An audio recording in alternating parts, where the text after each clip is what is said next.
Zhang Yuan walked through the halls of the demon palace, soon arriving at a certain courtyard which he entered, followed closely by everyone else. Yang Kai looked around quickly and discovered that this courtyard was actually where Zhang Yuan normally lived. Apparently, the entrance to the room where Great Demon God had left behind his last secrets was hidden here.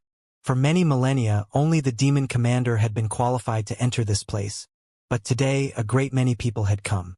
In one of the buildings tucked away in the corner of the courtyard, Zhang Yuan released a few strands of demonic qi towards one of the walls and a hidden passage opened. Zhang Yuan walked inside without a word, followed by the 4 demon generals. Meng Wuya shot Yang Kai a glance and whispered a few words of caution to him before taking the lead. Yang Kai then entered. Li Rong, Han Fei, and Old Demon brought up the rear.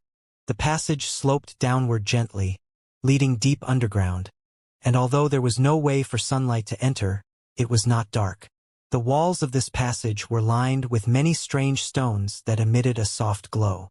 There was a faint hint of whispering coming from up ahead. It seemed the 4 demon generals were quietly discussing something. Yang Kai also discovered something interesting. On the walls of this ramp, there were many profound and mysterious carvings. These patterns were quite abstract, and if one wasn't paying close attention, they wouldn't have even noticed them. Zhang Yuan's voice came from the front. These murals depict the legacy of Great Demon God's life. Perhaps they were even carved by Great Demon God himself. But they don't contain any hidden secrets. Yang Kai gently nodded, and as he walked forward while observing these carvings, they seemed to come alive before his very eyes, as if they were silently telling him the life story of Great Demon God. Yang Kai even saw the scene of Great Demon God fighting with that generation's 9 Heavens Holy Land Holy Master. Great Demon God had suffered some injuries, but the Master of 9 Heavens Holy Land was badly wounded, only managing to snatch a drop of Demon God golden blood before fleeing. He also saw a scene of Great Demon God fighting with a man and a woman who were proficient in an exquisite dual cultivation technique, the 2 of them displaying the power of a golden dragon and ice phoenix. He then saw a pair of burly twin brothers suffering defeat at Great Demon God's hand. Atop an ancient iceberg, Great Demon God stood proudly as a woman dressing in a long white robe that was drenched in blood stared at him, with a look filled with both love and hate. After a long time, Great Demon God departed casually while that woman silently shed tears. Yang Kai trembled greatly as he immediately realized that these murals contained a great deal of hidden information. The couple who was proficient in dual cultivation was that era's Dragon Emperor and Phoenix Empress. The twin brothers must have been the sect masters of Twin Spirit Pavilion at the time. The woman in white robes standing atop an iceberg, if Yang Kai did not guess wrong, should have been the sect master of Ice Sect. These 3 sects were all top forces of their time. The people who fought against Great Demon God were all the most powerful masters of their time, but Great Demon God never tasted defeat, remaining ever victorious. The images flow by like a stream of water in front of Yang Kai's eyes, making him feel like he had somehow been transported back in time to that era and become Great Demon God himself, coldly overlooking the world from an unsurpassed height. Great Demon God had only used a few dozen years to establish his status as the first under heaven master from ancient to present, never once being surpassed. From that point on, though, he became all alone. He embarked on a journey to the starry sky to continue exploring the secrets of the heavenly way and martial Tao. After that, there was no word from him. Rumors had it that he had perished out amongst the starry sky. Holy Master Yang! Holy Master Yang! Zhang Yuan's shouts reached Yang Kai's ears, waking him up from his daze only for him to discover that everyone was staring at him strangely. He immediately realized he had allowed himself to become immersed in these strange murals. What is it? Yang Kai asked. Zhang Yuan frowned slightly as he stared into Yang Kai's eyes. From his perspective, he could now see a kind of desolateness residing in their depths. As if in that instant, Yang Kai had experienced the passage of many years, causing this youth to now display the vicissitudes of age. Meng Wuya also noticed this and couldn't help wrinkling his brow. However, the desolate light inside Yang Kai's eyes quickly dispersed and Zhang Yuan dismissed it as him simply thinking too much, smiling lightly as he said, "We've arrived." The rest is up to Holy Master Yang. Arrived. Yang Kai looked forward and found that there was a dead end in front of them, a thick wall that blocked everyone's path forward. On the wall, there was a smooth, square-shaped indentation. Everyone looked at him with expectant eyes. Yang Kai knew what to do, pushing his divine sense slightly to summon the demon mystic tome. In an instant, Zhang Yuan and the 4 demon generals' eyes became hot. Don't get any ideas. If we fight here, none of you will feel any better. Meng Wuya grinned fiercely. This space was far too small. Once so many Saint Realm masters began fighting here, the only possible result would be a mutual loss. Zhang Yuan smiled wryly. Isn't Brother Meng a bit too suspicious? This senior never thought of trying to seize this treasure. One can't be too careful. That's the demon mystic tome after all. Who knows what you might be thinking? Meng Wuya coldly snorted before moving towards Yang Kai's side and saying, "Go on. I'll watch them." Yang Kai nodded and slowly pushed the demon mystic tome in his hand into the spot on the wall. Inside the tunnel, everyone's breathing suddenly stagnated. Their eyes completely focused on the demon mystic tome, anticipation apparent in their gazes. As the distance narrowed, Yang Kai felt the demon mystic tome in his hand tremble slightly, and an intermittent buzz began sounding from it. Suddenly, the demon mystic tome transformed into a ray of black light and directly entered the slot. The square depression was instantly filled, and in the next moment, the whole world shook. Rumbling sounds resounded and bits of loose dirt and gravel began falling from the ceiling, giving everyone present the illusion that it would collapse at any moment. Everyone's look changed and they secretly became vigilant, all of them wondering if some kind of accident had happened. With a cracking sound, the thick wall in front of them suddenly split open and a dazzling white light bloomed, blinding everyone for a moment. At the same time, a huge and irresistible attraction came from the crack in the wall, and even characters like Zhang Yuan and Meng Wuya were powerless to resist it. Along with a strange whistling noise, everyone was swallowed by the crack and disappeared. It was as if they were being swallowed into the belly of a beast. The next moment, in a world of white, the many demon race masters, Yang Kai, Meng Wuya, and the others appeared one by one. "Kid, what about that demon mystic tome?" Meng Wuya quickly checked his situation before hurriedly asking Yang Kai. Yang Kai frowned and inspected himself before replying, "It's returned." Just as they were being swallowed by the crack, the demon mystic tome, which had been used to open this barrier, had returned to Yang Kai's body. "Good." Meng Wuya nodded. "What is this?" Meng Go suddenly yelled, his voice mixed with shock and agitation, as if he had just witnessed something incredible. Turning towards the direction Meng Gu was staring, the eyes of everyone present shrank sharply. In front of everyone was a ship, an incredibly massive ship. However, it was hard to tell just how many years this ship had been resting here. It was already in ruins, and there were many traces left on its hull that told of a fierce battle it had experienced. What was most strange to everyone, though, was that this ship did not have a mast, nor any trace of water stains, as if it had never before sailed upon the sea. The desolate aura which spread from this broken ship made everyone realize it was very old. Yang Kai swept it with his divine sense and was shocked to discover that the materials used to produce this large ship were all extremely high grade, its broken hull actually exuding the same aura as a saint-grade artifact. Staring at it, Yang Kai was struck speechless. How much material was required to construct such a huge ship? That much saint-grade material would be enough to create thousands of saint-grade artifacts. Is this the secret left behind by Sir Great Demon God? Zhang Yuan muttered to himself with a look of unwillingness himself, a look of deep disappointment flashing across his eyes.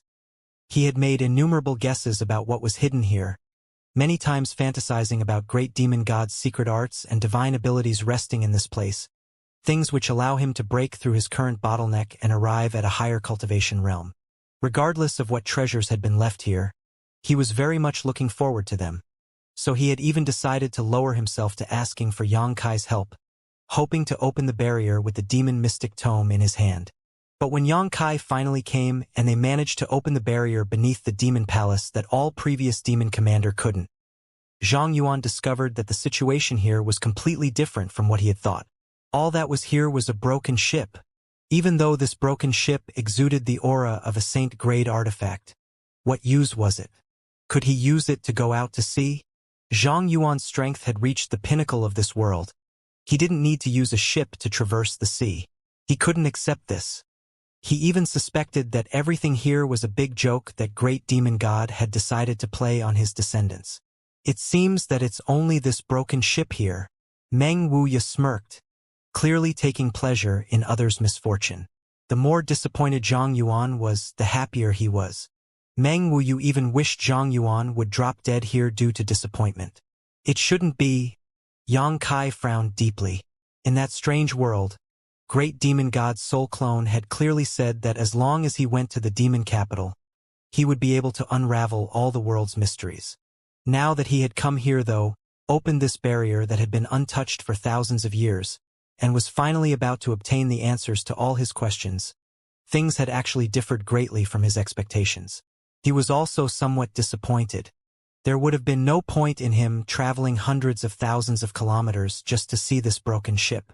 Releasing his divine sense thought, there really was nothing else here except for this broken ship. The mysteries must be hidden inside this boat. Search it. Zhang Yuan seemed to recover and shouted.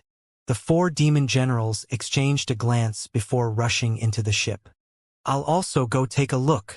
Meng Wuya grinned strangely before he quickly chased after the 4 demon generals, obviously not wanting to let them gain any kind of advantage by themselves.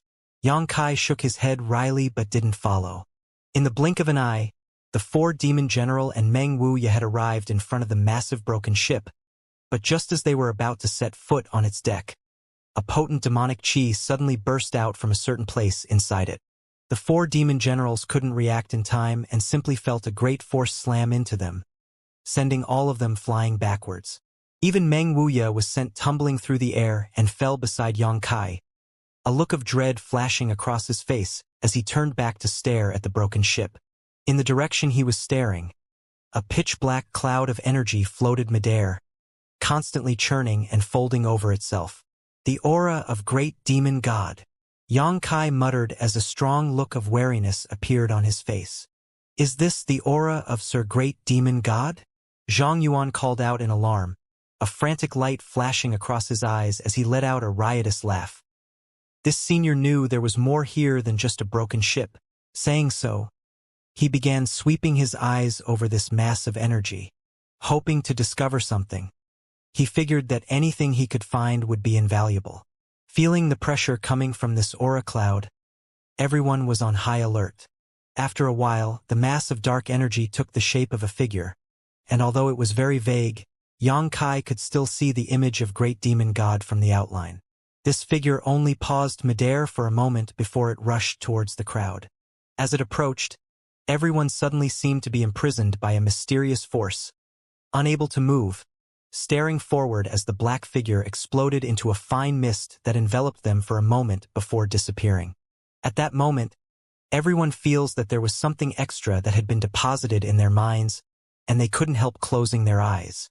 Inside the white space, the group of people stood still, each of them examining whatever it was the black energy figure had left behind in their minds, their expressions gradually becoming serious. Yang Kai was no exception. When he focused his consciousness inward, it was as if his knowledge sea had disappeared and had been replaced by the vast starry sky. All around there was emptiness, with only distant stars providing light. A golden glowing man flew rapidly through the starry sky, his eyes firm and resolute, his body strong, and his expression indifferent.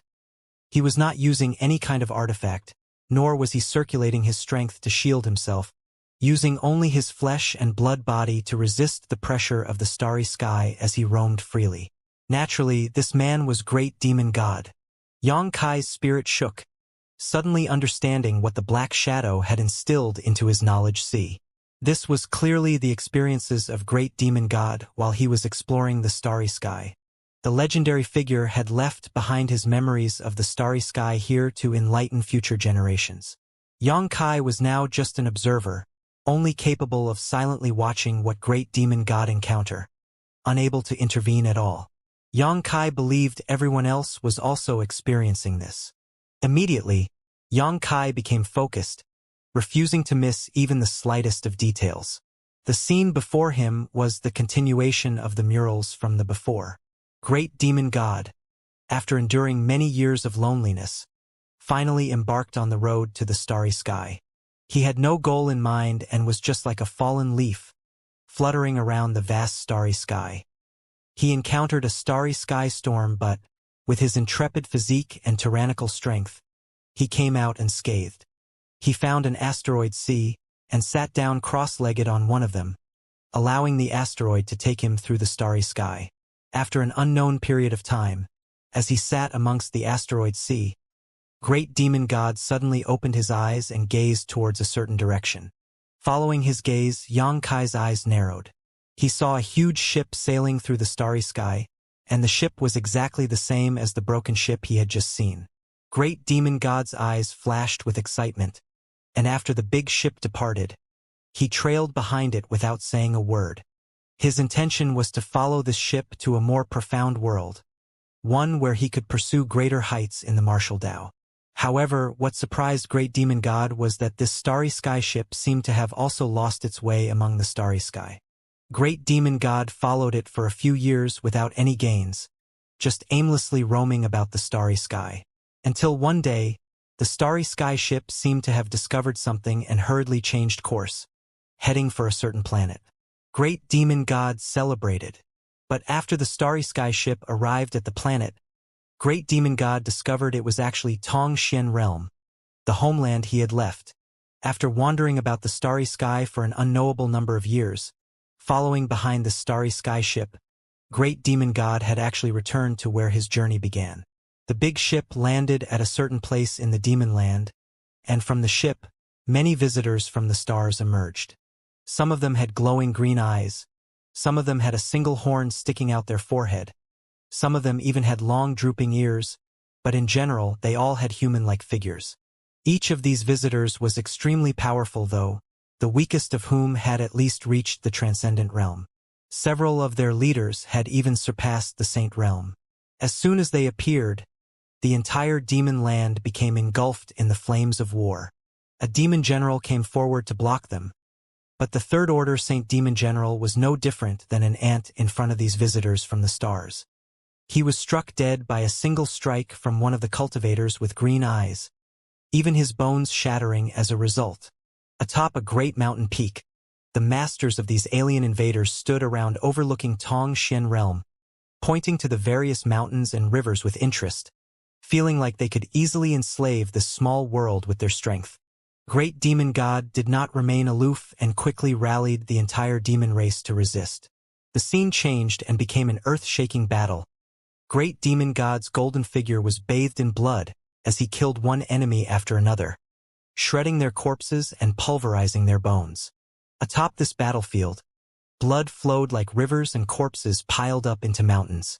With demon crests covering their faces, the ancient demon clan who had sworn to forever follow Great Demon God used their very bodies and lives to prevent attacks which were aimed at Great Demon God over and over again. The Dragon Emperor and Phoenix Empress from Dragon Phoenix Palace collaborated to resist a powerful bone race master. There were also many masters from Ice Sect who worked together to create a domain of ice and snow, freezing many enemies all at once. The two sect masters from Twin Spirit Pavilion used their Twin Chi shared spirit divine art to combine their strength and challenge the alien invaders.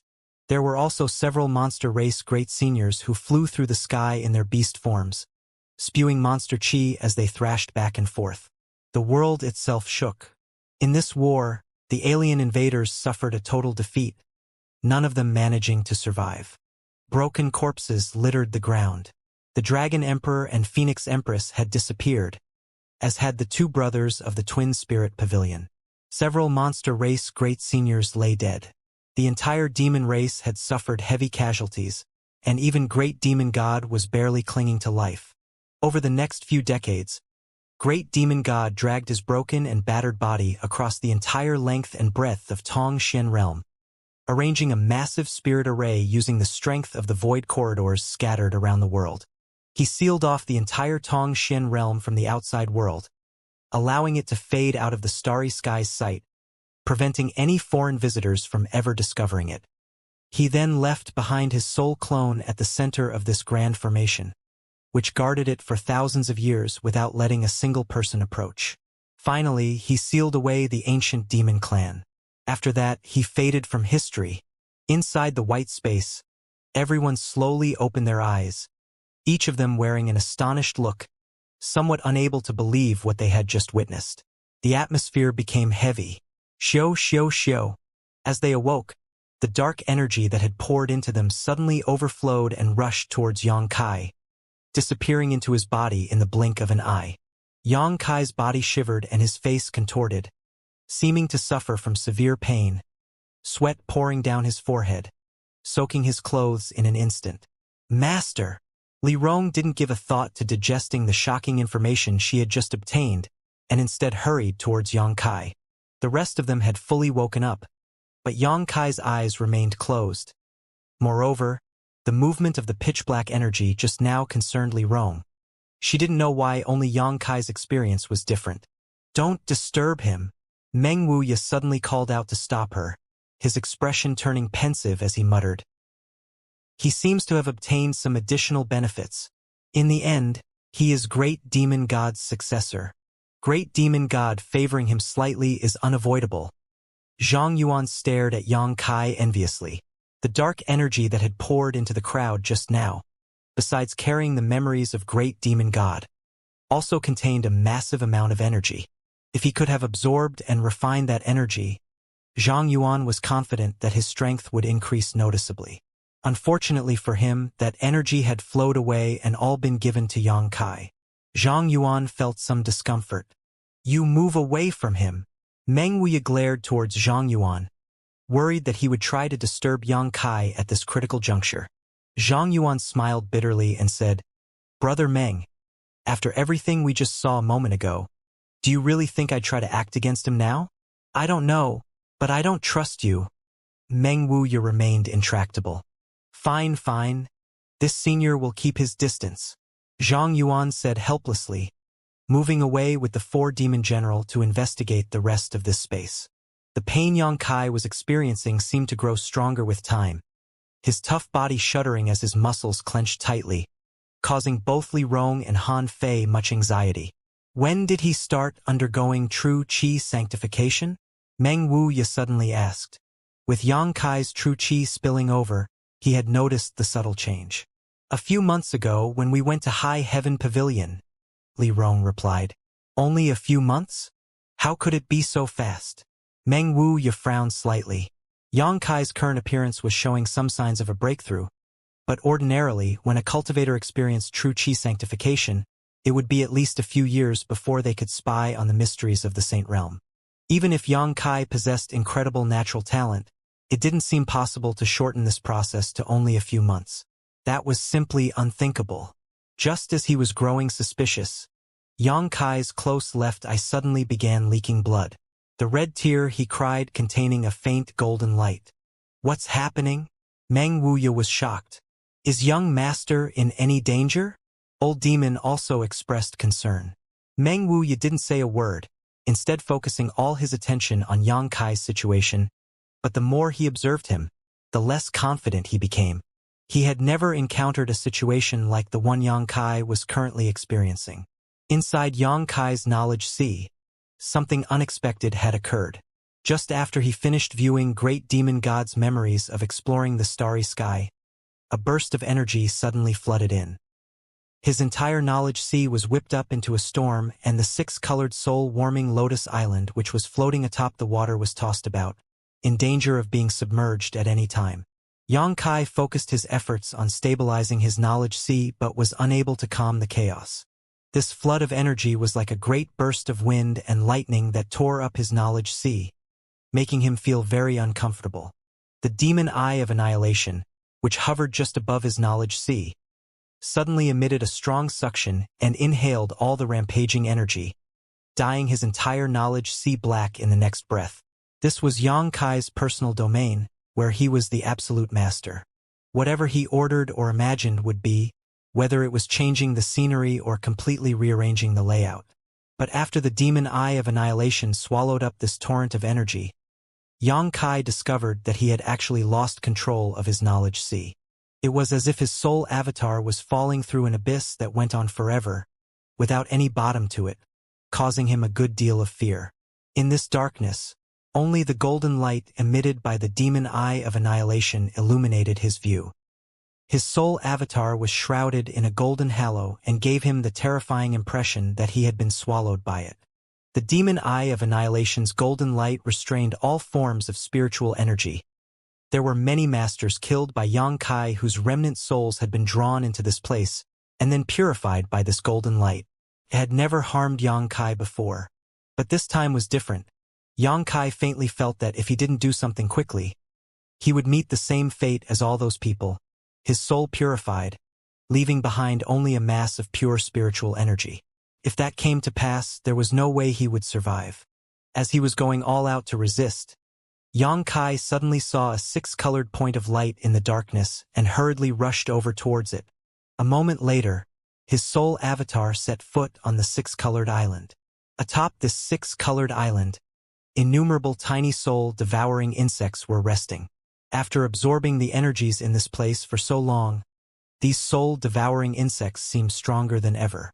Yang Kai didn't pay any attention to them and instead focused his divine sense, ordering the six-colored island to return to its original soul-warming lotus appearance, then wrapping his soul avatar up in its petals. The rays of golden light continued to pour out, making the demon eye of annihilation shine like a hot sun, evaporating the spiritual energy inside Yang Kai's knowledge sea, quickly drying it up. An indescribable pain welled up from the innermost depths of his soul. Yang Kai clenched his teeth and stimulated the power of the soul-warming lotus to continuously replenish the power he was losing from his knowledge sea. Gradually, the pain grew faint, and Yang Kai was surprised to find that he had established a kind of connection with the demon eye of annihilation which should originally have belonged to great demon god. Since obtaining the demon eye of annihilation, Yang Kai had been trying to refine it but had never had any success. Although he could use the purification power of the demon eye of annihilation, fundamentally, this single golden eye was a foreign object that coexisted in his knowledge sea, not something he truly owned and commanded. It was completely different from the six-colored soul-warming lotus. After experiencing this excruciating pain, though, he had really connected with the demon eye of annihilation. The power which had been evaporated from his knowledge sea had formed a bridge between him and the demon eye of annihilation, joining the two together and finally allowing it to recognize him as its master. Perceiving this, Yang Kai suddenly cheered up. Continuously motivating the power of the soul-warming lotus, Yang Kai filled his knowledge sea with new seawater, which was quickly evaporated and absorbed by the demon eye of annihilation. As time went by, the pain in his soul became lighter and lighter, until it eventually disappeared altogether, replaced by a relaxed and uplifting feeling. At that moment, Yang Kai felt that the demon eye of annihilation had truly become his. The demon eye of annihilation, which had always been suspended midair, then turned into a streak of light that shot towards Yang Kai. Surrounded by the petals of the six-colored soul-warming lotus, Yang Kai stared intently at the demon eye of annihilation, allowing it to rush into his soul avatar and disappear without putting up any resistance. The world suddenly became somewhat different, and a subtle type of joy rose inside his heart. Back inside the white space, Yang Kai's eyes shot open. As an aching sensation spread from his left eye, Yang Kai noticed Meng Wuya and the others nearby staring at him with concern. "Yang Kai, what happened?" Meng Wuya hurriedly asked. As soon as these words came out, though, Treasurer Meng let out a cry of surprise as he pointed to Yang Kai and said, "Your left eye." His left eye was no longer their original black and white, but had instead turned golden and was now emitting an endless aura of majesty. This eye gave off a feeling of indifference, as if it was overlooking all mortal beings, just like those of great demon god's soul clone which Meng Wuya had met before. Vaguely, an invisible vortex emerged from the golden eye that madly pulled at Meng Wuya's soul, seemingly wanting to swallow it whole, causing his soul to rapidly become unstable. Treasurer Meng's complexion paled as he quickly removed his gaze and shouted, "Close your left eye!" Yang Kai was also startled by this and soon realized what was happening, reaching out in the next instant to cover his left eye. Yang Kai felt a hot and wet sensation on the palm of his hand, and a faint smell of blood soon reached his nose. Only now did Li Rong, Han Fei, and old demon let out a long breath, their eyes overflowing with shock and amazement. "Young master, what happened to your left eye?" Old demon asked in a flurry. The soul of old servant was almost sucked away by it. The demon eye of annihilation. Great demon god's demon eye of annihilation. Zhang Yuan called out in alarm. Even though they were separated by quite a distance, when he had glanced over at Yang Kai a moment ago, he too felt his soul being tugged at. It was as if he had been personally facing great demon god. The pressure was as heavy as a mountain. The four demon generals also looked deathly pale as they directed complicated looks towards Yang Kai. Great demon god possessed all kinds of divine abilities, one of which was embedded in his left eye and had the capability to release golden light which could erase an enemy's soul. Ancient records stated at the left eye of great demon god could see through all mysteries and secrets of the world while restraining the soul of any it gazed upon. Zhang Yuan had never imagined that after a few thousand years, the demon eye of annihilation would reappear in this world. What's more, in the body of a human boy. This made him quite depressed. He couldn't understand why this little brat Yang Kai was so lucky. "I need to retreat here for a while," Yang Kai declared as he covered his eye and wiped away the blood dripping from it. Meng Wuya nodded. The golden eye was far too dangerous. If Yang Kai could not control it freely, anyone who got close to him in the future would be in extreme danger. "You seclude yourself here, we'll leave first. When you exit, we'll discuss these matters again," Meng Wuya said solemnly before turning to look at Zhang Yuan. "Do you have any problem with that?" Zhang Yuan shook his head. Yang Kai then summoned the demon mystic tome, opened the exit, and let the others out first. After they left, Yang Kai immediately immersed himself in studying the demon eye of annihilation. Time flew by, and 1 month later, Demon Commander Zhang Yuan, the 4 demon generals Meng Wuya, and the 2 great commanders were waiting anxiously. During this last month, while Yang Kai was in retreat, they were essentially idle. However, just now, they suddenly sensed Yang Kai's aura appear and understand that he should have succeeded. All of them rushed to Zhang Yuan's courtyard and stared at the entrance to the secret room. After a short time, they heard the steady sound of footsteps. A moment later, Yang Kai's figure appeared before their eyes, and everyone unconsciously glanced towards his left eye while feeling a slight lingering fear. But they soon discovered that his eyes had both been restored to their normal state, becoming plain black and white. "Succeeded?" Meng Wuya hurriedly asked. And Yang Kai gently nodded. After a month of hard work, he was now able to summon and retract the demon eye of annihilation at will. This single divine ability of great demon gods had greatly enhanced his combat effectiveness. Since Holy Master Yang has exited, we should discuss the scenes we all witnessed. Zhang Yuan didn't want to go too deeply into the issue of the demon eye of annihilation, his tone still containing traces of bitterness. Everyone looked around at each other and nodded. All of them had been mulling over this issue for the past month and were eager to discuss it now. Inside a large hall, the demon race sat on one side of a large table while Yang Kai's group sat on the opposite. After a short silence, Zhang Yuan lightly coughed and stared the conversation. "I assume that everything this senior witnessed in that space was also seen by all of you." Everyone nodded. Great demon god did fall, not because he encountered some kind of accident in the starry sky, but rather to protect Tongxian realm, Zhang Yuan said with a sigh. "Sir Great Demon God is indeed worthy of respect," Meng Wuya snorted. "For a man who died thousands of years ago, there's no need to speak such flatteries." Zhang Yuan stared at him indifferently. This was a monumental achievement for Sir Great Demon God. No one can deny that. If he had not fought so selflessly in the past, this world would have already fallen to those alien invaders. "Say whatever you'd like."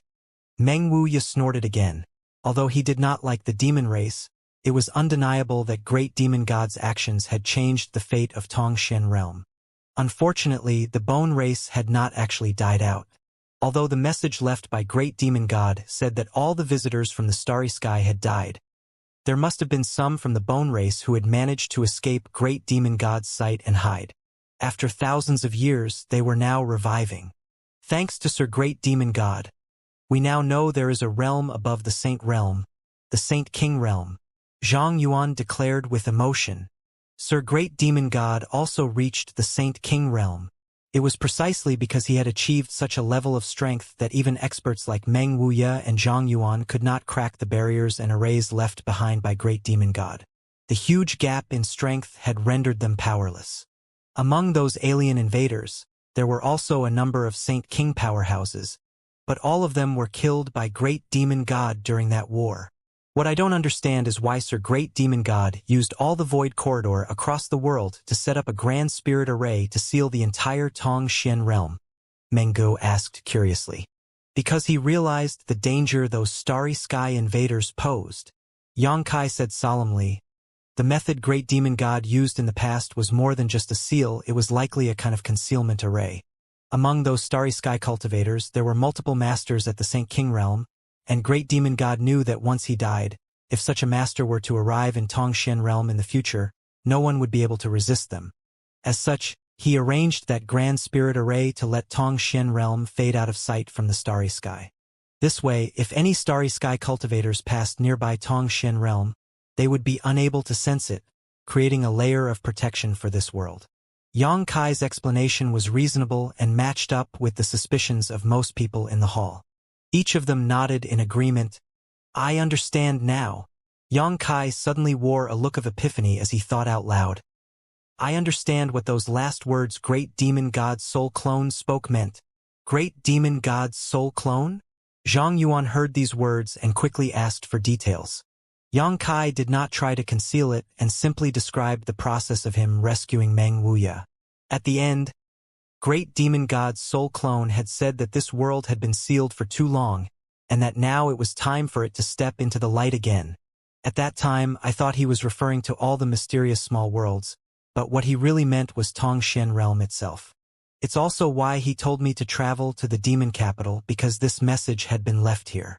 With the Grand Spirit Array broken, all the mysterious small worlds had opened and Tongxian realm had reappeared in the Starry Sky, exactly as Great Demon had said. Yang Kai suddenly recalled that Chu Ling Xiao had said the night sky had undergone a change, and that many stars which were previously invisible could now be seen. This must have been one of the effects of Great Demon God's seal being lifted. With the layer of camouflage gone, there was now one less barrier between Tongxian realm and the Starry Sky, so naturally, the stars appear brighter and more numerous. So that means, Meng Wuya began to speak but hesitated. The world's current situation was a result of this old master and little Yang Kai's actions? Exchanging a glance with Yang Kai, they both wore somewhat awkward expressions. The seal being undone was indeed your doing, but the bone race recovering should have nothing to do with you. Although the timing is a bit coincidental. Old Demon frowned. That's not necessarily true. Great Demon God was the one who left behind that seal. So his aura has constantly been covering Tongxian realm, causing the bone race to not dare wake up. After the seal was released though, and Great Demon God's aura disappeared, the bone race definitely would have noticed. Yang Kai postulated. This is only my guess, but it is very likely to be true. The 5 demon race masters gawked for a moment, with Zhang Yuan soon saying, if this is the case, then Holy Master Yang bears an inescapable responsibility to face the world's current catastrophe. What are you trying to imply? Meng Wuya glared at Zhang Yuan and sneered. Could it be you want to stay out of this? Yang Kai said that the bone race has the dozens of Saint Realm masters among them, and that they can use the flesh and blood of masters they kill to create more of themselves. Once they are given enough time, they will be impossible to deal with. The bone race was like a spark in a prairie. Right now the fire was small, but that fire would soon grow out of control. Zhang Yuan snorted. Of course not. Sir Great Demon God exhausted his strength and life to defend this world from them. My demon race is his descendant, naturally. It is impossible for us to bring shame to his legacy. My demon race will also assist Holy Master Yang. Although he was speaking such words, anyone could see he was doing so reluctantly. Yang Kai glanced over at him briefly before standing up and saying, The course of events and the truth of this world, I have now understood. Whether your demon race intervenes in what is to come, that will be up to you. If you wish for your future generations to forever be enslaved by the bone race, by all means, remain on the sidelines. Saying so, Yang Kai directly walked out of the hall. Meng Wuya and the others quickly followed after him. Zhang Yuan's expression dropped as he quickly called out, "Holy Master Yang, please wait. What else do you want to say?" Yang Kai turned back. "May I ask, after Holy Master Yang goes back, do you plan to fight with the bone race?" Yang Kai paused for a moment before replying. "With just 9 heavens holy land, it's impossible. The difference in strength is too great, and I'll first need to find allies. As for how many I can gather, that will depend on luck." Zhang Yuan frowned and pondered for a long time before saying, "There should be no one else in the world who understands the power of the bone race better than us." Just now, it was only that this senior had some concerns which caused him to hesitate. And, after Holy Master Yang returns, please rally as much support as possible. This senior will also do the same. Once this senior has organized his forces, I will bring them to 9 heavens holy land to join up with you. Yang Kai chuckled. "Do you want to help?" Zhang Yuan wore a forced smile. "This senior does not wish to disappoint Sir Great Demon God's soul in heaven. I am this era's demon commander, the leader of the demon land. Could it be that I am incapable of even cleaning up the mess Sir Great Demon God left behind?" Yang Kai stared at him deeply for a moment before sweeping his eyes over the 4 demon generals behind him, quickly discovering that all of them wore determined expressions. Nodding lightly, Yang Kai declared, "No matter how things turn out, after this incident is resolved, all grievances between us will be written off. When that time comes, this senior will have many things to discuss with Holy Master Yang, especially about Sir Great Demon God." Zhang Yuan laughed. "Good." Yang Kai nodded. "We'll take our leave, no need to see us out." After Yang Kai and his group left, Zhang Yuan's face became dignified as he turned to face the 4 demon generals. "How serious this matter is, you know yourselves. There's no need for this senior to say any more. Return to your territories immediately and call up all your strongest warriors. Meet back here within half a month." "Yes." The 4 demon generals nodded sternly and quickly left. Atop the star shuttle, Yang Kai's group swiftly flew forward. Meng Wuya said with some surprise, "Zhang Yuan was quite cooperative just now. Much more so than I expected. It's not that he wanted to, it's just that he understands the situation. He knows we will engage the bone race in battle. If we lose, the next one they will attack will be his demon land. If we win, I would definitely find him to settle accounts in the future. No matter who wins or loses, if he does nothing, he will lose." Yang Kai said lightly, laying bare Zhang Yuan's thought process. His attitude at the beginning was very ambiguous. Obviously Zhang Yuan wasn't eager to intervene. After all, once he did, he would definitely suffer heavy losses. However, when he saw Yang Kai decisively get up to leave, he had no choice but to compromise. Perhaps Zhang Yuan initially wanted Yang Kai to ask him for help so he could negotiate for some benefits. The 2 of them were not friends, and Yang Kai had many things he coveted. The demon mystic tome, various divine abilities, the demon god golden blood. Each of these something Zhang Yuan would drool over. No matter what, this time's catastrophe is also the responsibility of this old master. Meng Wuya sighed heavily. If it weren't for him entering that mysterious small world with Xianxia, Yang Kai wouldn't have had to destroy those 8 Tong Xian pillars in order to rescue him. That was the keystone of the entire Grand Spirit Array. Once it was destroyed, the array ceased operating and the seal Great Demon God placed on the world was lifted, resulting in the current disastrous situation. Meng Wuya heavily blamed himself for this. "It's no one's fault." Yang Kai shook his head. "Even if this time I hadn't destroyed those pillars, this grand formation would have stopped working one day. The only difference is that it happened slightly ahead of time. If you don't believe this situation is your responsibility, why are you so enthusiastic to handle it?" Meng Wuya chuckled. "You think I'm acting overly enthusiastic?" Yang Kai frowned. Li Rong and Han Fei both nodded. Old Demon also laughed and said, Young master is truly so. Yang Kai thought for a moment. Perhaps it is because I do not wish to let all those who left their homes behind to lose their homeland again. If it was some other matter, even if the sky were to fall, others would stand to hold it up. But regarding those who I led here, I am the one they look to. If I don't act, who will? Meng Wuya's shoulder shook lightly, understanding that the people Yang Kai was referring to were those from the great Han dynasty. Nodding lightly, "You've matured a lot." Li Rong and Han Fei's beautiful eyes also flashed as they looked warmly towards Yang Kai, feeling that the master they had chosen to serve was extraordinary indeed. Under the night sky, the star shuttle shot forward like a meteor. Yang Kai looked up at the stars but couldn't find the beautiful figure he dreamed of, as she was no longer there. He didn't know where Su Yan was in the vast starry sky. A few days later, the group returned to Nine Heavens' Holy Land. The atmosphere in the Holy Land was somewhat different from before he left, seemingly somewhat more solemn and tense. When Yang Kai came back, Su Hui hurriedly reported, "Holy Master, there is news. With Water Spirit Temple as the center, the surrounding 10,000 kilometers has become a barren wasteland where nothing lives. Word of this matter has spread throughout the world, causing quite a commotion.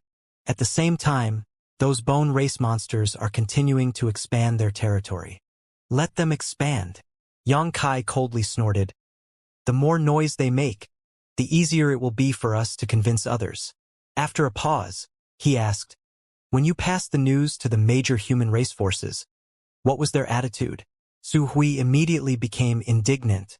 "Many people refused to believe us, and even those who did reluctantly trust our word showed no intention of intervening. Everyone only cleans the snow before their own door." Yang Kai chuckled. "Their reaction was only natural, but I think they'll have no choice but to believe us now." "It's impossible to not believe." Su Hui smiled bitterly. "Countless people fled from around Water Spirit Temple and are spreading the word of this calamity.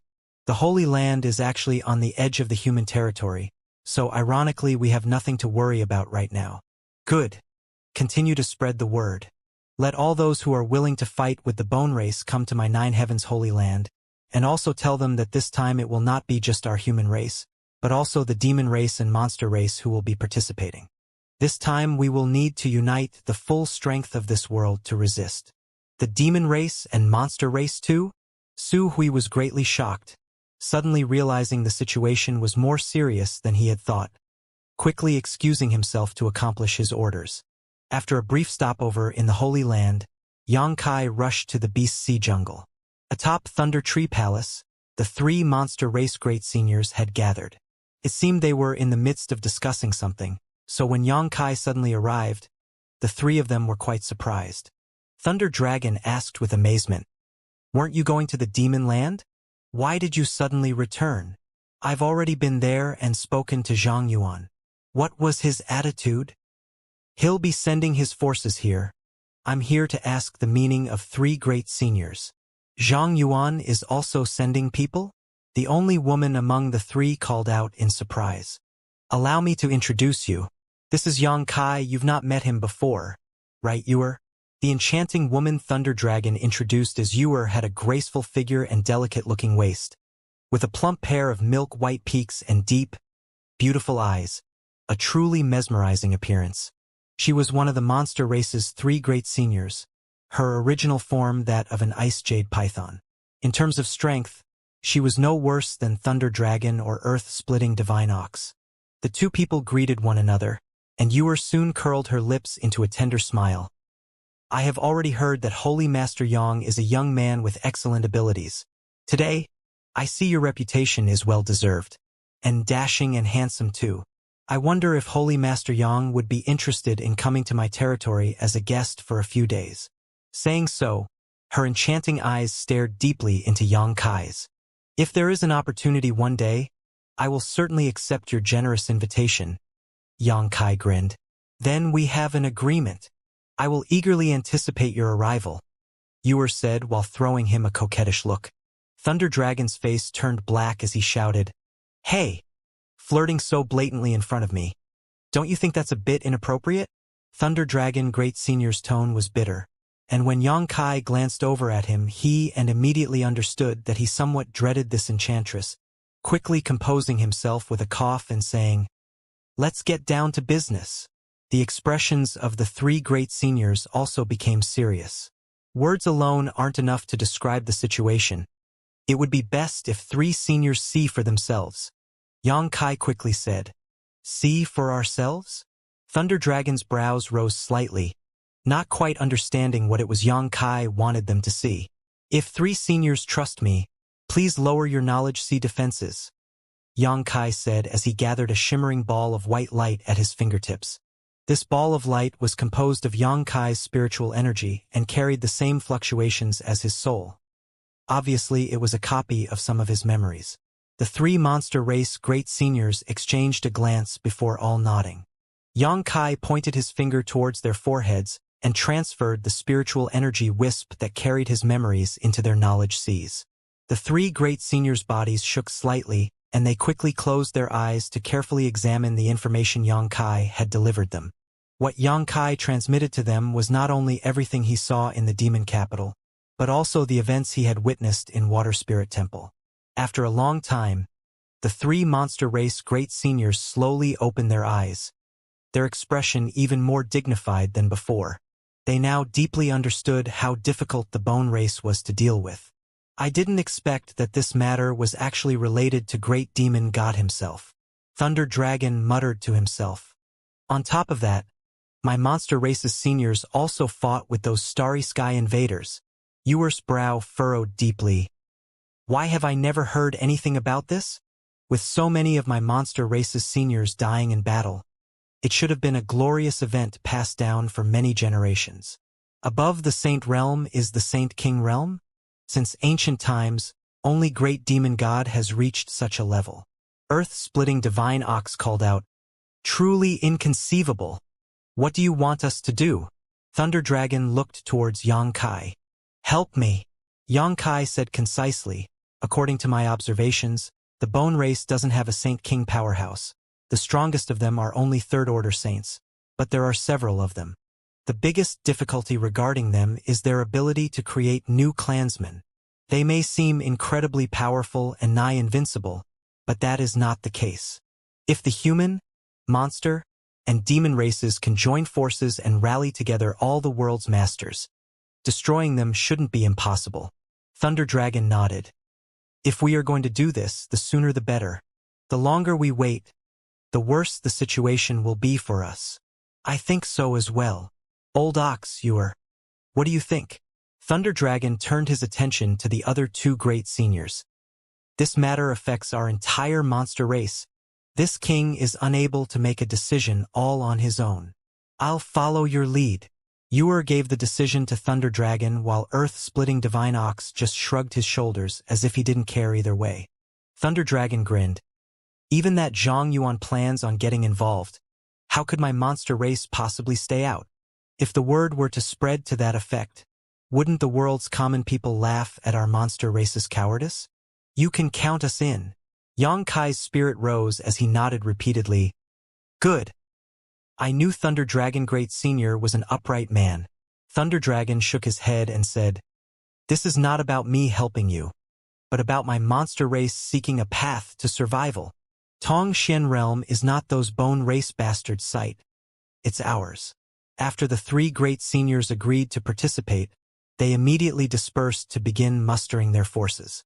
The Beast Sea Jungle was not far from Nine Heavens Holy Lands, so once they called up their subordinates, they would soon be able to join up with Yang Kai. At least they would be faster than the demon race. Both the demon and monster race had taken a stand, indicating they would use their full strength to intervene in this matter, causing Yang Kai to feel a bit disappointed that the powerhouses of the human race had actually not made their position clear. Besides the forces which had close ties with Nine Heavens Holy Land or Yang Kai personally, most human forces were maintaining a wait-and-see attitude. They had all assumed that the situation was not too serious and that even if this plague spread out, it would not affect them greatly. The ambiguous attitude of these forces caused Great Elder Su Hui so much frustration that he couldn't stop himself from cursing vehemently. But in the end, he was helpless to change the situation. One day, a pair of men, one old, one young, arrived outside Nine Heavens' holy land. The old man had a head of messy white hair but exuded a sage-like poise, while the youth had extremely pretty features, so much so that many women would secretly be jealous of him. "Master, we've arrived." The pretty young man looked towards the 9 peaks and took a deep breath. That guy is living quite well now, actually occupying such a big paradise. The old man just lightly stroked his beard and smiled. "You don't need to envy others. We master and disciple have freely traveled the world and gained much as well." "And what master said is true." The young man nodded respectfully. "That being the case, why did master suddenly decide to come here?" The old man chuckled. "I heard that there is an alchemy grandmaster here. Naturally, I wish to greet him." "How could there be an alchemy grandmaster comparable to master?" The young man laughed, obviously not taking his master's words seriously. His expression suddenly became dignified as he seemingly thought out loud. "Could it be master does not want the human race to embarrass themselves? If you already know, why bother asking?" The old man sighed slightly. The world's situation is worrying, but he is young. How many people can he really gather? The demon race and monster race have already begun to take action, while my human race actually feigns ignorance and cannot coalesce. This old master has hidden himself for a long time, but now is the time I should appear. I knew that this was master's true intentions. The youth laughed happily, already having understood the old man's plan. "Good. There are some disciples over there standing guard. Go inform them of our arrival." The old man waved his hand and the young man quickly stepped forward, arriving in front of the Holy Land disciples and speaking a few words. The disciple on guard duty listened carefully and quickly said, "Please wait a moment. I will go to inform Great Elder." Inside the pill room located in the Holy Master Court, Xianxia was refining pills together with little senior sister and the 5 grandmasters when he suddenly heard footsteps outside the door. His brow wrinkling, Xianxia put down what he was working on and quietly left the room. Outside the door, Su Hui was waiting. "What is it?" Xianxia asked. "There is a guest outside the 9 peaks requesting to meet Holy Master." "Who is it?" According to the disciples' report, the one who asked to see Holy Master called himself Di Yao. Di Yao. Xianxia's body shook as he hurriedly asked, "Did he come alone or was he together with an old man?" Su Hui was startled, not understanding why Xianxia suddenly seemed so excited but quickly replying, "He really is accompanied by an old man." Before Su Hui could even finish speaking, Xianxia had rushed out towards the entrance to the 9 peaks. Su Hui scratched his head in confusion. He had never seen Xianxia so urgently leave to welcome any guest. With 9 Heavens Holy Land's current status, very few guests were even qualified to be received personally by the Holy Master. Just what kind of identity did this Di Yao possess that let the Holy Master hold him in such high regard? As he was wondering about this, Xianxia actually rushed back again. Su Hui was stunned and called out, "Holy Master, you?" Once again, before he could finish his words, Xianxia rushed past him and dove into the pill room. A moment later, the angry shouts of the 5 grandmasters rang out. "Boy, wasting my furnace's pill. If you don't give me a reasonable explanation, I must go all out with you. My pill was also ruined. It's such a waste of these precious saint-grade herbs. Heavens, what are you doing, kid? Squandering the gifts of heaven. Stop trying to pull me. I must remain here to perform alchemy. I refuse to leave. See someone? This old master refuses. What person is possibly more important than our alchemy? Just try saying that again. What qualifications does this person have to make us old masters go out to greet him? I refuse. Tell him to go away." The 5 grandmasters shouted chaotically, obviously very discontented that Xianxia had interrupted their alchemy. Su Hui then vaguely heard Xianxia whisper something. Suddenly, the 5 grandmasters stopped shouting, falling completely silent as if they had all become mutes. Su Hui then heard the sound of hurried footsteps coming from the room. Immediately, the 5 grandmasters rushed out and dashed down the hall, each of them wearing a frantic look as they did their best to pull away from the others. Even the rotund Chong Bao refused to fall behind, his roll of fat undulating fiercely as he ran faster than a rabbit. actually relying on his immense figure to knock the other grandmasters out of his way and take the lead. Su Hui stared dumbfounded at this scene. When had he ever seen these world-famous grandmasters so completely lose their composure before? Several grandmasters. Please wait a moment. Su Hui only had time to shout out briefly before the 5 people disappeared. Yang Kai and Xianxia also hurriedly flew past him. What is going on? Su Hui muttered out loud as he was lost in confusion. Outside the 9 peaks, when Yang Kai and Xianxia arrived, they saw the 5 grandmasters gathered around a white-haired old man. The grandmasters' faces were all filled with looks of worship as they cautiously and haltingly spoke to this old man. Chang Bao wiped the sweat from his forehead while wearing a huge smile. It seems he had received some praise from the old man, causing his face to blush brightly with excitement. Brother Yang. The youth standing next to the old man called out to greet Yang Kai. Brother D. Yang Kai warmly returned the greetings. It has been many years. Indeed, the events of Floating Cloud City were nearly 10 years ago. Oh! Diao was saying when he suddenly caught sight of Xianxia and exclaimed, Aren't you the girl from that time? Why are you here? This is my senior sister, Xianxia. Senior sister. Diao's expression froze up but quickly remembered. So you finally found her? Congratulations. Many thanks, Brother D. Yang Kai smiled before walking over to the old man and respectfully saluting. Junior Yang Kai greets old man Li. Xianxia also performed an elegant greeting. Little friend Yang does not need to be so polite. Old man Li smiled and nodded. This old master has arrived unannounced. I hope little friend Yang won't take offense? Old man Li must be joking. Old man Li patronizing my holy land with Brother D is this junior's honor. How could I possibly take offense? Please come inside. Yang Kai opened the way and gesturing towards the 9 peaks. Old man Li smiled and nodded, and while being escorted by the 5 grandmasters, strolled into 9 heavens holy land. The disciples on guard duty who saw this scene almost had their eyes pop out of their sockets, wondering just what kind of status this old and young pair possessed that garnered such respect from the 5 grandmasters and their holy master. Word that the old man of heaven's keep, Li Rui, had come to 9 heavens holy land spread like wildfire through the 9 peaks. From all over the 9 peaks, many disciples put down whatever they were doing and ran over to the reception hall, filled with curiosity, hoping to catch a glimpse of this world-famous grandmaster. The source of all this was because Su Hui had accidentally shouted Old Man Li's name. When Yang Kai and the 5 grandmasters escorted Old Man Li and Di Yao into 9 heavens holy land, Su Hui quickly inquired about their identities. After all, he was the Holy Land's great elder and could not mistreat any distinguished guests.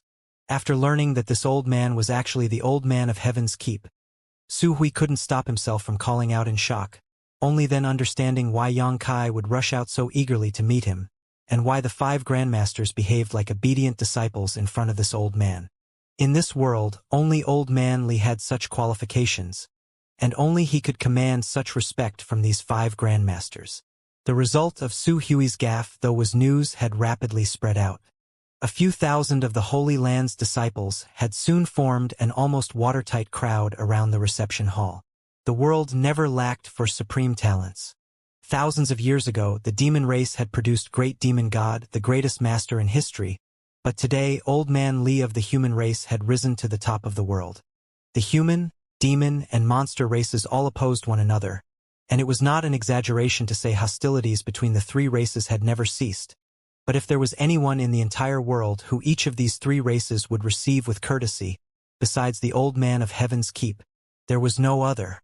Even Demon Commander Zhang Yuan and the 3 monster race great seniors wouldn't dare act disrespectful in front of Old Man Li. Unfortunately, Old Man Li was a hidden dragon who showed his tail but never his face. There were very few people who even knew his true appearance, and no one had heard anything about him for many years. Back in Floating Cloud City, Old Man Li had also quietly arrived at the City Lord's mansion in order to not alarm too many people. There were many rumors that he had actually passed away long ago, making the common people sigh, but unexpectedly, he had taken the initiative to come to 9 heavens holy land today. Have you all looked enough? Don't you have anything better to do? If you keep standing there staring, I'll dig out all or your eyes. Su Hui coldly snorted as he shouted to the crowd. The thousands of disciples were all shocked out of their daze and quickly made like frightened birds and beasts inside the hall. Yang Kai apologized. I've let old man Li see something disgraceful, don't worry. I will order these disciples restrain themselves. No need. No need. Old man Li waved his hand to indicate he didn't mind. Normally, I try to avoid letting others know about my whereabouts, but this time, I hope that as many as possible know I am here. Why would that be? Inside the hall, the Holy Land's elder and the 5 alchemy grandmasters stared at Old Man Li in confusion. Old Man Li's light expression suddenly became serious as he asked, recently, this old man has heard some disturbing news, and that this news actually spread from here, yes? And then those rumors, they're true. Yang Kai replied solemnly, sure enough. Old Man Li sighed and said, this old man also heard that Zhang Yuan and the 3 monster race great seniors have all begun to act, but most of the major human forces have chosen to take a wait-and-see approach. And Yang Kai expression sank. Hearing rumors and seeing with one's own eyes are 2 very different things. They also don't know some ancient secrets like Zhang Yuan and the monster race's great seniors, so them having doubts isn't strange. After a pause, Yang Kai added, but not everyone has chosen to remain idle. Soaring Heaven Sect, Dragon Phoenix Palace, Twin Spirit Pavilion, and Bold Independent Union have all sent word that their masters will soon arrive. With only the sects which had close ties to little friend Yang's, how many masters will you be able to gather? I'm afraid that when the demon and monster race arrive, we will become laughingstocks. In today's world, our human race occupies the strongest position, and this matter has actually occurred inside our territory. Yet only the demon and monster race are willing to contribute their full strength to resolving this issue. How improper of us. Unfortunately, that is just how things are. I have no way to compel these forces to act. Yang Kai said helplessly. Does little friend Yang know which force has the greatest amount of influence in this world? Old Man Li suddenly smiled and asked, which force has the greatest influence? Yang Kai was surprised by this question but quickly thought it over. My 9 Heavens Holy Land's name is quite loud right now and can be considered one of the world's top forces. Soaring Heaven Sect is also quite good, but I don't believe there is a great difference between these 2 and other top forces. And there are many cultivation paradises and powerful forces throughout the world. There are also many top masters who have not appeared for many years. Whether they're even alive or not uncertain, Hifeng added. Old Man Li, which of these forces do you believe to be the most influential? Duan asked curiously. Old Man Li chuckled and didn't answer directly, instead commenting lightly, little friend Yang, the rise of your 9 Heavens Holy Land. This old man has heard much about. It is said that the appearance of a mysterious alchemy grandmaster has allowed 9 Heavens Holy Land to reach a height which surpasses even its peak former glory. That's right. Yang Kai nodded, his eyes suddenly brightening, somewhat understanding which force Old Man Li was referring to. A single profound alchemy grandmaster caused many cultivators to travel from far and wide to seek alchemy services. What would happen if all the world's alchemists were to come here? The Alchemist Guild, Yang Kai shouted. Old Man Li smiled and nodded. If you can convince the Alchemist Guild to act, I believe the world's great forces and experts would all move. Has Old Man Li come here today for this reason? Yang Kai looked towards him excitedly. Good. Since becoming famous, this old man has secluded himself away and not intervened in worldly matters. For the past 1,000 years I have not done anything worthy of note for this world, yet countless people revere and respect me, causing my heart to feel unsettled. Now that there is an opportunity for my influence to make a difference, this old man will naturally not let it off. And although this old man was not born handsome, I believe I'll be able to attract at least a few people's attention. Old Man Li smiled as he explained. I'll go now to the Alchemist General's headquarters and negotiate with them to take a stand. Hong Fong hurriedly stood up. There's no need for that. Master has already sent word to the Alchemist Guild about this matter before coming here. And, while he was at it, he also contacted many of his old friends. Diao smiled and said confidently, "It shouldn't be long before many people start arriving here." Inside the hall, the looks of everyone's face filled with happiness and excitement. Regardless of whether these people do so voluntarily or not, as long as they come, the three clans could collaborate to solve the problem of the bone race as soon as possible. "Many thanks, old man Li," Yang Kai said seriously. "It is this old man who should be thanking little friend Yang on behalf of the world's common people." It was little friend Yang who rushed about to rally the three clans. "The dedication and care you hold for this world's people is so great that this old man must admit his inferiority." Old man Li looked towards Yang Kai approvingly. Yang Kai hesitated for a moment before saying, "Old man Li misunderstands. I did not run around gathering the three clan and sending messengers to all the major forces out of some sense of righteousness, nor because I wanted to save this world." "Oh? Then why is little friend Yang acting so fervently? According to what this old man has heard, it was you who personally convinced the demon and monster race to stand with you." "Because I want to resolve the bone race issue as soon as possible, so I can handle a personal matter. If I do not first solve the bone race, they will become an unwanted distraction." Yang Kai replied sincerely. Old man Li stared at him deeply for a moment, but did not ask him what this personal matter he wanted to deal with was, instead just letting out a chuckle. "No matter what your objective is, what you've done is a great meritorious deed. Later generations who read tales of this day will no doubt see little friend Yang and Nine Heavens Holy Land's names." Yang Kai could only let out a wry laugh. 10 days later, Nine Heavens Holy Land had not yet seen the appearance of any human race master, but several saint-grade alchemists from the Alchemist Guild had actually arrived. These alchemists usually secluded themselves in their homes, and with their honored status it was always others who came to seek them out, but today, as if they had some prior agreement to, they all poured into Nine Heavens Holy Land. Because the old man of Heaven's Keep was here. Each of them came here filled with anticipation, excitement, and admiration. Over the next few days, saint-grade alchemists from around the world arrived. After learning the news, they had raced over even faster than the human race's powerhouses. In just 10 days, the number of saint-grade alchemists inside Nine Heavens Holy Land had nearly reached 30. Almost 90% of the entire world's saint-grade alchemists. As for the remaining 10%, they were all on their way.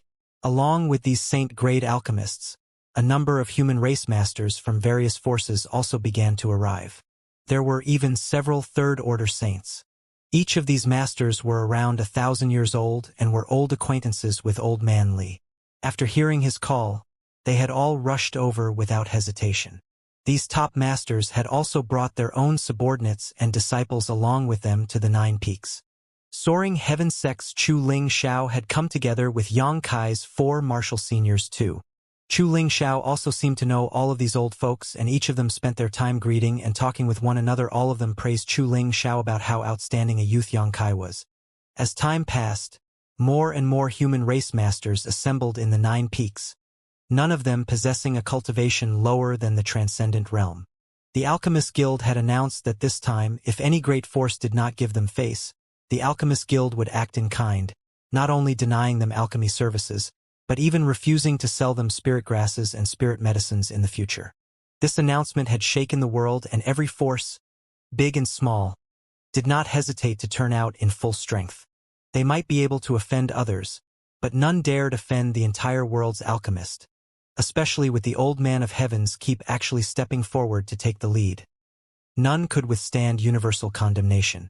Once a cultivator no longer had access to pills, their days would be miserable. Moreover, it was not like there were no benefits to showing up. The Alchemist Guild had pledged that after this matter was settled, all their alchemists would provide alchemy services for free for the next 3 years, including those saint-grade alchemists who would rarely personally take action. No one would easily let go of such a huge advantage. The entire Nine Peaks became very lively in a short period of time, with various masters emerging one after another. With the introductions of Old Man Li and Chu Ling Xiao, Yang Kai also became acquainted with many of these top masters. Time flew by, and 1 month later, from the horizon, a terrifying demonic chi emerged, while at the same time, from a different direction, the sky filled with potent monster chi. The masters inside the Nine Peaks all looked towards the sky, their expression becoming dignified. On the other hand, Yang Kai's eyes brightened as he muttered, "The masters from the demon and monster races have arrived." The three monster race great seniors had already finished their preparations a month ago, but seeing how the demon race had not yet come, they decided to wait a day longer till they felt the approaching auras of the demon race. Inside the 9 Peaks, the human race masters all turned their attention to the approaching demon and monster race forces, many people showing looks of disgust and revulsion. Facing those of different races, they naturally felt distrust. The grudges and hatred between the 3 races could not be resolved overnight. A short time later, Zhang Yuan led the 4 demon generals and a large number of demon race saints into the 9 Peaks, the 3 monster race great seniors also arriving at the same time. Letting out a clear and resonant laugh, Zhang Yuan faintly swept his eyes over the crowd and calmly said, "There's certainly a lot of people gathered here. If I had known so many would come, this senior would not have bothered running all the way over from the demon land and just let you handle this yourselves. This senior had actually thought most of you humans wouldn't even show up." Thunder Dragon nodded in agreement. And this king also thought so. The way they addressed themselves as this senior and this king caused many of the human race masters to glare as bitterness filled their hearts, their expressions becoming ugly. "Do you two want to say anything else?" Yang Kai crossed the crowd and stared up at them. "Do you want to provoke hatred amongst our 3 clans even at this juncture? After coming this far, do you really want to just turn around and go home?" Zhang Yuan chuckled as a look of vigilance appeared on his face. "This senior had no such intentions, but I do need a guarantee from your human race's powerhouses that after we finish dealing with the bone race, they won't take advantage of the opportunity to attack my demon race. You humans are famous for your insidious and deceitful nature. If you cannot provide such assurances, this senior will immediately leave. My monster race also needs such a guarantee." Thunder Dragon concurred. Vaguely, the demon and monster race consolidated into one camp. The demon and monster race leaders had not anticipated that the human race would turn out in such force. They had thought that the various human forces would show their usual disunity, and if even a dozen or so forces had assembled, it would have been quite good already. But upon arriving at the 9 Peaks, they discovered that almost every human race master had actually made an appearance. There were even 5 or 6 Third Order Saint Realm masters here, and that was not counting Yang Kai's people. Once the bone race crisis had been settled, if these people decided to act against them, Zhang Yuan and Thunder Dragon weren't sure the forces they had brought would be able to safely retreat. At this moment, the 2 leaders felt an urge to withdraw and were secretly regretting agreeing to help Yang Kai so easily. "If I promise you this, would you believe it?" Yang Kai looked up at them faintly. Zhang Yuan and Thunder Dragon both decisively shook their heads. Although Yang Kai's aptitude and influence were both outstanding, he was only able to directly command the forces of the 9 Heavens Holy Land. There was no way he could control so many other human race masters. From the crowd down below, some of the human race masters began calling out, "Aren't you two acting a bit paranoid? We didn't have such ideas before. However, now that you mention it, some of us may be having some strange thoughts." Saying so, a number of sly grins began appearing.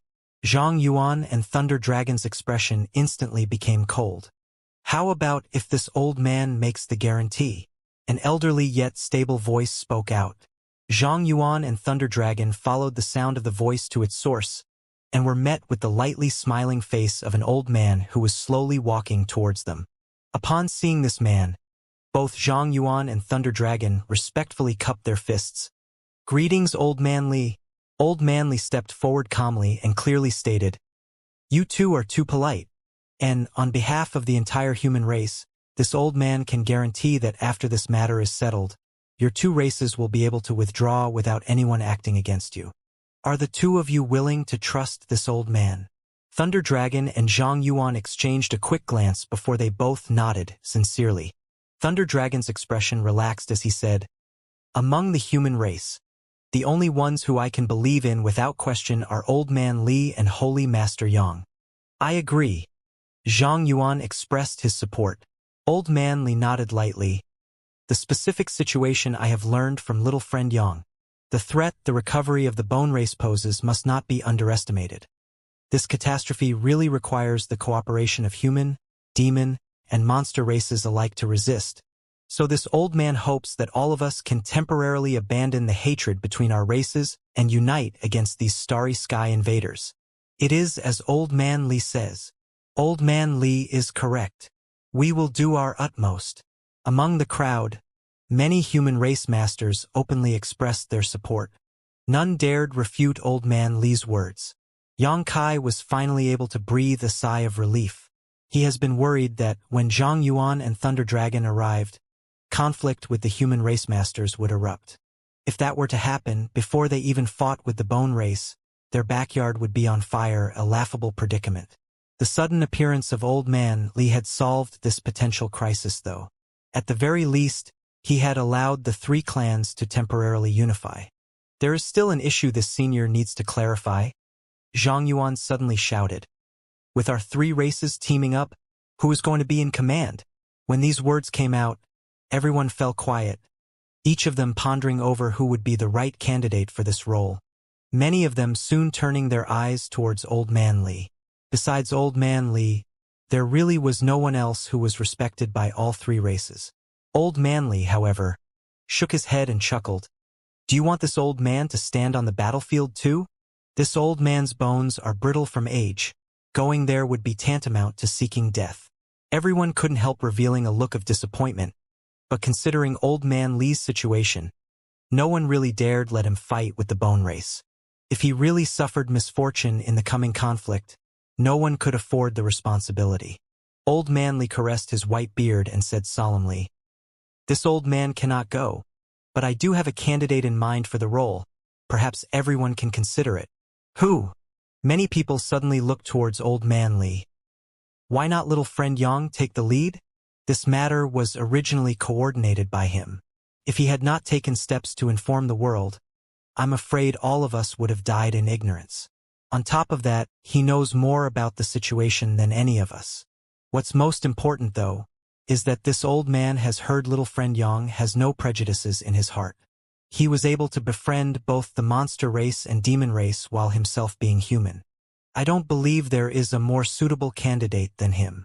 Among the gathered human race masters, many whispers could be heard. Some people began nodding while others shook their heads. Xianxia was also stunned and shook his head. Old Man Li, I'm afraid this is not appropriate. I am not suited to ordering others around, and I am far younger and weaker than most of the seniors here. How could I be the one commanding them?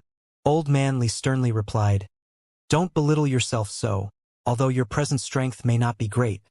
Having such achievements at your age is more than enough to qualify you as this world's greatest talent. Besides the great demon god thousands of years ago, I am afraid no one can compare to your aptitude. Your achievements will certainly not be inferior to any of the seniors present today. On top of that, you are the master of 9 Heavens' holy land. Your status is no lower than anyone's here. But in the end, Xianxia frowned, not wanting to pick up this hot potato. Old Man Li lifted his hand to interrupt him. The three clans indeed need someone to oversee the whole situation, weigh the pros and cons, and give rational orders. If you don't accept this role, then the three clans will be unable to collaborate effectively. Zhang Yuan nodded. This senior has no objections. Thunder Dragon shrugged his shoulders. My monster race also agrees. Compared to anyone else here, they felt more comfortable following Xianxia. After all, they had no friendship with any of the other human race masters, nor had they had any prior dealings with them. The only thing they shared was common hatred, so if they allowed someone else to issue orders, they may very well end up in a disadvantageous situation. My soaring heaven sect agrees. Chu Ling Xiao added his support. Little Xianxia, if you are capable, you should not refuse. Meng Wuya also advised. With these two speaking, many human masters began pondering. Whether it was Chu Ling Xiao or Meng Wuya, both were top powerhouses of the human race, so naturally their words carried weight. Soon, the expression on the hesitant masters became stern as they discovered that although the holy master of 9 Heavens' holy land was neither old nor strong, his connections were actually broader than anyone else here. He had a large number of Saint Realm Master subordinates, originated from Soaring Heaven sect, was closely related to the human race's strongest master Meng Wuxia and was favored by Old Man Li. He was even friends with the likes of Zhang Yuan and the monster race great seniors. Invisibly, Yang Kai's position in these people's minds had risen sharply, making them realize that this young man was fully able to command a part of the world. Bearing this thought in mind, none dared to despise Yang Kai again. Immediately, everyone expressed their agreement to Old Man Li's proposal. Yang Kai's brow became flat, not only lacking any joy but instead wishing he could find a way to reject. Everyone's vision silently gathered on him, waiting for his reply. Facing this situation, rejection was not an option. If Yang Kai were to reject, just as Old Man Li said, the combined forces of the three clans would be nothing more than loose sand. After hesitating for a moment, Yang Kai braced himself and nodded. Then this junior will not be polite and will instead just ask the many seniors present to assist me. Old Man Li smiled and nodded with satisfaction. Don't carry any psychological burden. Just act in accordance with your best judgment. Yang Kai nodded lightly before sweeping his eyes over the crowd and loudly declaring, since everyone had gathered, we should not delay, let's go. May the fortunes of war be with you. Old Man Li cupped his fists solemnly. We will take advantage of Old Man Li's auspicious words. Yang Kai took a deep breath and flew out of the 9 peaks, Li Rong and Han Fei following close behind. Many human race masters also pushed their Saint Qi and True Qi and swarmed after him, like a departing flock of birds. Zhang Yuan and Thunder Dragon looked at each other with a slight grin before they too quickly kept up. In an instant, the sound of rushing wind resounded across the 9 peaks as various colorful rays of light flashed through the air. In order to increase their speed, many masters had summoned their flight-type artifacts. Carriages, flying swords, boats, all sorts of artifacts of various shapes and sizes appeared, dazzling the crowds down below. Behind the human race masters, the demon races were wrapped in a thick black cloud, obscuring their figures as they quickly flew forward. Further behind them, the monster race masters followed, some in human form, some in beast form, a number of giant monster beasts actually dashing along the ground, their speed in no way inferior to those who were flying, a cloud of dust being kicked up wherever they passed. Old Man Li stood at the edge of the 9 peaks and watched as this gathering of the world's top masters flew of and disappeared before turning to the Saint Great Alchemist standing behind him and saying, we should also handle the matters we are capable of and refine a number of Saint Pills. When they return home, there will no doubt be many in need of healing and restorative pills. The sky was dim and the earth was smashed, a scene one would only expect to see at the end of the world. The masters of the 3 clans flew over a city as their divine senses all spread out. Yet, they have not found a single aura down below, chilling their hearts. This was already the 10th dead city they had encountered. These towns were originally bustling with people and activity, but now they had become blood-stained ruins that eerily lacked any corpses. After leaving 9 Heavens' holy land, the Tongxian realm masters had spent an entire month on the road. A few days ago, as they approached the former boundaries of Water Spirit Temple's territory, the 3 clans masters discovered that the situation was much worse than they originally thought. The bone race had expanded rapidly. A swath of territory 10,000 kilometers in radius with Water Spirit Temple at its center had turned into a desolate wasteland where not even birds remained. It was as if this area had become a dead zone where no one lived and nothing grew. At least several 100,000 humans had disappeared from this land. How many bone race clansmen could be spawned from these hundreds of thousands of corpses? No one could tell. A blue light flashed in front of the group of masters and Yang Kai's figure appeared, his expression extremely solemn. How is the situation? Chu Ling Xiao hurriedly asked. Because Yang Kai possessed a star shuttle, he had gone ahead a few days ago to scout out the situation and had not returned until just now. Not good. Yang Kai shook his head before turning his attention to the group of masters in front of him. The bone race currently has at least 3,000 clansmen, all of whom have at least reached the transcendent realm. When this remark came out, everyone's face paled. When Yang Kai had first encountered newly revived bone race, there had only been a few dozen saints and 100 or so transcendents among them, their total population less than 200. But in just half a year, their number had actually swelled to more than 3,000. Such astonishing growth was difficult for everyone present to accept. And these 3,000 bone race clansmen were all at least transcendent realm masters.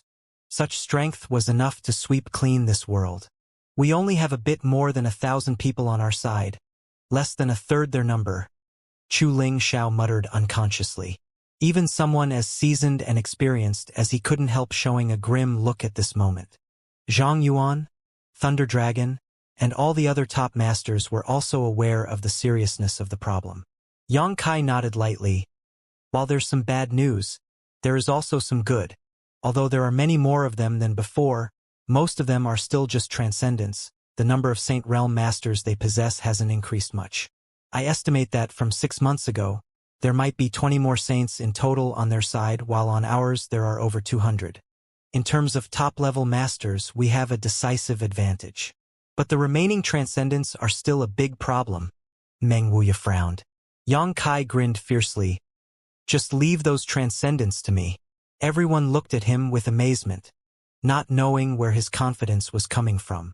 Even Meng Wuya or Chu Ling Xiao wouldn't dare say they could deal 2,000 or 3,000 transcendents. Never mind Yang Kai. We should be glad that it took us less than half a year to assemble. If we have given the bone race 6 more months, they really would have become unstoppable. Yang Kai said as a look of fear flashed across his face.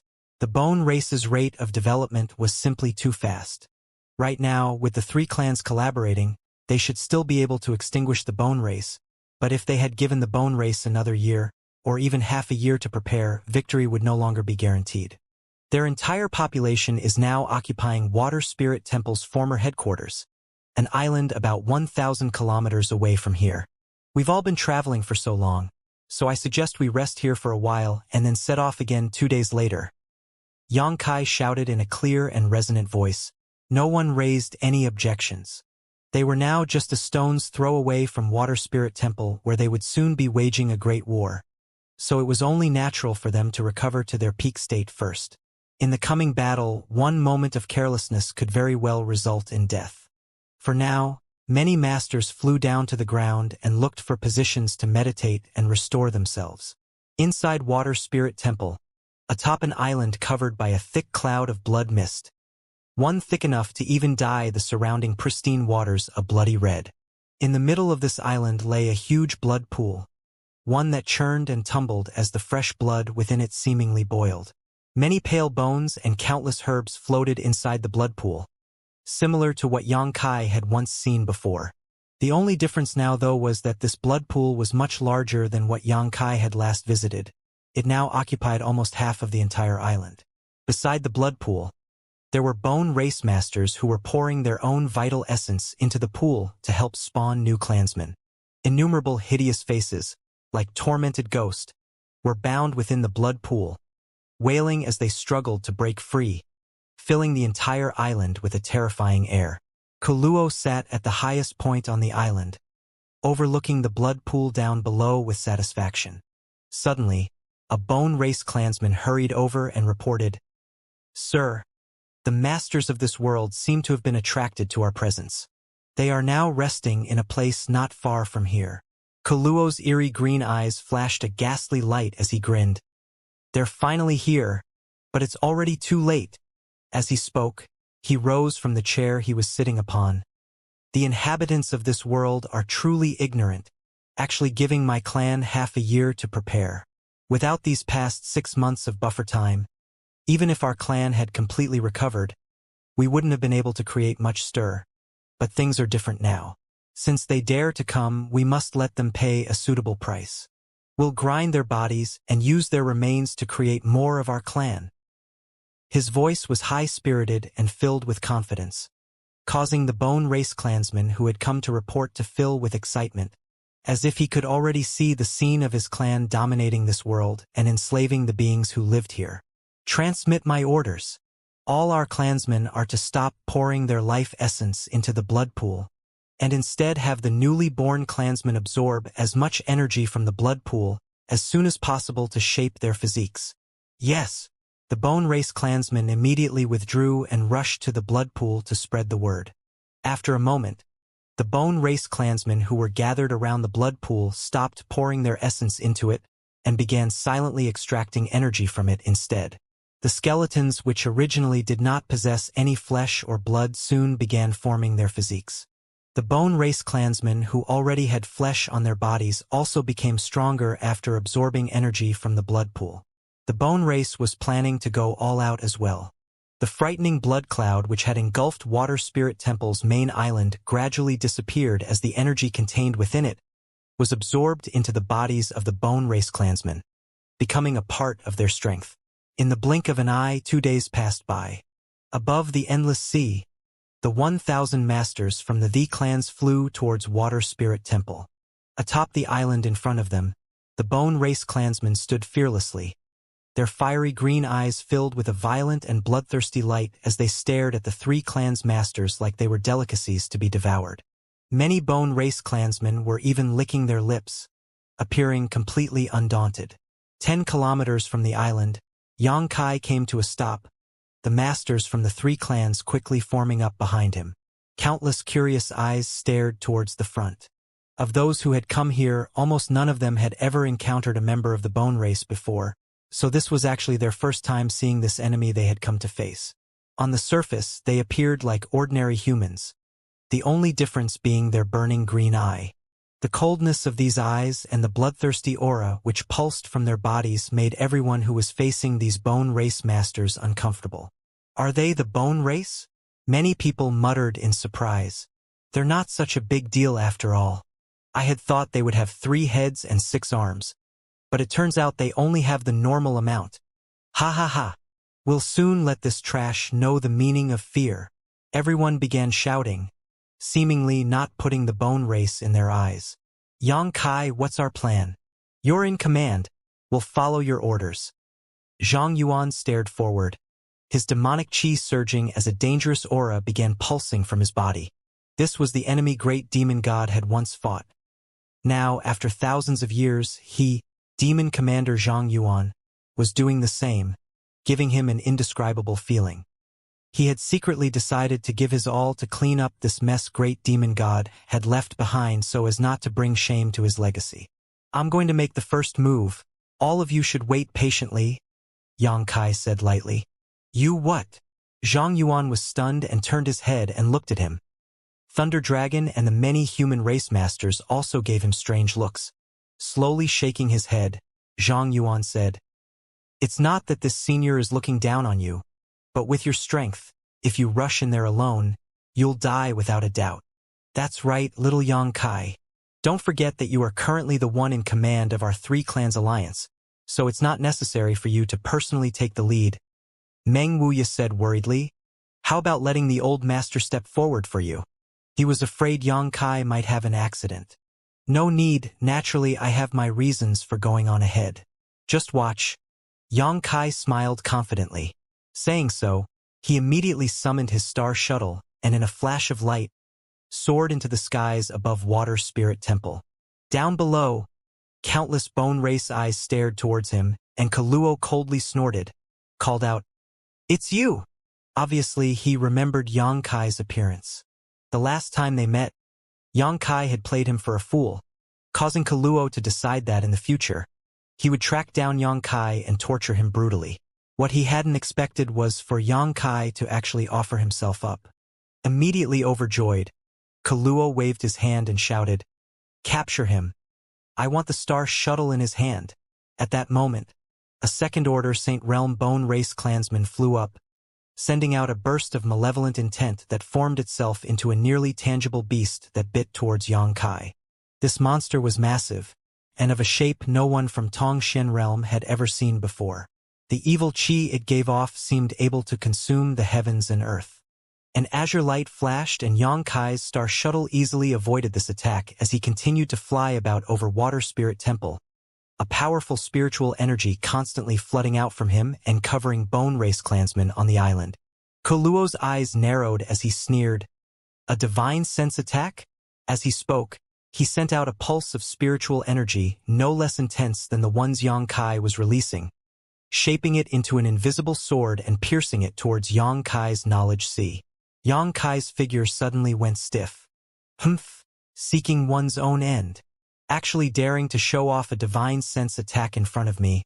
It seems you have no concept of your own strength. Kaluo snickered.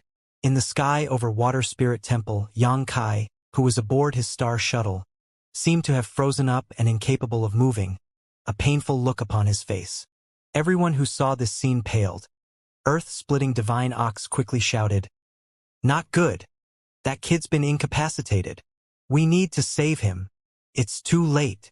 Demon General Meng Ji's expression turned ugly as he stared at the Bone Race Master, who was quickly approaching Xianxia. Just now, Xianxia had taken advantage of his strange artifact to avoid being caught by the pursuing Bone Race Saint. But now that he had been locked in place, the Bone Race Master was quickly able to close in, a malicious grin on his face as he reached out his hand to grab Xianxia's neck. Everyone had no doubt that, in the next breath, Xianxia's head would be separated from his body. Many people couldn't bear to witness this cruel sight and quickly turned their heads away, lamenting Xianxia's untimely demise. In the next instant, though, a wave of heat burst out and several muffled explosions resounded, dyeing Water Spirit Temple in a reddish hue. Numerous brilliant flames suddenly appeared and rained down like a meteor shower on the island below, each one containing a terrifying concentration of power that, upon contact with the ground, erupting into an inferno that rapidly blackened the earth.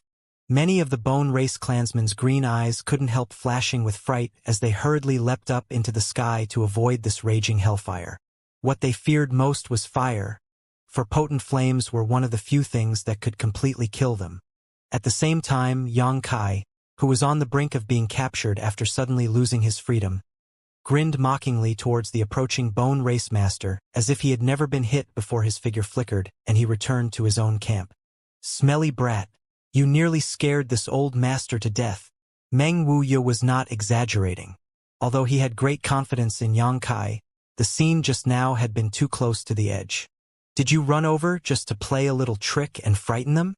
Zhang Yuan glanced over at Xianxia, a slight look of dissatisfaction on his face. "Of course not." Xianxia smiled lightly. "Just wait." "Wait for what?" Zhang Yuan couldn't help but frown, not knowing what scheme Xianxia was up to. In fact, no one understood Xianxia's actions, not even Kaluo, the leader of the Bone Race. Although they had been hibernating for thousands of years, before that, they had fought against many of the inhabitants of this world. Yet never before had they encountered such a strange young man. A moment ago, Kaluo realized that this youth's spiritual energy was actually no weaker than his own. If it weren't, there would have been no way for him to withdraw safely. But what Kaluo was confused about was this youth's objective. Did he deliberately fly over just to show the unusual strength of his soul? After 10 breaths of confusion, though, a pitiful scream rang out from among the Bone Race camp. This one scream seemed to set off a chain reaction as more and more Bone Race clansmen began wailing. Each of them seemed to be experiencing unbearable pain, their green eyes flickering as they soon began uncontrollably falling from the sky like raindrops onto the island and water below. Within moments, 500 to 600 of the 3,000 Bone Race clansmen had fallen. "What happened?" Kaluo changed countenance and shouted angrily. "Sir, we're not clear," one of the nearby Bone Race clansmen replied. The masters from the 3 clans were also staring dumbfounded at this development, unable to understand the situation. However, they were keenly aware that the Bone Race clansmen who screamed and fell from the sky were all Transcendent Realms cultivators, and the less powerful ones at that. It was that divine sense attack. A First-Order Saint Realm Bone Race Master's complexion paled as he endured a sharp pain coming from his knowledge sea, gritting his teeth as he reported. His divine sense attack was laced with some strange insects that are now eating away at our souls. These bugs are extremely tiny and difficult to detect. Even I've been affected. Soul-devouring insects? Kaluo's expression changed greatly as he suddenly thought of a certain type of insect which matched his subordinate's description. How could this backwater planet have these things? What was even more shocking to him, though, was how this young man could utilize these soul-devouring insects and even mix them into his divine sense attacks. As they spoke out loud, their voices could be heard 10 kilometers away, and the masters from the 3 clans couldn't help staring towards Xianxia with amazement. their eyes filled with shock and pleasant surprise. Naturally, they had heard of soul-devouring insects. They were a type of exotic ancient insect that specifically fed on spiritual energy. Once someone was infested by these insects, if their soul wasn't strong enough to expel them, they would inevitably die. However, what surprised them was that the soul-devouring insects released by Xianxia seemed to be far more powerful than the rumors, because according to ancient records, as long as one arrived at the Saint Realm, they could easily use their powerful spiritual energy to kill these bugs. But among the Bone Race clansmen, there were clearly Saint Realm masters affected as well. Although these masters had not succumbed, they looked extremely uncomfortable. Obviously, they were completely occupied by these soul-devouring insects and had temporarily lost their combat capabilities. Are those soul-devouring insects they're talking about really yours? Meng Wuya asked curiously. And Xianxia nodded. I raised them with my own spiritual energy. Raised them yourself? Meng Wuya's expression cramped up as he simultaneously admired Xianxia's courage and wondered what he was thinking. No wonder you said to leave those transcendent realm bone race to you. It turns out you had such a card. Thunder Dragon Great Senior suddenly understood. These soul-devouring insects were indeed terrible, and could even exterminate a race if used recklessly. Considering this, Thunder Dragon, Zhang Yuan, and many others behind them felt cold sweat drip down their backs. All of them secretly rejoiced that they had taken the initiative to be on good terms with Xianxia and not become enemies with him. If they had really become intractable enemies, with just his soul-devouring insects alone, he would be able to destroy their demon or monster race. Saints might not have to fear these insects, but how many saints did each of their two races possess? The overwhelming majority of their clansmen were below the Saint Realm and would be helpless against these exotic ancient insects. Many human race masters also took notice of this, and the looks they directed at Xianxia became subtly different from before, all of them seemingly reevaluating him and wondering how they could go about building good relationships with Nine Heavens Holy Land in the future. The opening of this war has gone well. Chu Ling Xiao smiled heartily. Eliminating several hundred of their number at once, it seems they are doomed to die here today. If they have any intelligence at all, they won't just sit there waiting to die. Xianxia knit his brow as he stared forward. Although he had successfully launched a preemptive attack on the bone race, if the situation turned into a melee, his soul-devouring insects would no longer be able to play such a big role. These little insects only followed their instincts to devour spiritual energy. In a melee, they were very likely to accidentally injure the masters from the three clans as well. Xianxia was now hoping the bone race would continue to remain in a state of confusion. Once enough time had passed, the soul-devouring insects would be able to kill all the bone race clansmen below the Saint Realm. At the time, with less than 100 bone race saints left, it would a simply task for the forces of the three clans to clean them up. In less than 30 breaths, the 500 or 600 bone race clansmen that had fallen into the sea or onto the island down below had all died, their green eyes losing their former light and instead filling with dullness. Even the strange bone race cultivators would die if their souls were destroyed. Seeing so many of his clansmen die like this, Kaluo's green eyes seemed to become red with anger, and in his fury, he roared towards the sky, releasing a thick blood fog from his body that washed over the island. This blood fog not only contained his potent physical strength, but also Kaluo's tyrannical spiritual energy. In an instant, Xianxia felt the soul-devouring insects he had been raising for so many years suffer massive losses, causing his expression to ink as he quickly recalled the survivors back. At this point, there were still more than 2,000 bone race clansmen remaining, each of them now directing looks of bitter hatred towards him. A huge suction force suddenly spread from these bone race masters. The bodies of the bone race clansmen who had just died quickly shriveled up, their physiques transforming into a stream of vital essence that was swallowed up by their living counterparts, enhancing their strength. Within moments, the 500 or 600 dead bone race clansmen had been transformed in dust and thoroughly vanished. Xianxia was stunned as he couldn't help muttering, "They can even do this?" The masters from the three clans also wore grim looks. With this strange ability, the more people who died, whether they were their allies or enemies, the stronger the remaining bone race masters would become. Xianxia immediately realized this point, as did the others. Everyone understood that this was going to be a difficult fight. "They're advancing," Meng Wuya shouted. "Meet them head-on." Yang Kai narrowed his eyes as he shouted, "Remember, ordinary injuries have no effect on them. Even what would normally be mortal wounds are meaningless. The best way to kill them is to tear them apart, crush them to pieces, or burn them into ash." Yang Kai had previously explained this information to everyone, but with the battle about to begin, he couldn't help issuing a reminder. "I know. I'll let these walking skeletons experience this senior's methods." Zhang Yuan grinned. On the opposite side, the 2,000 or so bone race clansmen were flying over, each of them eerily silent, their expressions fierce and determined, seemingly unafraid of even death. The masters from the 3 clans didn't move, but all 1,000 of them had begun to condense their strength, ready to strike at any moment. The 10 kilometers between the 2 groups quickly shrank. When the bone race had crossed half the distance, the human, demon, and monster race masters finally moved, streams of potent Saint Qi, demonic Qi, and monster Qi flying out as all kinds of radiant artifacts were summoned out. The entire sky was lit up with explosions of light as the world itself seemed to tremble under the fury of this combined attack. Artifacts of all shapes and sizes flashed as they released one strike after another. The more than 2,000 bone race clansmen all simultaneously opened their mouths and let out a terrible howl, sending out an invisible shockwave that caused the sea below them to rise into the sky and blend together with the rancid blood Qi they were emitting, countering the opening salvo from the 3 clans.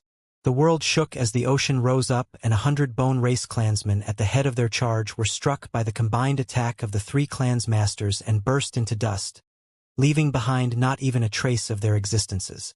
More bone race figures emerged from the tidal wave and charged fearlessly into the 3 clans lineup. They had blocked the wave of attacks with the help of this wall of seawater and by sacrificing over 100 of their fellow clansmen. A great melee was about to begin. As the 2,000 bone race clansmen rushed over, the 3 clans coalition instantly began to split up to engage the enemy. The bone race also knew that this battle would determine the fate of this world. If they were defeated here, the enemy would completely exterminate them, not giving them a chance to preserve the last of their clan, like they had done all those thousands of years ago. But if they were to win, they would be able to enslave this world without the slightest opposition. As such, Kuluo had gone all out, investing the strength of his entire clan and disregarding any kind of losses they suffered in pursuit of victory. Howls and pitiful screams echoed through the air as cultivators from both sides perished, crimson flowers blossoming across the sky and sea. The bone race had the absolute advantage in terms of numbers. Even after Yang Kai had used his soul-devouring insects to launch a surprise attack, the bone race was still twice as numerous as the 3 clans masters. On top of that, they didn't fear injuries. Even if their hearts or heads were pierced through, they would quickly be able to restore themselves. As long as their skeleton remained undamaged, they would not die. However, they had no artifacts. Perhaps thousands of years ago, when they first set foot on Tongshan realm, they had their own artifacts, but after thousands of years unable to nourish them, all their artifacts had long decayed and been destroyed. Right now, they could only fight using their personal strength. The masters from the 3 clans were different, each of them possessing a few good offensive and defensive artifacts which they did not hesitate to summon.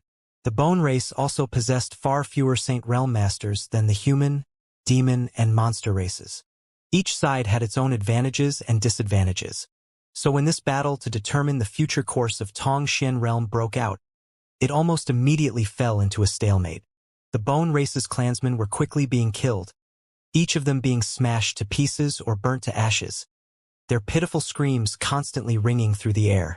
The 3 clans also suffered losses, but compared to the bone race, the number of people who fell was undoubtedly less. The human, demon, and monster race masters all respectively revealed their own divine abilities, display a shocking array of astonishing methods. A thick black cloud covered the sky, resembling the curtain of night. The brilliant rays of the sun were unable to penetrate this cloud, blanketing the entire sea in darkness. The atmosphere was filled with a gloomy chill as this black cloud descended, bringing with it a pressure akin to a falling mountain, weighing down hundreds of bone race clansmen, severely hindering their movements. Beneath this cloud, Zhang Yuan led many demon race masters in a grand formation to launch a devastating attack. A giant meteor of compressed dark energy rained down from the black cloud onto the bone race cultivators below. This dark meteor pulsed with terrifying, heaven-shaking energy. When the meteor landed among the suppressed bone race cultivators, it silently exploded into a wave of pitch-black ripples. As these ripples of black energy propagated outwards, they swept up all the surrounding bone race cultivators. The sea below sank as a huge gully formed on its surface. Even the main island of Water Spirit Temple, which was 10 kilometers away, could not withstand this series of attacks and was quickly torn apart, collapsing into the sea. Countless bone race clansmen were caught up in this dark explosion and shredded, as if they had been slashed apart by thousands of sharp blades. The Transcendent Realm bone race clansmen were unable to bear this kind of violent attack. Even the Saint Realm bone race masters suffered heavy losses under this attack and were nearly crushed by it. If they had not escaped quickly, their fate would have been no different from their Transcendent Realm counterparts. After experiencing Zhang Yuan's tyrannical might, the surviving bone race master's eyes flashed with dread. The 4 demon general followed close behind Zhang Yuan, each of them wearing fierce expressions as they madly pushed their demonic qi, soaring straight into the bone race cultivators and slaughtering in all directions. Meng Wuya fought alone. His hands seemed able to grasp the sky itself, his gestures wild and unrestrained as an amazing momentum centered on him constantly whipped about. No bone race master dared to approach him, steering well clear of this frightening aura. Above Meng Wuya's head, inexplicable energy gathered and gradually condensed into a number of great beasts. These beasts were massive and carried with them an indomitable and ancient aura. A moment later, these beasts seemed to come alive as their eyes all shot open and an overwhelming aura of destruction erupted from their bodies. The world shuddered. There were 8 of these beasts in total, some that ran along the ground, others that flew through the sky, and some that even swam in the sea. These 8 beasts possessed real physical essence and were nearly indistinguishable from living monster beasts. A moment later, they rushed into the bone race cultivators, trampling and smashing them to pieces, swallowing them whole without spitting out even their bones. Chu Ling Xiao led Song Yen and the other soaring heaven sect saints through the battlefield, accurately targeting the Third-Order Saint Realm bone race masters, their group of 5 focusing solely on killing these top enemy powerhouses with the greatest efficiency. Scarlet Flame Thunder Dragon, Earth-Splitting Divine Ox, and Ice Jade Python, the 3 monster race great seniors, also held nothing back, transforming into the beast forms as they led the other monster race masters on a wild rampage. Scarlet Flame Thunder Dragon spat out swaths of burning flames. Everywhere he went, bone race cultivators were reduced to ash. Arcs of lightning as thick as an adult male's torso also surged around his body, inspiring bolts of lightning from the heavens above to endlessly fall on the surrounding bone race masters, shredding their forms before they could even resist. Wherever Earth-Splitting Divine Ox stepped, massive cracks would appear, and from these cracks an intense vortex of Earth Chi would emerge, drawing in the nearby bone race cultivators before grinding them into slag. Ice Jade Python's body was covered in beautiful jade white scales that granted physical defense so strong that all the bone race attacks that landed on her only managed to produce some small sparks without causing any damage. Whenever she whipped her long tail about, any bone race clansman unlucky enough to be hit would explode into a bloody fog, their bones shattering to pieces. Among the ancient demon clan, Li Rong's figure flickered about lightly, her movements elegant and graceful, her jade-white hands reaping the lives of one bone race master after another in a seemingly relaxed fashion. Han Fei wrapped herself in a frigid aura as she shuttled across the battlefield. Everywhere she went turned into a frozen tundra where snow fell from the sky. Gorgeous ice flowers blossomed on the chests of bone race masters she struck, freezing them into ice sculptures that soon shattered into particles of light. None of the masters from the human, demon, and monster races concealed their strength, each of them constantly unleashing their strongest divine abilities, going all out to destroy the enemy before them. They paid no attention to their own side's losses, instead just striving to extinguish these starry sky invaders as quickly as possible. They had seemingly been infected by Yang Kai's boldness after witnessing him single-handedly charging into the enemy's ranks. Yang Kai was only a third-order transcendent, but he had still flown straight into the 3,000 bone race masters all alone and killed hundreds of them in an instant. None of these masters were willing to show any weakness here. Before leaving, Yang Kai had been appointed by the three clans as their commander, but he was not one to sit back and issue orders. Rather than using words, he had chosen to inspire the spirits of the three clans through his actions instead. He had to let them temporarily abandon the boundaries between their races and work together to carve out a future for all of them in this world. Everyone was fighting bravely, and Yang Kai was no exception. Unfortunately, as a third-order transcendent in this tangled melee, the role he could play was too small. Every one of the bone race cultivators was at least a transcendent and quite difficult to kill, even making full use of his 9 heavens divine skills. Yang Kai had only managed to kill 10 more enemies since the battle broke out. A tinge of annoyance welled up in his heart, and Yang Kai quickly began condensing the burning hot true chi inside his body. The golden dragon tattoo on his back, which none around him could see, suddenly came to life and began swimming across his skin. The next moment, a dazzling golden light erupted from the golden dragon tattoo pattern, blinding everyone nearby. An immense and majestic aura erupted. A mighty dragon roar resounded through the sky, piercing the heavens like an unstoppable sword and echoing across the world. A huge golden dragon suddenly appeared at a certain spot on the battlefield. This golden dragon shone like the sun, the blazing hot energy pulsing from its body, scalding all the bone race cultivators near it. In the blink of an eye, 4 or 5 transcendent realm bone race cultivators were burned to ashes. The Dragon Emperor's power. Dragon Phoenix Palace's Palace Master Chunzhou gasped as he saw this golden dragon emerge, and then begin to wantonly slaughter the bone race cultivators around it, shouting out excitedly, "My Dragon Phoenix Palace's Dragon Emperor has once again reappeared in this world." Even after several years had passed, Chunzhou still distinctly remembered this familiar scene.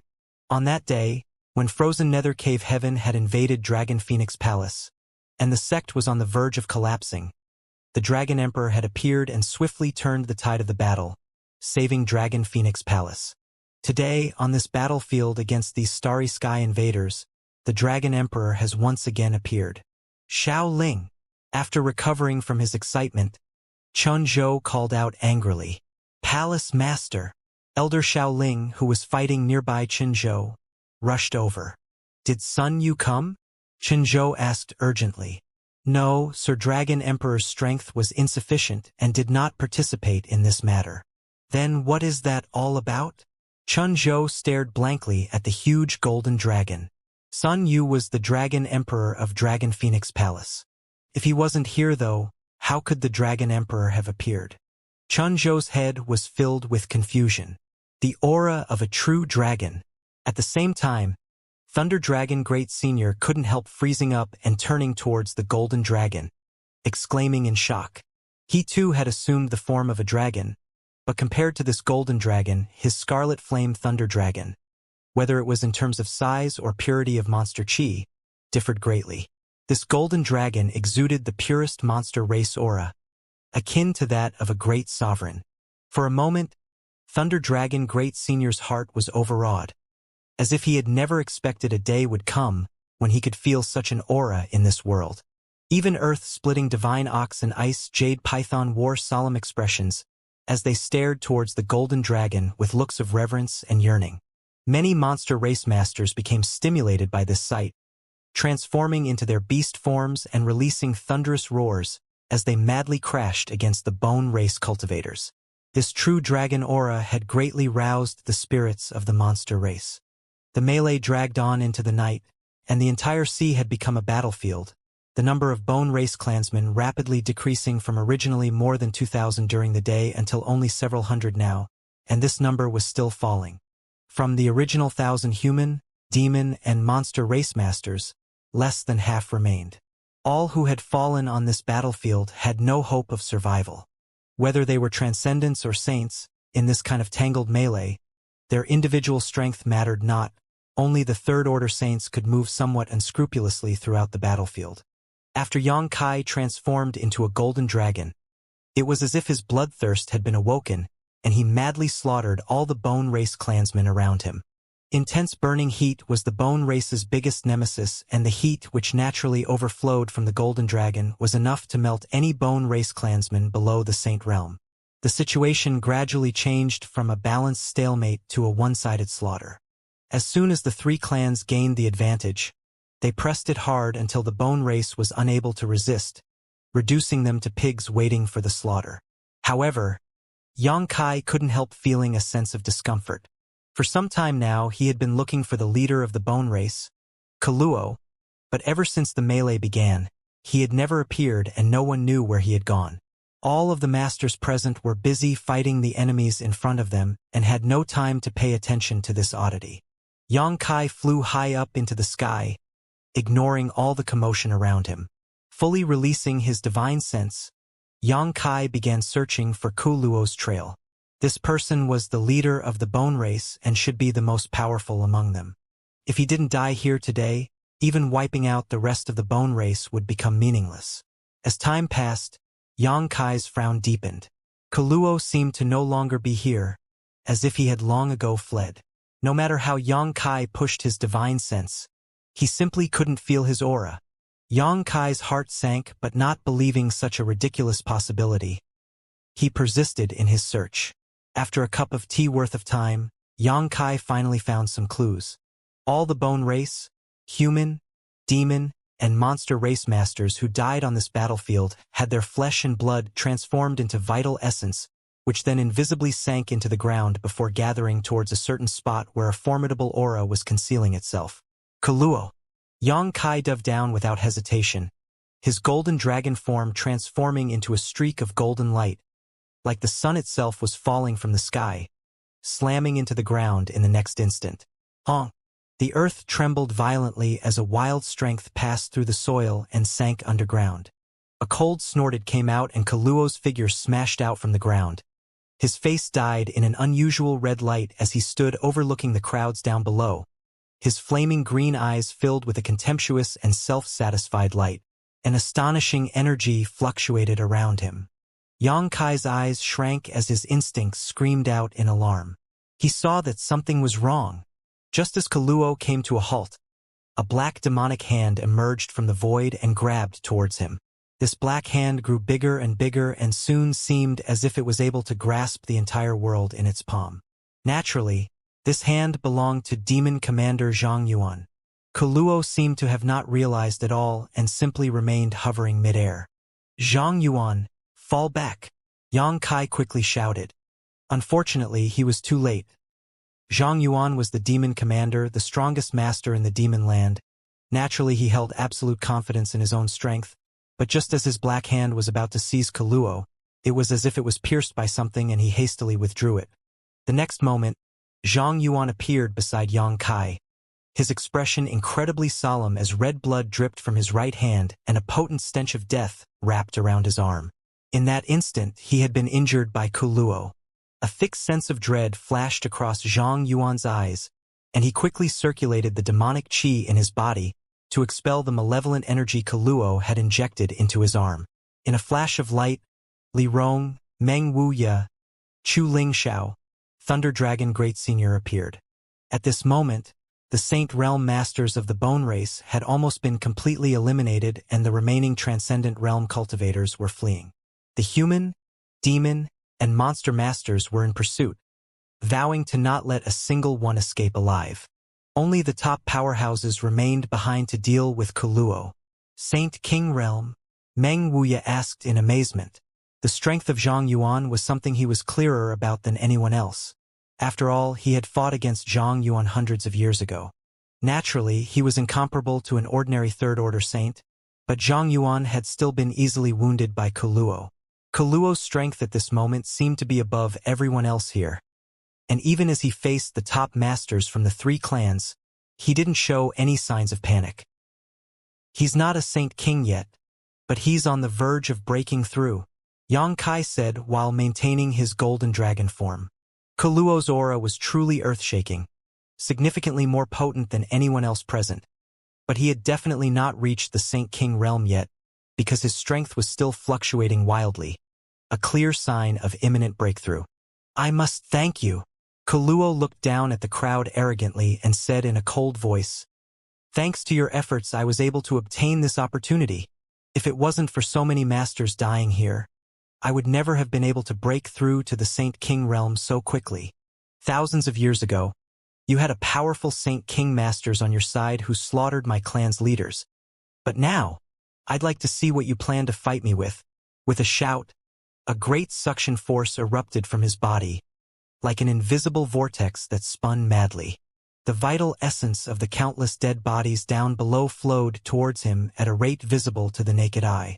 The rivers of blood and essence continuously poured into Kaluo's body, transforming into his own strength, fueling his ever-rising momentum.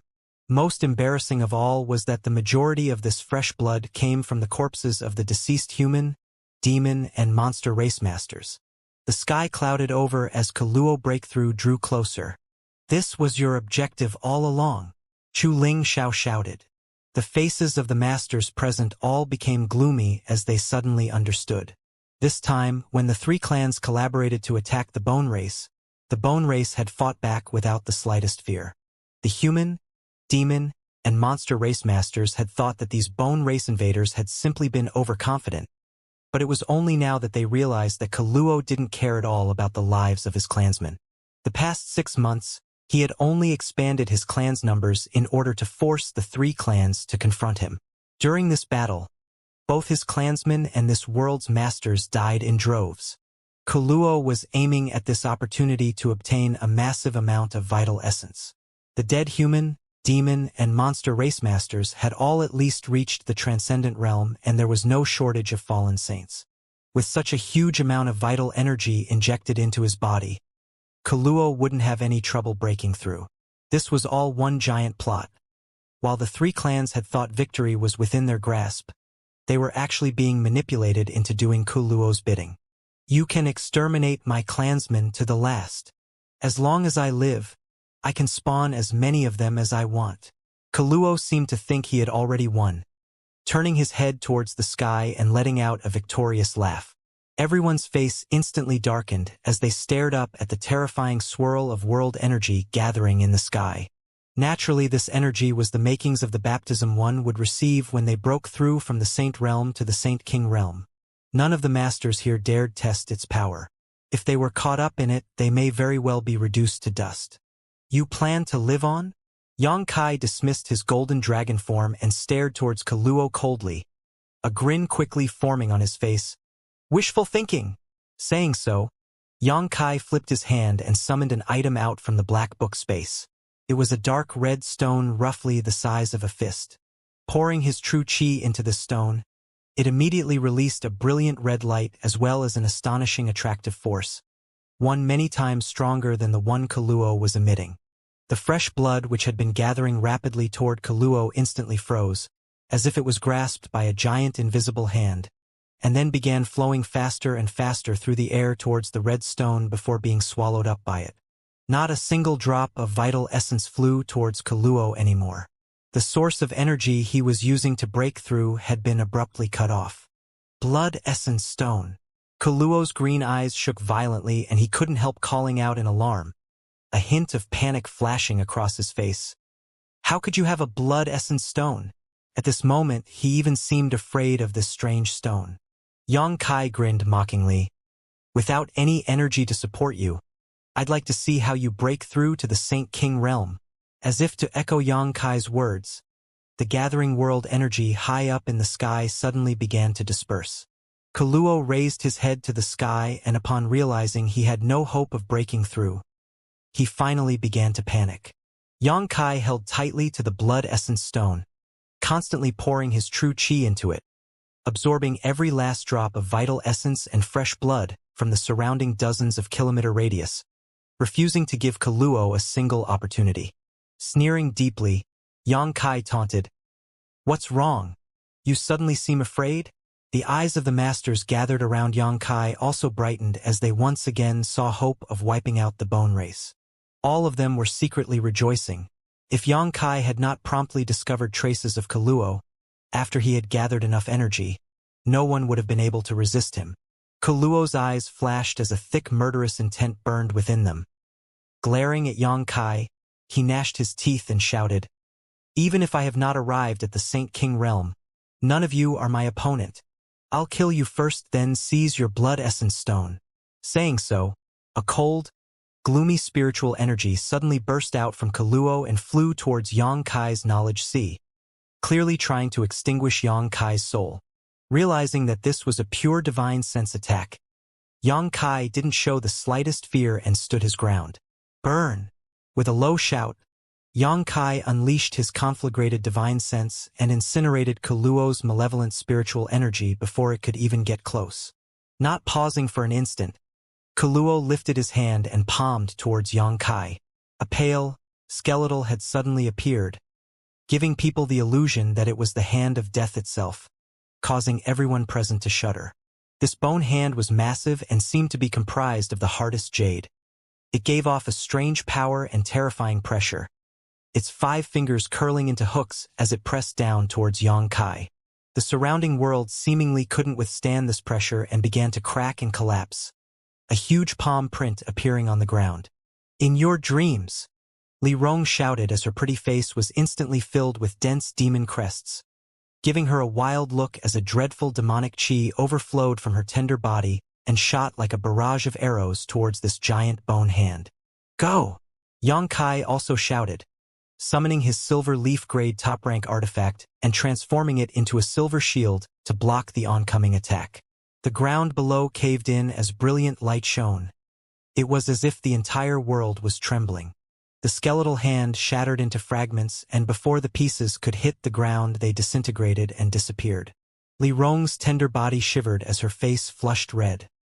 In the confrontation with Kuluo's just now, she had clearly suffered a slight loss. At some point during this exchange, the other masters around Yang Kai had disappeared. Zhang Yuan once again appeared mysterious right beside Kuluo, his body wrapped in a thick black cloud and a jet-black halberd in his hand. This weapon exuded terrifying energy and seemed able to swallow all light in its surrounding. The long halberd pierced out, as if breaking the shackles of space, and stabbed towards Kuluo's chest. This strike was made silently, but actually contained the full might of Zhang Yuan's strength. Until now, the demon commander had never displayed his full strength, causing Yang Kai to secretly marvel. The tip of the halberd was filled with Zhang Yuan's comprehension of the martial Tao and demonic qi, creating an attack that tore through the world itself. Paltry tricks. Kuluo seemed to have already detected this attack and coldly snorted, showing neither panic nor anxiety as he summoned a bone shield beside him. The halberd struck the center of this bone shield, and a shockwave of energy burst forth, forcing Zhang Yuan to retreat a dozen steps while the bone shield itself shattered. Kuluo was unscathed, causing Zhang Yuan's eyes to flash with shock. He had never imagined this bone race leader's strength would be this tyrannical. His current strength, although not reaching the Saint King realm, definitely exceeded the limits of this world, forcing Zhang Yuan to unwillingly admit his inferiority. A cold gale whipped up and a dozen floating skulls suddenly appeared around Kuluo. These skulls rapidly grew to become big as houses and riding the swirling wind, rapidly surrounded Zhang Yuan, their eye sockets and mouths spurting out eldritch power as they closed in. They were trying to swiftly kill Zhang Yuan. Zhang Yuan didn't even have time to dodge before he was struck by this mysterious power, and a look of pain surfaced on his face. Even given the intrepid strength of his demon body, he was unable to completely withstand this violent attack. Not daring to delay, Meng Wuya flew in and pushed his Saint Qi to the limit, shielding Zhang Yuan from the next wave of attacks. Without saying a word, Zhang Yuan immediately began cooperating as he wielded his long halberd, sending out waves of black energy towards the giant skulls. These two rivals who had competed against one another for hundreds of years were unexpectedly capable of perfectly coordinating with one another. The Saint King realm expert from all those years ago only hit me once, leaving me severely wounded. I must see whether his descendants inherited any of his strength. Kuluo shouted, waving his hands and sending out a deep green rope from his sleeve. This rope seemed to have a mind of its own and quickly began to inflate, soon becoming even bigger than Xianxia's golden dragon incarnation. When it revealed itself, everyone realized it was a powerful artifact. No one knew how Kuluo had managed to maintain the power of this artifact over thousands of years. This artifact soon transformed into an incredibly realistic flying serpent with a pair of wings on its back. When this flying snake artifact appeared, it gave Xianxia an immense pressure, and he couldn't help give birth to the illusion that he was being crushed beneath a mountain, his body becoming heavy and difficult to move. The flying snake danced through the air, sending out mysterious ripples from its body that seemed to contain a magical force that bound everyone present, like they were tied up with ropes. At this moment, the masters present all felt as if they had been shackled and sunk into a muddy swamp, finding it difficult to move or even circulate their strength. Chu Ling Xiao flew forward to confront this flying snake artifact, summoning his demon sealing chain and releasing a brilliant golden light from it to block these ripples. Thunder Dragon Great Senior also rushed up, wantonly releasing the power of flames, thunder, and lightning from his body, cooperating with Chu Ling Xiao to finally hold back the power of this flying snake artifact. Kuluo himself had not yet moved, only relying on the dozen skulls and his flying snake artifact to tie down 4 of Tongxian Realm's top masters. The 4 masters had each unleashed their full strength and were still only capable of dealing with the problem in front of them, having no spare ability to deal with Kuluo himself. Only Li Rong remained to guard Xianxia. Kuluo turned his eyes towards Xianxia and smiled coldly. "You should have escaped. You should have run away as far as you could, but since you've chosen to remain, you can have the honor of dying by my hand." Saying so, he leisurely stepped towards Xianxia. As he approached, Li Rong's expression became heavier and heavier, an inexplicable pressure pressing down on her, making her bones creak, threatening to force her to the ground at any moment. Xianxia also noticed that something was wrong and quickly whispered in a low voice, "Devil transformation." With these words, the true Yang Yuan Qi flowing through Xianxia's meridians madly retreated to his dantian and was replaced by a rich demonic qi. Demon crests, which could not be seen by the naked eye, flickered before disappearing into his physique, forming a profound and shocking array inside his body. Xianxia's strength of vitality soared, and the energy fluctuations coming from his body sharply rose in intensity, become many times stronger than a moment ago. Kuluo's steps paused briefly as he stared at Xianxia with some surprise. In the blink of an eye, the young man in front of him, who was supposed to only be a third-order transcendent, actually began giving off an aura similar to that of a third-order saint, a shocking phenomenon. "Unexpectedly, you are still able to summon out this kind of strength. Impressive." Kuluo gently nodded, maintaining an aloof attitude as he grinned. "But you will still die. Without arriving at the Saint King realm, no one can rival me." Saying so, he gently pushed his palm forward, sending a terrifying invisible strike towards Xianxia, as if he was planning to crush him to dust. Xianxia dragged Li Rong behind him and also sent out palm strike of his own. A massive palm print that seemed capable of blotting out the sky emerged. Heaven-covering hand. The hand that covers the heavens. This was the heaven-covering hand Xianxia displayed while in his devil transformation state, causing it to be many times more powerful than normal. Honk! A loud explosion erupted, rattling everyone's eardrums as shockwaves visible to the naked eye spread out in all directions, sending massive tidal waves racing across the sea down below. Kuluo's expression changed once more, seemingly not having expected Xianxia to so easily counter his blow and even remain uninjured. He was clear just how much power was behind his attack just now, and though the young man in front of him gave off an aura equivalent to a third-order saint, he had only been able to achieve this by borrowing some kind of external force. In the end, he should still have just been a weak third-order transcendent. But the reality was that this youth had managed to block his attack. The only explanation was that his body could fully utilize this external force without any reservations. Just how powerful is his physique? Kuluo's eyes lit up as he suddenly gained a strong interest in Xianxia's physique. He secretly felt that if he could extract all of this youth's vital essence, his own strength would improve by leaps and bounds. Xianxia, on the other hand, didn't stop moving for an instant, swiftly condensing a number of dark spears above his hand and hurling them out. Li Rong followed immediately behind this rain of spears, waiting for an opportunity to deliver a critical blow to Kuluo. The bone shield once again appeared in front of Kuluo. This bone shield seemed to be condensed purely of Kuluo's energy, so it could be used over and over again as long as he still had enough strength.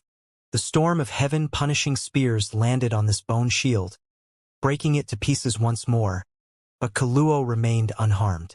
Li Rong saw that the situation was unfavorable and rapidly pushed her demonic chi to send out 2 black spikes towards Kuluo's eyes as she fell back and returned to Yang Kai's side, their joint offensive producing no appreciable results.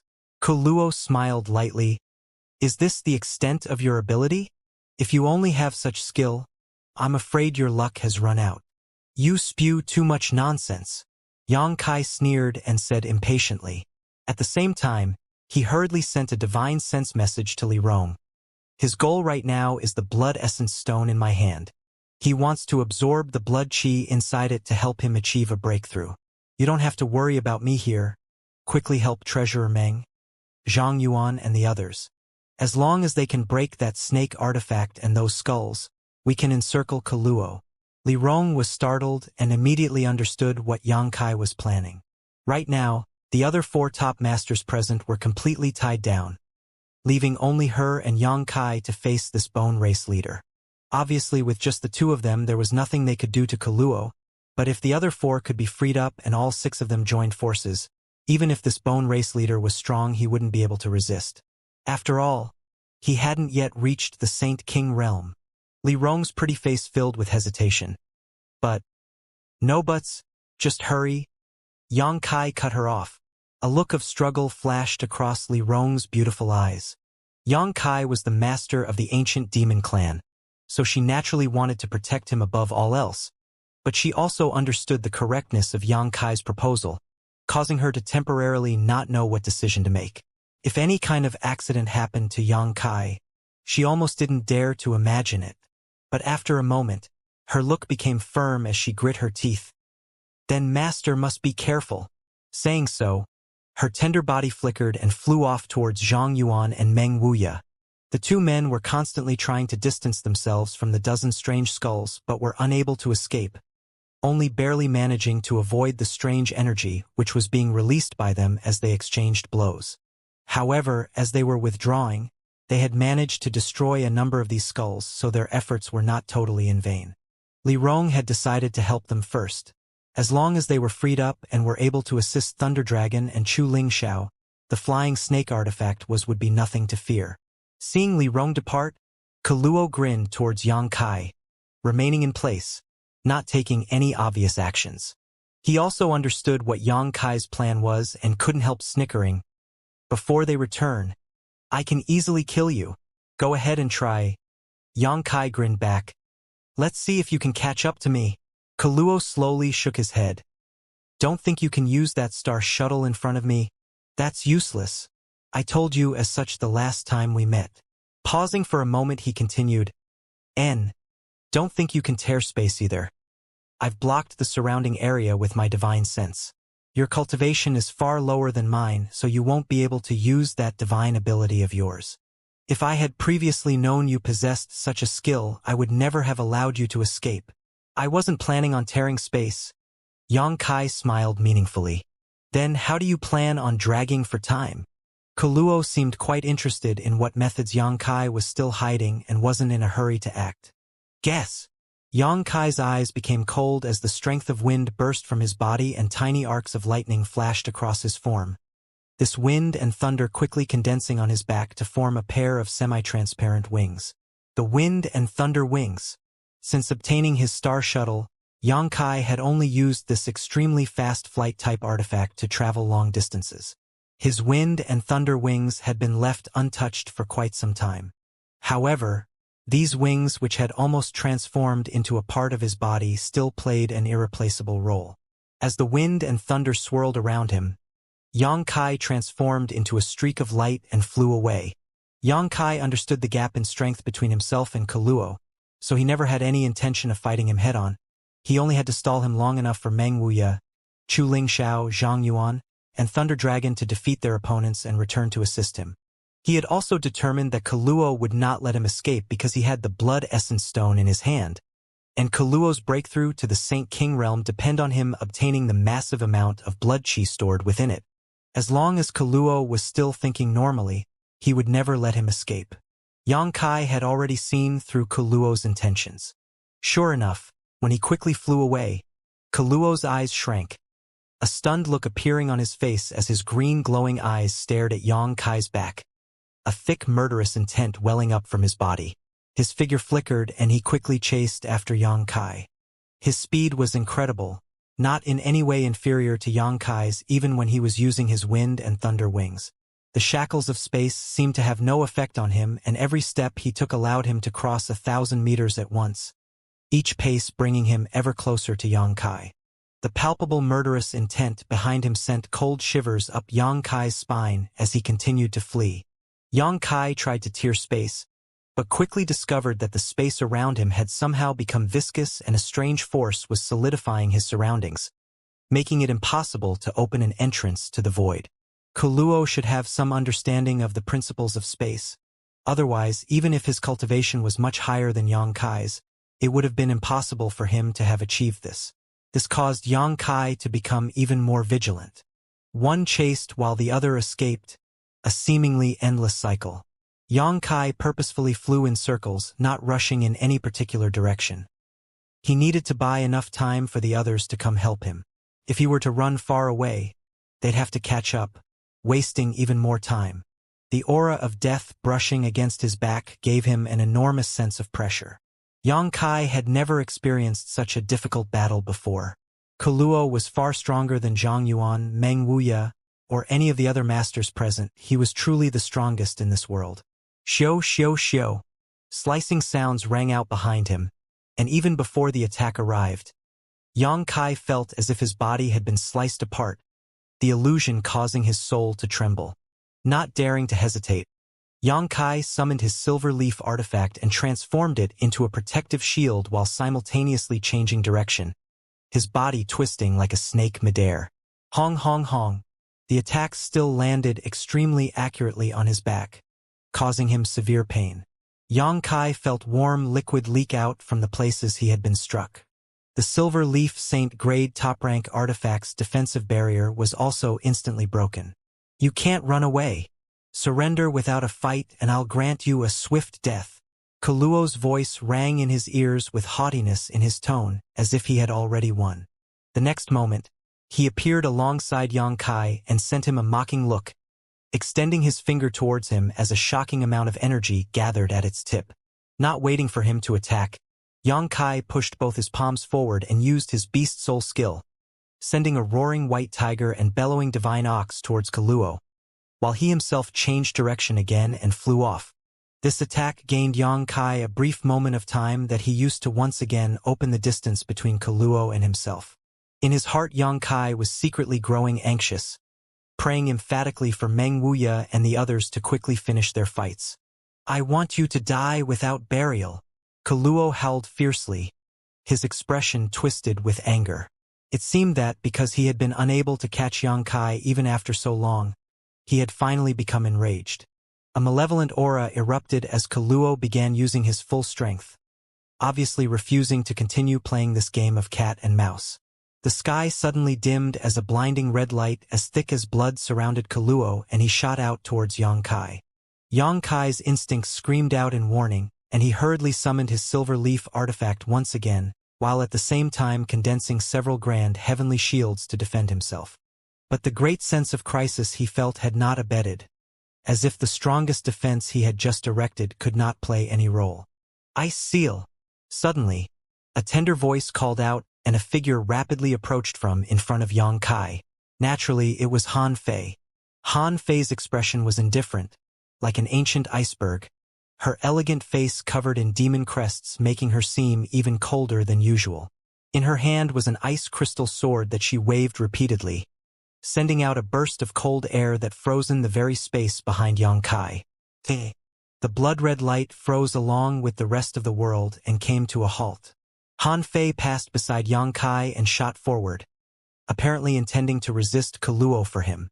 Yongkai hastily grabbed her arm and pulled her away, shouting as he did, "We cannot fight him!" It was impossible for Han Fei to be Kuluo's opponent. The best possible result of her facing him would be severe injuries, while the most likely one would be death. Cracking sounds spread out, and although Han Fei's attack had indeed blocked Kuluo, sealing him in a thick layer of ice, this only lasted for the briefest of moments before he broke free. Kulu's pursuit became even more violent.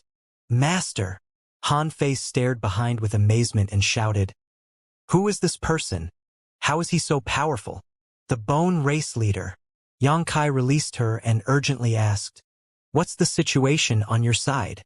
"The Bone Race cultivators that ran away have basically been exterminated, and the masters who pursued them are quickly returning," Han Fei replied swiftly.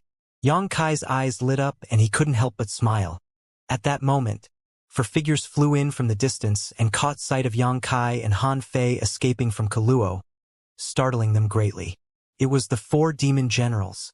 2 more figures followed and soon came up beside the 4 demon generals. Naturally, they were the other 2 monster race great seniors. The 6 of them had gone to hunt down the escaping bone race cultivators, thinking the battle had already been won. But the moment they returned, they were actually greeted by this scene. The 6 of them stood side by side and stared towards Kuluo menacingly, gathering their strength and sending a combined world-crushing pressure towards Kuluo. Kuluo finally noticed them and abruptly halted his pursuit of Yongkai, turning a cold stare towards these 6 newcomers. A cold snort came out and he slowly closed his eyes, remaining motionless, his whole body sending out a dangerous aura, seemingly summoning something. A moment later, from the distance, 6 house-sized skulls flew over. They were the strange skulls which had been tying down Zhang Yuan and Meng Wuya, but of the original dozen, only half remained. The snake-like artifact also flew back at the same time and disappeared into Kuluo's body, causing his brutal aura to grow even stronger. "Kuluo, it's over." Yongkai also came to a stop and stood together with Han Fei, staring coldly towards him. Just as his words fell, more figures appeared beside him. It was Meng Wuya and the others who had been pursuing the skulls and flying snake. 11 third-order saints, a second-order saint, and Yongkai. A total of 13 people formed this unprecedentedly powerful lineup. These 13 people quickly surrounded Kuluo in a watertight formation, each of them applying the greatest pressure they could to him to prevent any chance of his escape. "Over." Kuluo calmly laughed. "Not necessarily." Saying so, he shot a look over towards Yongkai and said, "Do you think I didn't know what you were planning? All you wanted was to buy enough time to gather together and oppress me with numbers." Yongkai's brow wrinkled, a sense of uneasiness rising in his heart. Kuluo was too calm, causing Yongkai to wonder what kind of trick he had left. "I said, without reaching the Saint King realm, no one in this world is my opponent. It doesn't matter how many of you there are," Kuluo declared. "Enough idle boasting. In front of this senior, you're not qualified to act impudently," Zhang Yuan said coldly, his expression dim and gloomy. "If you have some kind of magical means left, please feel free to demonstrate." Meng Wuya stared at him with cold eyes. Although his words seemed calm and relaxed, he was silently circulating his Saint Chi rapidly while maintaining the highest level of vigilance. "As you wish," Kuluo laughed, suddenly sitting down cross-legged, his pair of green eyes violently flickering as they sent out blinding pulses of light.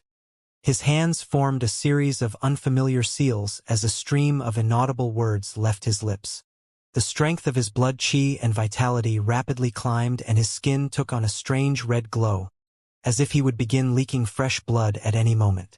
A thin crackling sound suddenly emerged from all over his body, as if his bones had all simultaneously broken while at the same time, cracks spread all across the surface of his skin. Dark red fresh blood overflowed from these cracks, turning him terrifying bloodman. "Be careful," Chu Ling Xiao shouted hastily. This must be Kuluo's last resort, and from the self-confidence in his voice, this method was definitely powerful. Before they knew the extent of this ability, no one dared to recklessly step forward and attack him.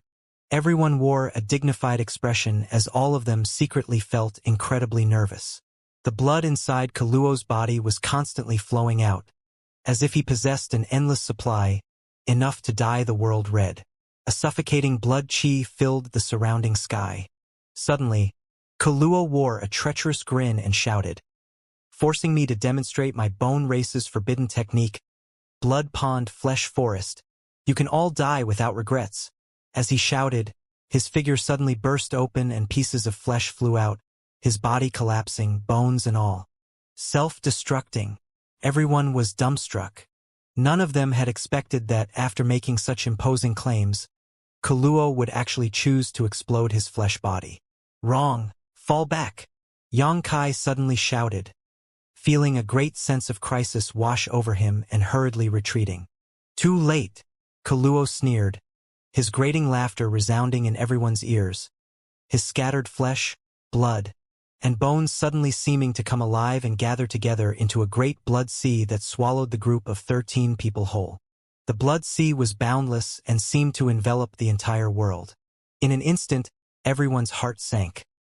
Wherever their eyes passed, all they could see was red, their surroundings filled with thick blood which greatly hindered their movements. The blood sea was also filled with a strange force that suppressed the flow of energy through their bodies. All 13 of them seemed to have fallen into a huge blood pond which they couldn't find a way out of. Instantly, they all summoned their defensive artifacts to shield themselves while searching for an exit. Kaluo had disappeared, but the blood sea was filled with his aura. He seemed to be everywhere. This was the bone race's forbidden technique, the blood pond flesh forest.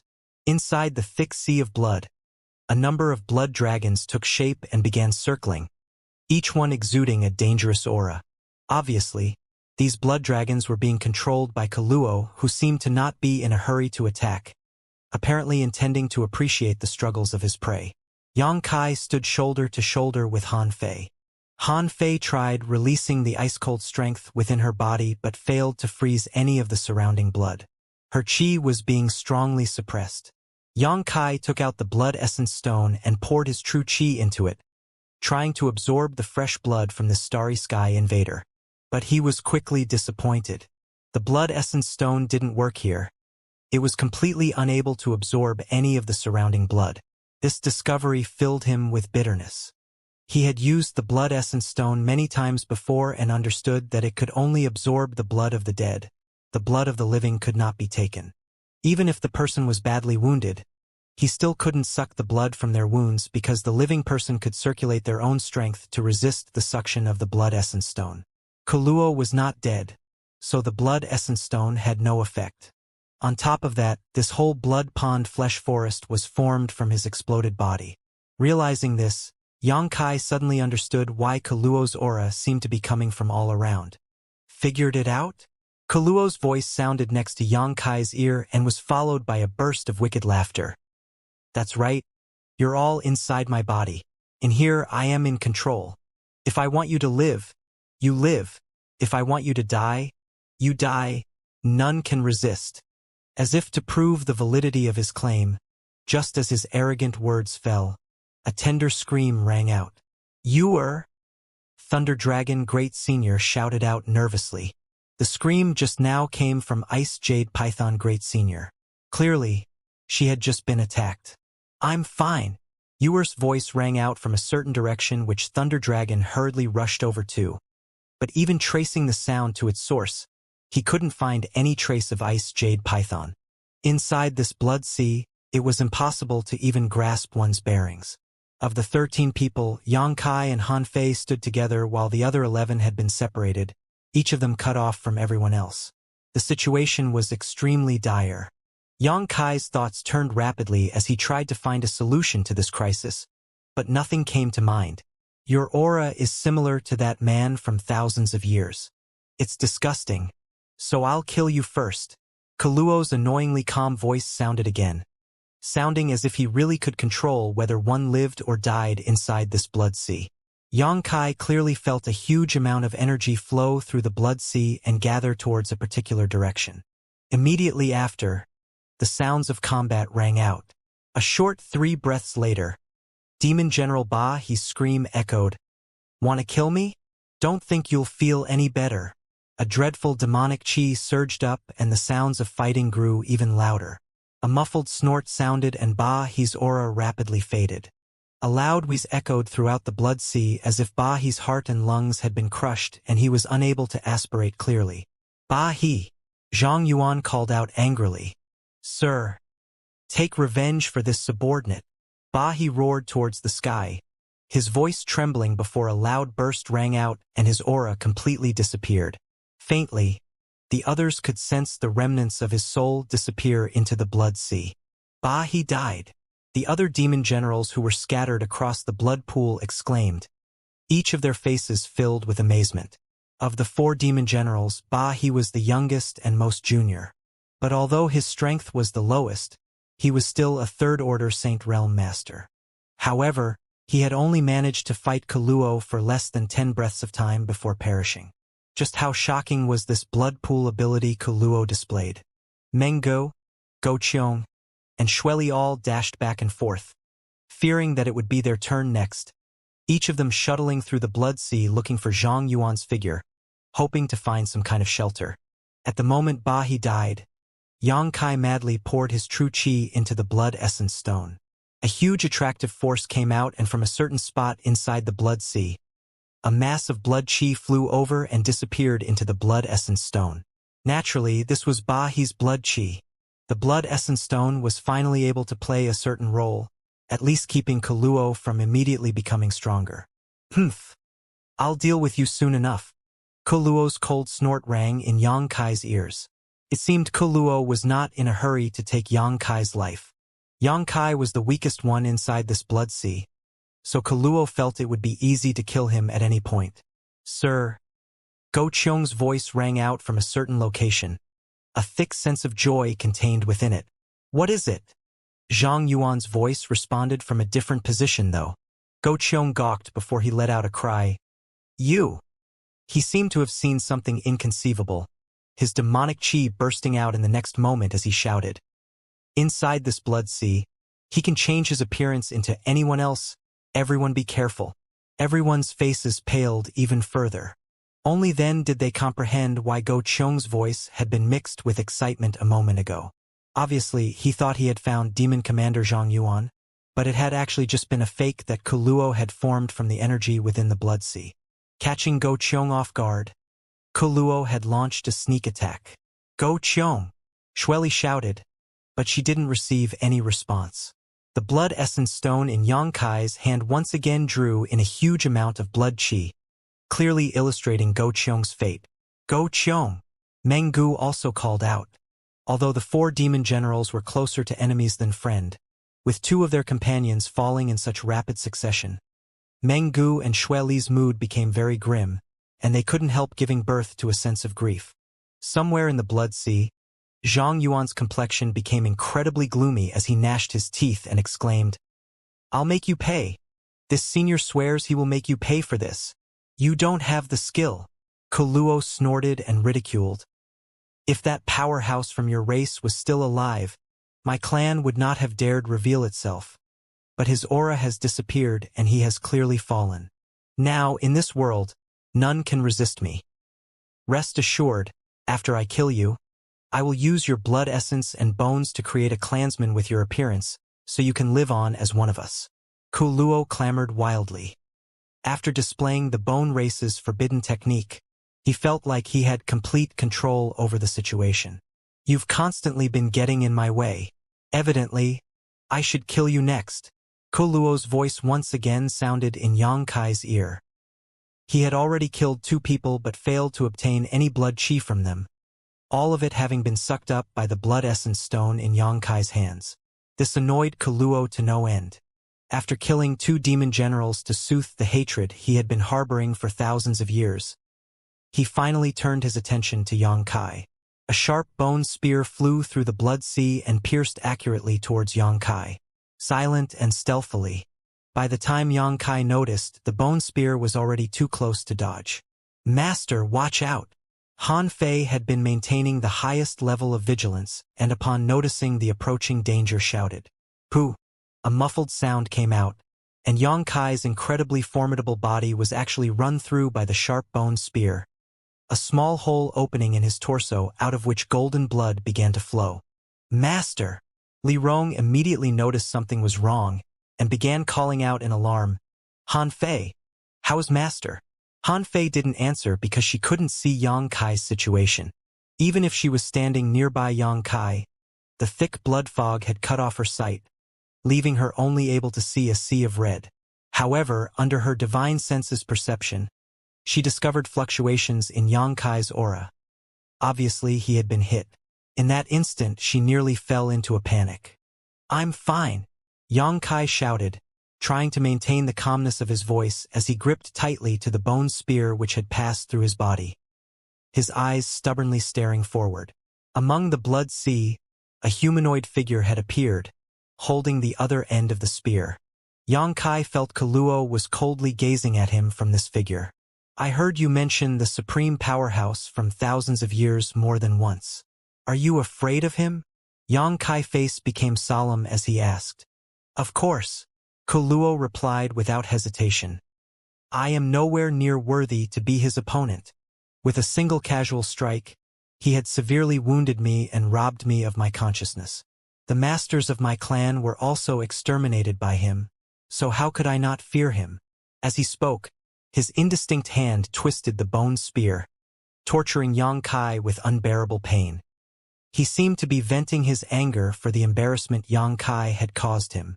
However, it was thanks to that incident that I was able to avoid the fate of being slaughtered by him. To enter a state of stasis for thousands of years, waiting for him to fall. Kaluo laughed wildly.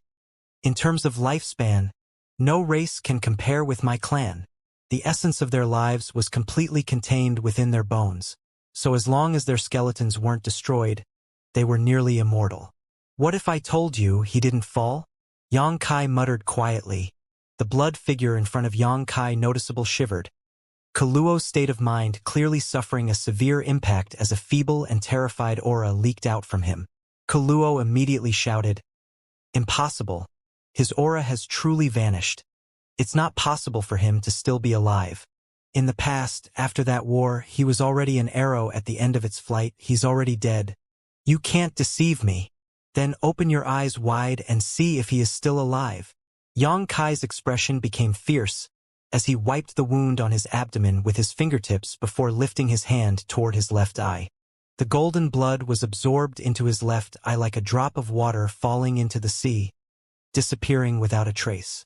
Yang Kai's black and white eyeball flashed and instantly became a frightening pure white.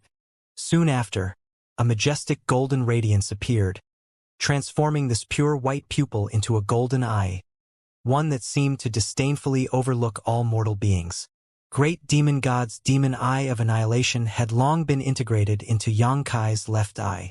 The demon eye of annihilation contained one of great demon god's divine abilities, the soul-extinguishing golden light.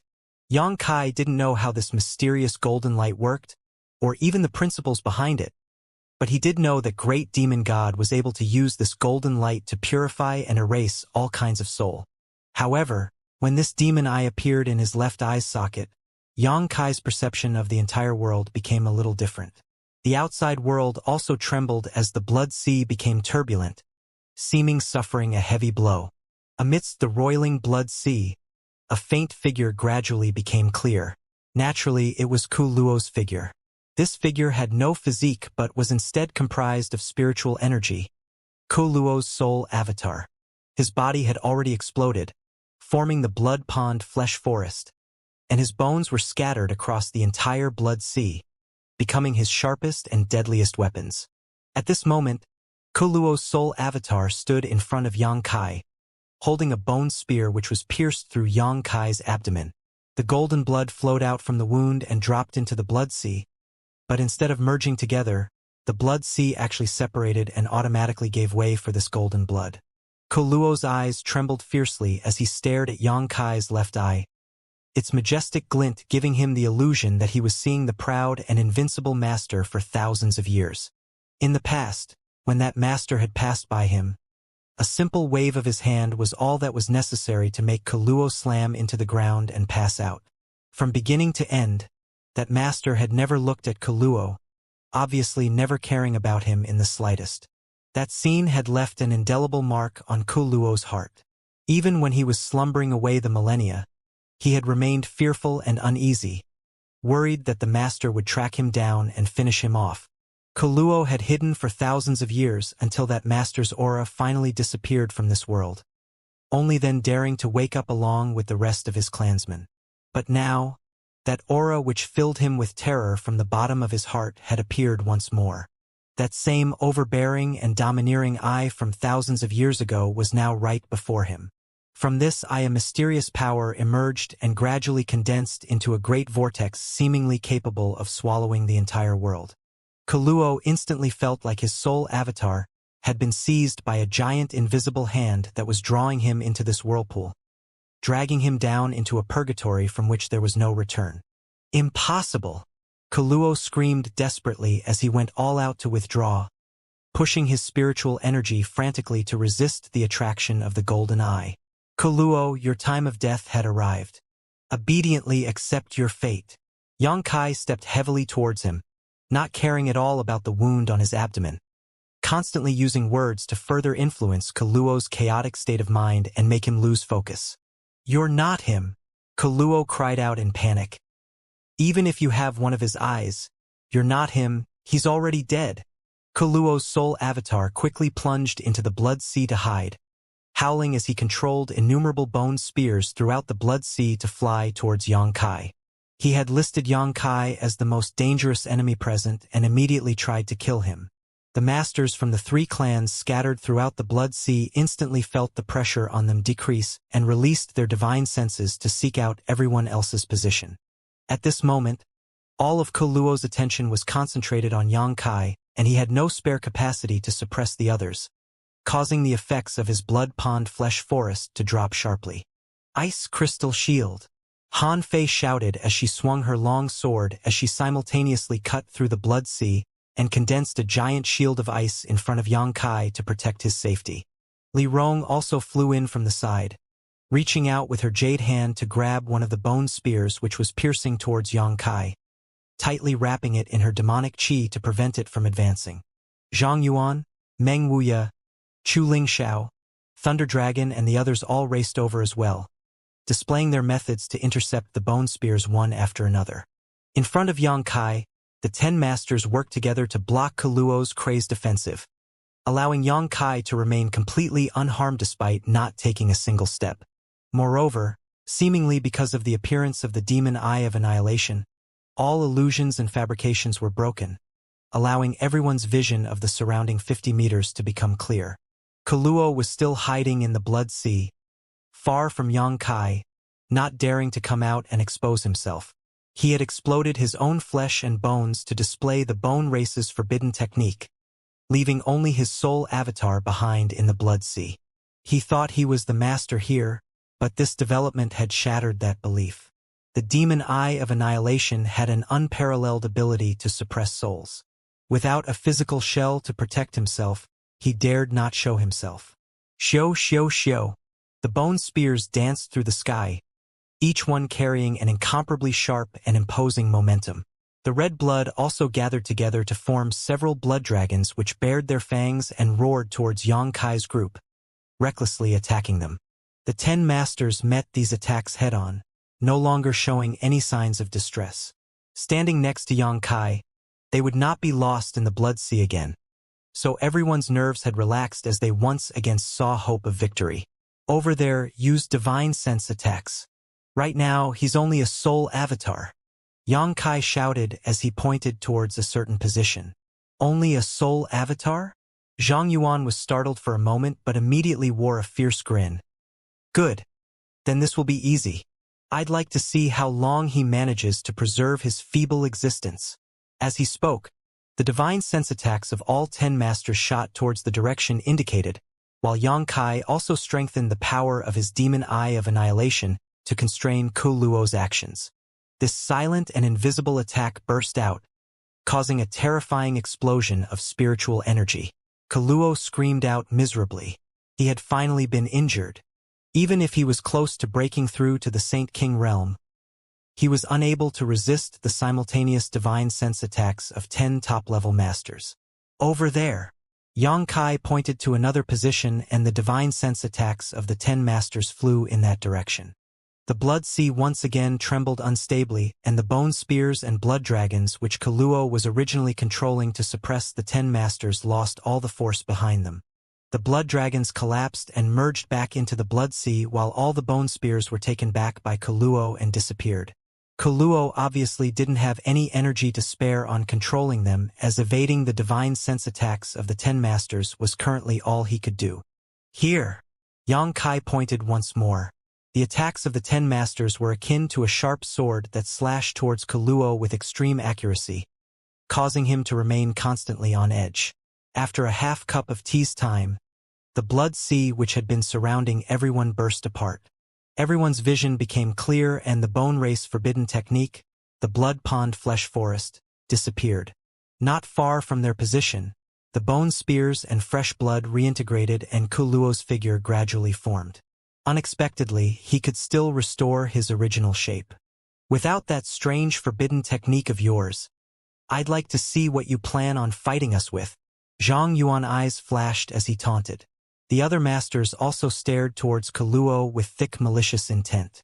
Inside that blood sea, they were forced to dance on the top of his palm.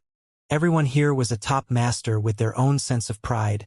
What they just experienced was nothing short of a great disgrace. Now that they had escaped from the blood sea, naturally they had to seek revenge for this slight. Not waiting for Kaluo's figure to fully reform, the 10 masters dispersed and surrounded him, leaving him no path to heaven or gate to hell. Kaluo finally began panicking, his face pale and his green eyes overflowing with fear and regret. He felt that he should not have been so eager to wake up and instead remained asleep for another 1,000 years. Kaluo, haven't you forgotten something? Yang Kai stared at him indifferently and asked. Kaluo turned his attention to Yang Kai and his eyes shrank. What he saw was the bone spear he had inserted into Yang Kai's stomach. This spear was like fine white jade, seemingly carved from the most beautiful crystal stone, and inside it was fearsome energy. He had stabbed it into Yang Kai not too long ago, and it was even now still there. The instant he saw this spear, Kaluo's expression changed greatly and became more and more alarmed. This spear was a part of his body and contained a large amount of his life essence. If he lost this bone spear, his strength would be greatly reduced. Yang Kai's expression became fierce as he reached out and grabbed hold of the spear, slowly pulling it out of his abdomen. His eyes were firm and never left Kaluo, not a single ripple appearing in his vision despite the severe pain he was experiencing. Golden blood flowed out as soon as the bone spear was removed, and Yang Kai's wound automatically began to heal. Kaluo's eyes stared fixedly on the bone spear, his lips trembling, seemingly wanting to say something but unable to form the words. Yang Kai grinned as he stared towards Kaluo in a calm and composed manner, lightly saying, "For your bone race, your bones are the basis of your life, right? What about it?" Kaluo grit his teeth and snapped back angrily. "Very good." Yang Kai gently nodded before a devastating demonic chi emerged from the palm of his hand and wrapped around the bone spear. In a flash, as if it had been lit on fire by these dark flames, the bone spear rapidly burned down and changed to ashes, slipping through Yang Kai's and scattering into the wind. Right before his eyes, Yang Kai had incinerated his bone spear. Kaluo's expression warped madly, as if his most precious possession had been destroyed by Yang Kai, his face twisting horribly as he screamed, "For destroying my bones, I'll make you pay the price. You won't get the opportunity." Meng Wuya shouted, his hands wildly clawing at the void. From the sky above, as if a meteor had been caught by Meng Wuya, a bright sphere of light containing a terrifying destructive force fell towards Kaluo, as if it was trying to destroy the world together with him. "For killing my demon general, I'll ground your corpse to ashes today." Zhang Yuan's long halberd pulsed with thick darkness and shot out like a great dragon towards Kaluo. Meng Gu and Xueli immediately followed behind Zhang Yuan, looks of intense hatred and hostility filling their faces as they pushed their strength to its limits. The three monster race great seniors all transformed into their beast forms and attacked towards Kuluo. Chu Ling Zhao's demon sealing chain flew out and entangled Kuluo, restricting his actions. Bone shields condensed all around Kuluo as he felt a huge sense of crisis. He knew if he was unable to resist this blow, he would without a doubt die. He was counting on these bone shields to buy him a moment of time. He still had ample strength to fight. Even surrounded by his bone shields, Kuluo was extremely nervous. Han Fei's figure flashed and appeared directly before him, slashing her ice crystal sword to create a light barrier engulfing him. When she attacked, Li Rong also acted. The leader of the ancient demon clan swung her pair of jade fists repeatedly, smashing Kuluo's bones shields as easily as one would crush dry weeds and smash rotten wood, opening up a path to him and slamming her fist down. An astonishing destructive force suddenly surrounded her fist as she punched forward. Kuluo's face changed greatly and was just about to defend himself when Zhang Yuan's black halberd stabbed towards him from behind. Unable to deflect both attacks, he could only hurriedly avoid Zhang Yuan's strike while meeting Li Rong's head-on. Honk! The earth shook and a deafening sound spread out. Kuluo's just reformed flesh body seemed to be incapable of bearing such a violent blow and began to show cracks. Chu Ling Zhao's demon sealing chain wrapped around his body at that moment and further restricted his movements. The other masters seized this opening and rushed in together, exerting their full strength to wantonly bombard Kuluo's figure. Kuluo was immediately thrust into a dangerous situation. The cracks on his flesh rapidly expanding and pieces of it soon blowing off entirely, exposing his skeleton, the root of his existence, to the enemies surrounding him. His skeleton was unable to bear the 10 masters' endless storm of attacks and soon too began to crack. Kuluo was finished. This time he had truly reached a dead end. He had counted on his bone race's blood pond flesh forest to wipe out the top Tong Shen realm masters. But at the last minute this plan was destroyed by Yang Kai. Now, Kuluo didn't dare use this forbidden technique, and subsequently was no longer a match for these 10 masters. All his various means had been restrained, and he no longer had any hope of victory. Kuluo's green eyes flashed with annoyance, anger, and unwillingness. All kinds of intertwined emotions. Zhang Yuan's long halberd directly penetrated his head, puncturing his eyes. As his flesh and blood flew apart, Kuluo suddenly came to a halt. The next moment, as if he was violently dismembered, his entire physique exploded, bones and all, scattering in all directions. An illusory ethereal figure suddenly emerged from Kuluo's head the moment before it exploded, shrank down into a ball of faint light, and quickly flew away. His soul is trying to flee, Meng Wuya shouted. With his body completely destroyed, Kuluo's soul decisively escaped, striving only to survive. No matter how powerful it was, a pure soul could not remain in the world for very long, unless it was placed inside a specially refined artifact designed to store a soul. Otherwise, the only option was for it to find a compatible body to occupy. Old Demon was a perfect example of this. If Kuluo was allowed to escape and he found the right body, with the strangeness of the bone race, it wasn't impossible for him to stage a comeback. How could the 10 masters possible give him such an opportunity? All of them had long been guarding against this possibility. Just as Meng Wuya's voice fell, 10 divine sense attacks crashed towards Kuluo's escaping soul.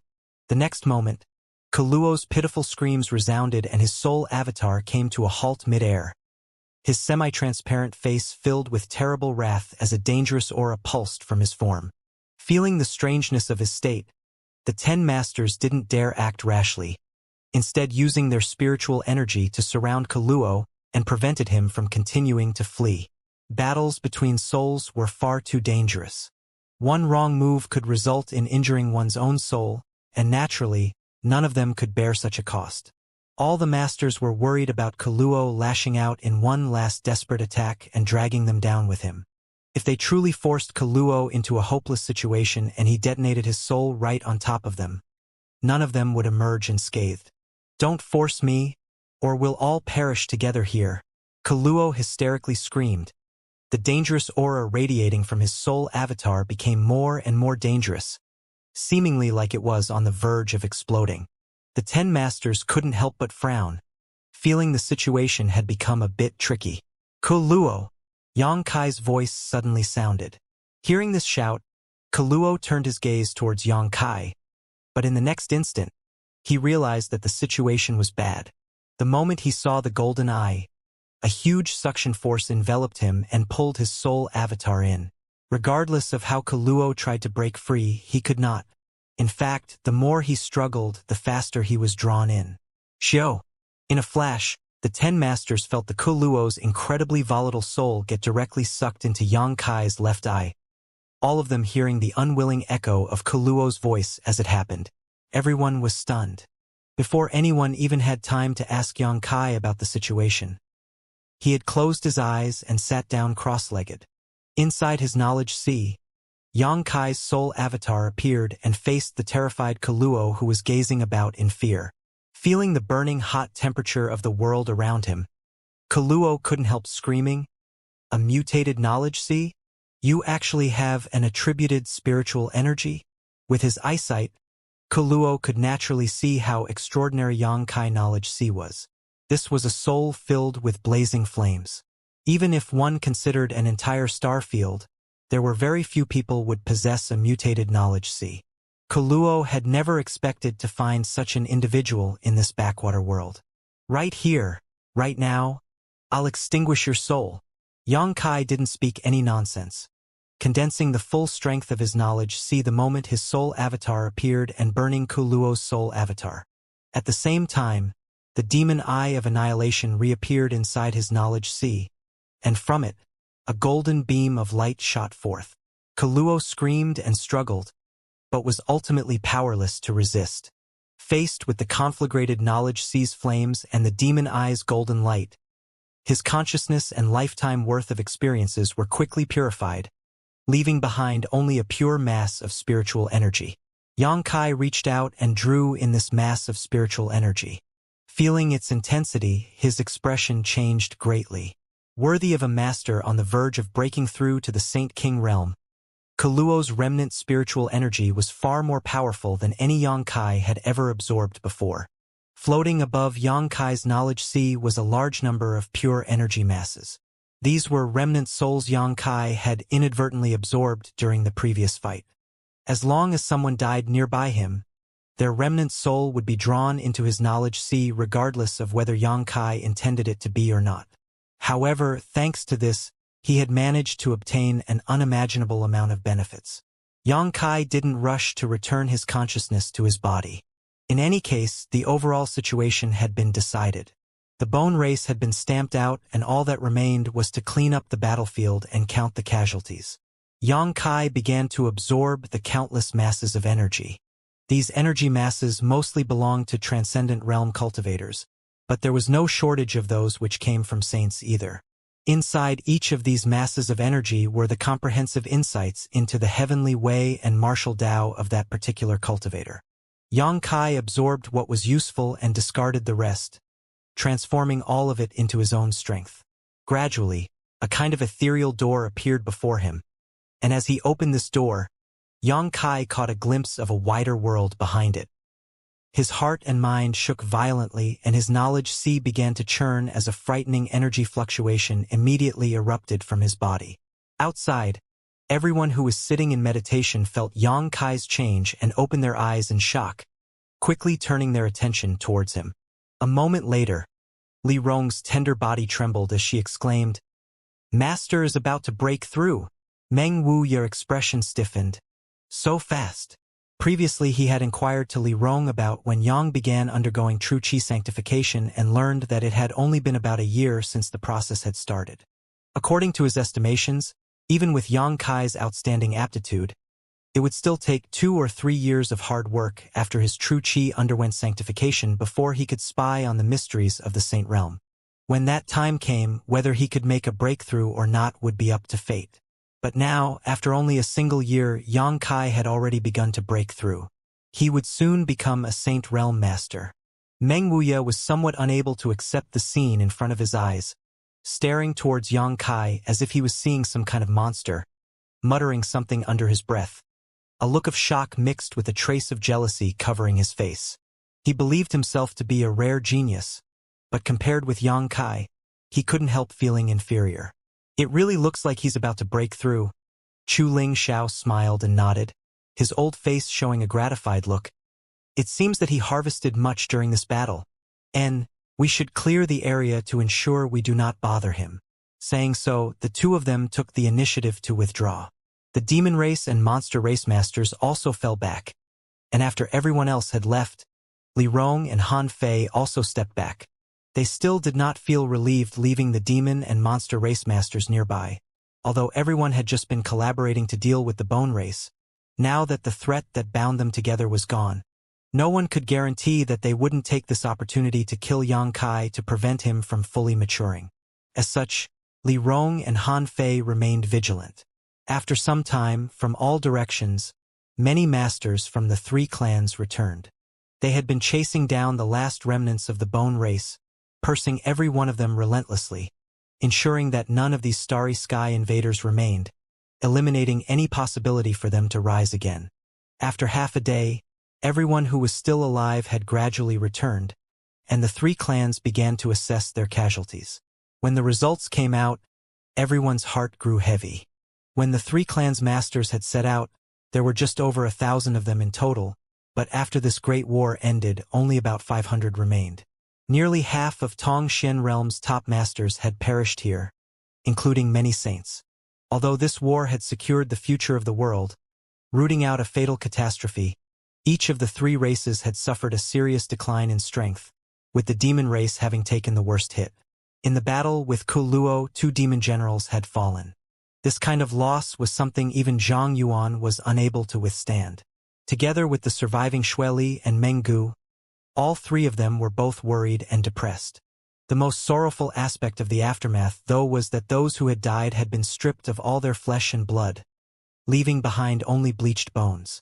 No one could even identify which skeleton belonged to who. The three clans jointly collected the remains of the dead and buried them on Water Spirit Temple's main island while consoling one another. The surviving masters paid homage to their fallen brethren for their contributions in this war. One day later, the sky suddenly clouded over and a terrifying pressure began to condense. Yang Kai's about to break through. On the island down below, Meng Wuya's eyes lit up as he shouted excitedly. "Let's go take a look," Chu Ling Xiao said and flew straight over, the various masters from the monster race and demon race following close behind. The masters of the human race who heard the news were also filled with curiosity and rushed over to watch. A few years ago, no one had heard the name Yang Kai, but after a mere decade, he had become famous throughout the Tongxian realm. At the age of 30, he was about to break through to the Saint realm. This kind of cultivation was enough for the entire world to pay attention to him. What's more, Yang Kai's status was not low, and during this time's battle against the Bone Race, he had taken on the role of commander. No one dared look down on him. Everyone believed that from today on, his name would echo across the entire world, becoming the topic of discussion of commoners and experts alike as the most dazzling talent in history. His future achievements would definitely be higher than anyone else's.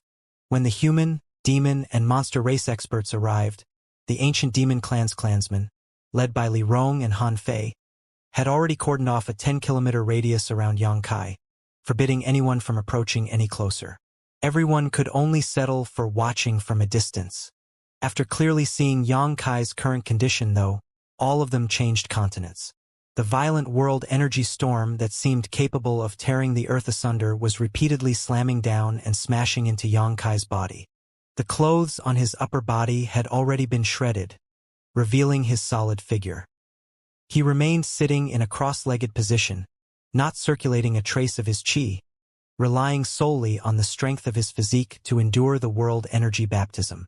The energy of heaven and earth that fell was not wasted by him in the slightest. Every last drop of it sucked into his body and transformed into his own strength. His flesh shivered and tensed, fully demonstrating its formidability, shocking everyone who saw it. Everyone present could feel that his flesh body was rapidly becoming more powerful and was already comparable to even the strongest of defensive artifacts. The masters from the three races were dumbstruck. "Brother Meng, when you broke through to the Saint realm," Chu Lingxiao whispered. How much of the world energy baptism were you able to endure? Half. Meng Wuya replied in a low voice. I could not withstand any more. I was slightly worse than Brother Meng then. Chu Lingxiao breathed a light breath and silently compared his own performance to the one Yang Kai was showing right now, causing him to let out a sigh. Zhang Yuan's face was constantly twitching, secretly thinking to himself that he really had to build a better relationship with Yang Kai. This time, 2 demon generals had fallen, causing his demon race's total strength to drop precipitously.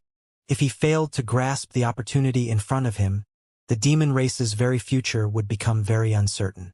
The potential of the young man who was breaking through right now far surpassed any of the forces or races present. In the past, Zhang Yuan couldn't understand why top-level masters like Li Rong and Han Fei expressed such unwavering loyalty to Yang Kai, who was but a mere transcendent at the time.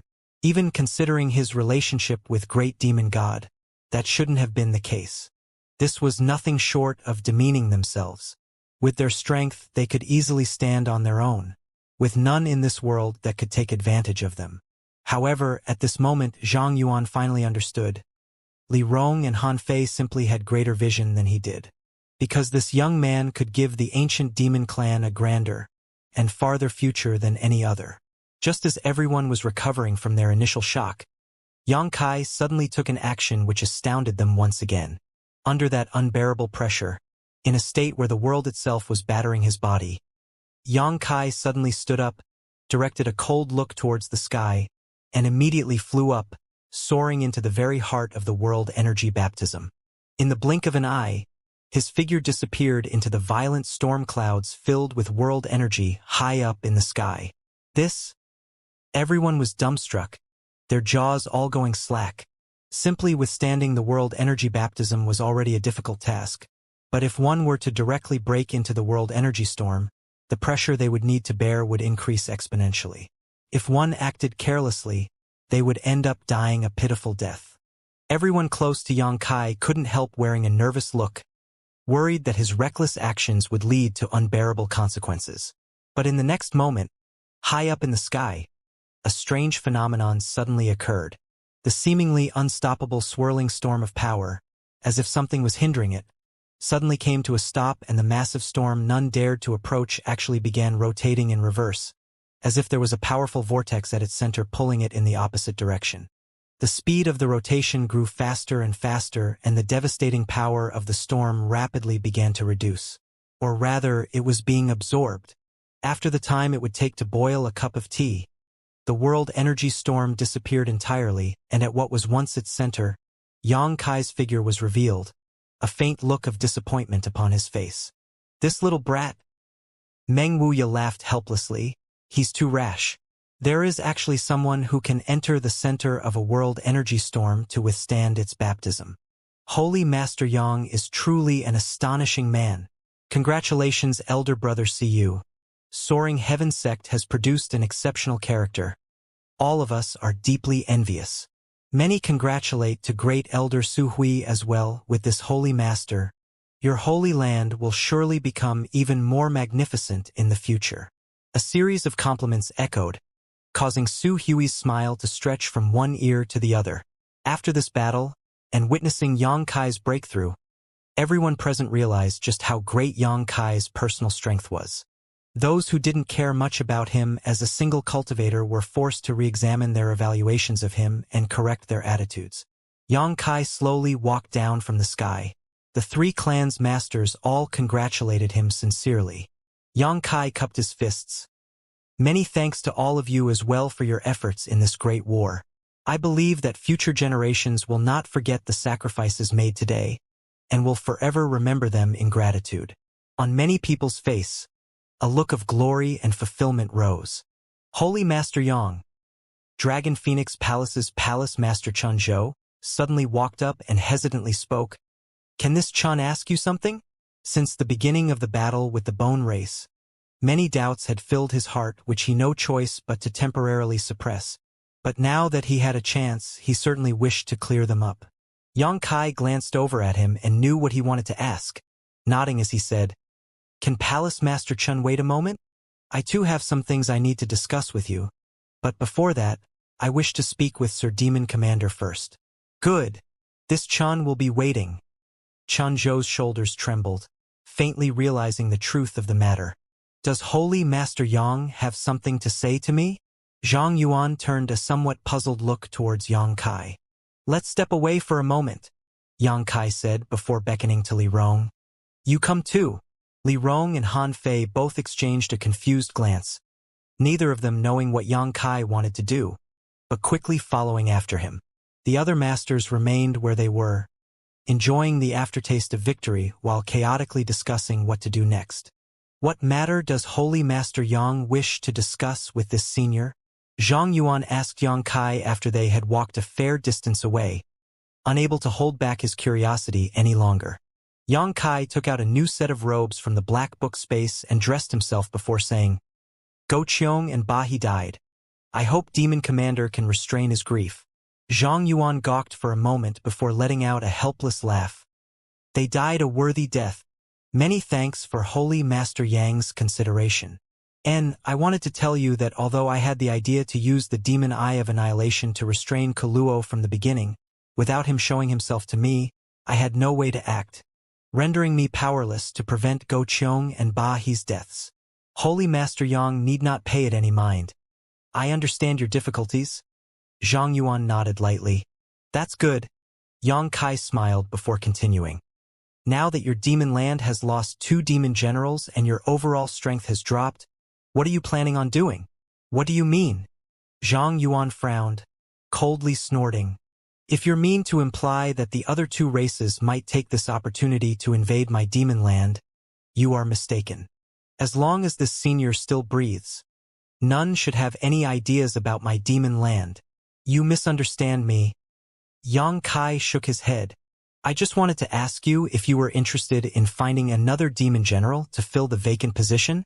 Finding another demon general? Zhang Yuan's brow furrowed for a moment before suddenly understanding, turning his eyes to Li Rong and asking, You mean this lady? Naturally. Li Rong belongs to the demon race, and her strength is not worse than your own. Is there any problem with her becoming a demon general? Of course there's no problem, but is Holy Master Yang willing to part with her? Is this lady willing to go to my demon land? Zhang Yuan smiled deeply as he stared at Yang Kai deeply, seemingly wanting to peer into his heart and understand what his true intentions were. Li Rong becoming a demon general truly wasn't an issue.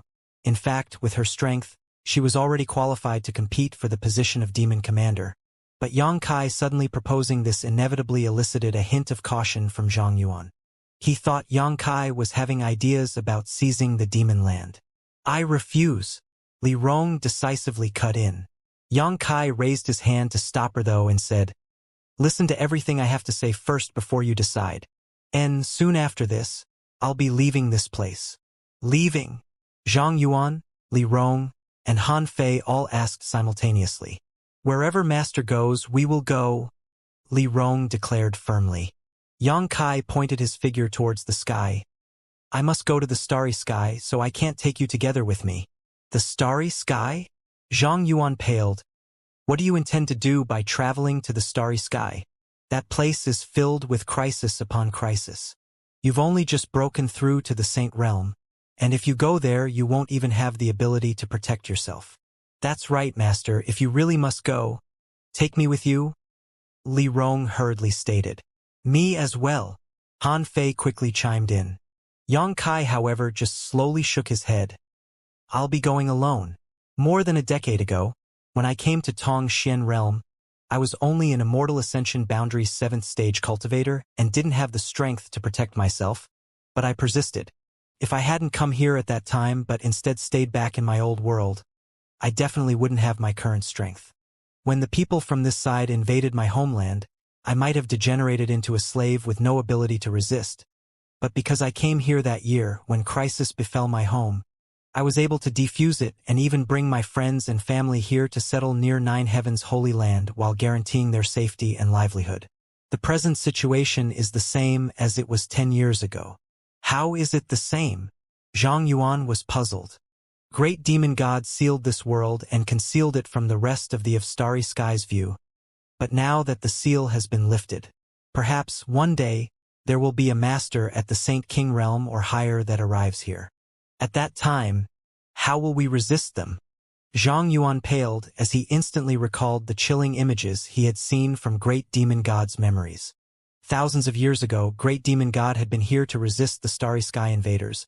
But if that situation were to repeat itself now, with the current level of Tongxian Realm's masters, all of them would really be reduced to slaves in an instant.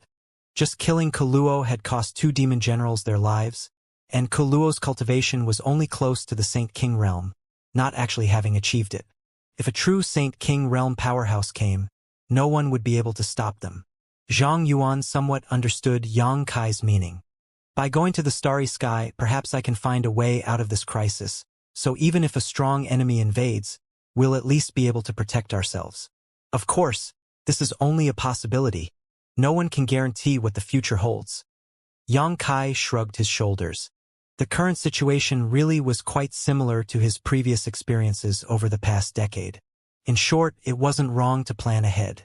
So, Holy Master Yang, out of consideration for the future safety of the world, plans to venture out into the Starry Sky. Zhang Yuan stared at him strangely for a moment before grinning meaningfully. Were you always a man of such high-minded ideals and righteousness? Although he had not had much contact with Yang Kai and had only known him for a short time, Zhang Yuan thought he had a fairly good understanding of the youth in front of him. As demon commander, Zhang Yuan's eyes were naturally far sharper than ordinary people's. He thought that Yang Kai so desperately wanting to go to the Starry Sky had nothing to do with what he had just said, but rather something else. Yang Kai laughed and nodded. There really is a more important reason for my decision, but that's my personal business is not something to be disclosed so easily. I can only guarantee you that I have no ill intentions towards the demon land. I believe you. Zhang Yuan gently nodded before glancing over at Li Rong, a hint of anticipation appearing on his face. If Yang Kai really left Tongxian realm, he wouldn't necessarily be unable to accept Li Rong as a new demon general. The ancient demon clan was an extremely strong force and each of its leaders was a powerful expert in their own right. If they joined the demon land, it would certainly be reassuring. Most importantly, he may be able to persuade the ancient demon clan to truly integrate into the demon race while Yang Kai was away. Zhang Yuan was naturally tempted. Li Rong, you are a member of the demon race. The demon land's environment is far more suitable for your cultivation, and going there will allow your clansmen to grow faster. And, if one day, I can return, and you are still willing to follow me, I will definitely bring you to experience the wider world. Yang Kai suddenly wore a nostalgic look. More than a decade ago, I said the same words to the people of the great Han dynasty. Li Rong and Han Fei's beautiful eyes brightened. Master, are you really not bring us together with you? Li Rong made one last attempt. Yang Kai shook his head. The Starry Sky was too vast and dangerous, and he had no idea what his destination was or even which direction he should even go. How could he bring others along with him? Then my ancient demon clan will calmly await good news from Master. Li Rong nodded heavily, no longer saying any more. She knew that since Yang Kai had made a decision, it would be useless to try to change his mind. Before then, my family will temporarily reside in the demon land. I don't know if Sir Demon Commander is willing to accept us. This senior will gladly welcome you. Zhang Yuan smiled heartily. After returning back to the place where the 3 clans masters had gathered, a brief discussion and celebration were held before everyone began to split up. Every force here had come from a different place, and after some time, most of them had split off and headed back to their respective bases. This time, every force had suffered huge losses, so most of them couldn't wait to return to their sects to rest and recover. After 10 days, Yang Kai separated from Su Hui, telling him, Li Rong, and the others that he needed to visit Dragon Phoenix Palace for a short time and for them to return to the Holy Land first. Su Hui nodded and took the lead. Let's go, Yang Kai said to Chun Zhou after the masters from 9 Heavens Holy Land and the ancient demon clan departed. Chun Zhou wore a somewhat cautious, somewhat puzzled look upon his face, but he didn't dare ask anything right now and simply lead the way. After a while, Yang Kai suddenly said, Does Palace Master Chun want to ask about the Dragon Emperor's matters? Chun Zhou was startled for an instant, but his expression quickly became solemn as he cupped his fists and said, "If it is convenient, could Holy Master Yang please explain?" During the war with the Bone Race, the Dragon Emperor had reappeared, but Sun Yu, the recognized inheritor of the Dragon Emperor's legacy, had not come to the battlefield. And after the great golden dragon disappeared, Yang Kai was the one who appeared. Also, when Yang Kai returned from breaking through to the Saint Realm, Cheng Zhou had seen the vivid golden dragon tattoo on his back. This series of events had gradually allowed Cheng Zhou to come to a vague understanding of the truth of the matter, but he was still not certain of his speculations. Naturally, he wished to ask Yang Kai directly about this matter. "I suppose it is time I gave you a proper explanation." Yang Kai gently nodded, his face also turning serious. "Before that, I must apologize to Palace Master Chan and your noble sect. Until now, I have been deceiving you." Chun Zhou's body shook, his face revealing a look that seemed to say, "It really is so. Sun Yu is not the Dragon Emperor's successor. I am." "Ah!" Elder Xiaoling was stunned as he directed a look of shock towards Yang Kai. That year, when the inheritance in Dragon Valley opened, it was not because of Sun Yu, but rather because I had accidentally entered it.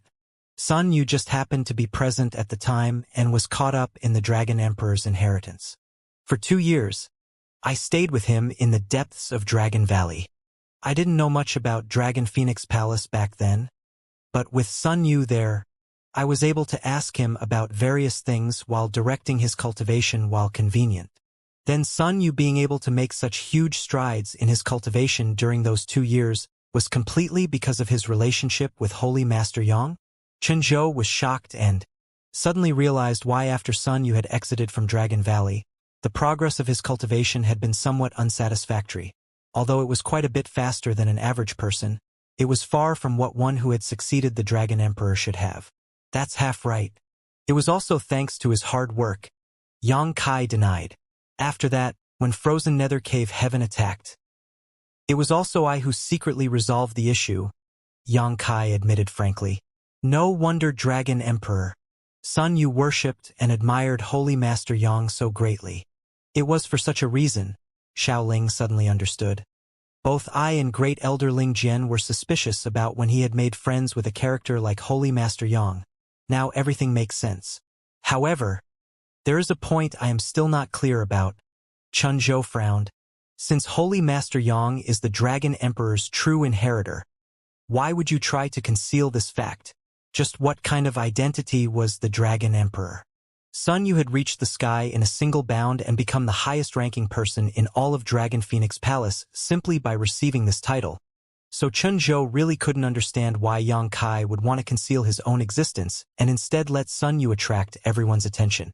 With some embarrassment on his face, Yang Kai explained, "Mainly because I had just become the new Holy Master of Nine Heavens Holy Land. You should have heard that at that time.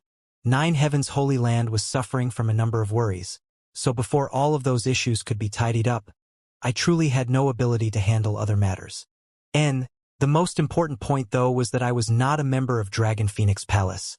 I didn't know how you would react if I had come out and told you that I had obtained Dragon Phoenix Palace's core inheritance. Perhaps it would have led to more troubles. All of this is my responsibility and has nothing to do with Sun Yu.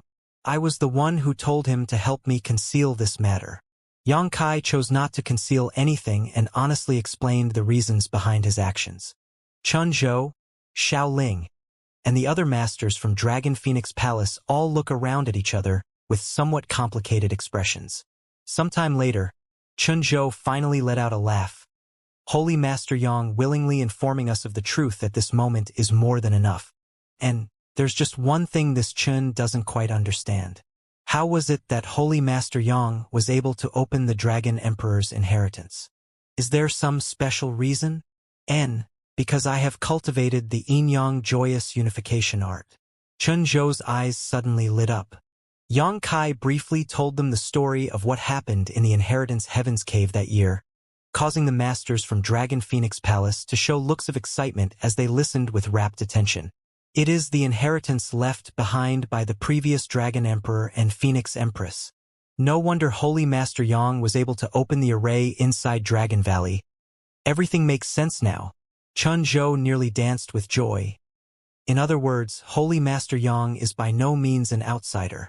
Yes, strictly speaking, Holy Master Yang should be considered my Dragon Phoenix Palace's person, Xiao Ling also said enthusiastically. Yang Kai encouraging good relations between Nine Heavens Holy Land and Dragon Phoenix Palace was all because of this connection. At this moment, Chun Zhou and Xiao Ling finally understood everything. Right, what about the Phoenix Empress? Chun Zhou suddenly remembered. Since Holy Master Yang has cultivated the Yin-Yang joyous unification art, there must be a Phoenix Empress as well. Where is she? Why have I never met her? She is no longer in Tong Xian realm. Yang Kai's expression suddenly became low-spirited. She went to the starry sky. The starry sky? Chun Zhou stared dumbfounded. Soon, I am going to depart to search for her, and I don't know when I will be back. As such, I wish to take the Phoenix Empress inheritance from Phoenix Nest with me so that when I do find her, I can pass it to her. Take it away? Chun Zhou parroted. Can that inheritance be taken away? Yang Kai shook his head. I'm not sure. I just wish to try. Of course, only if Palace Master Chun agrees. There's no problem, but the difficulty of what you wish to do is quite high. The inheritance has been hidden inside the Phoenix Nest for thousands of years. No one knows what or where it is. Well, it can't hurt to try. Many thanks. Yang Kai nodded sincerely. After confirming that Yang Kai was the real Dragon Emperor, Chun Zhou and Xiao Ling's attitude suddenly became more respectful. Yang Kai asked them not to blame Sun Yu and they easily agreed, saying they would not take this matter to heart.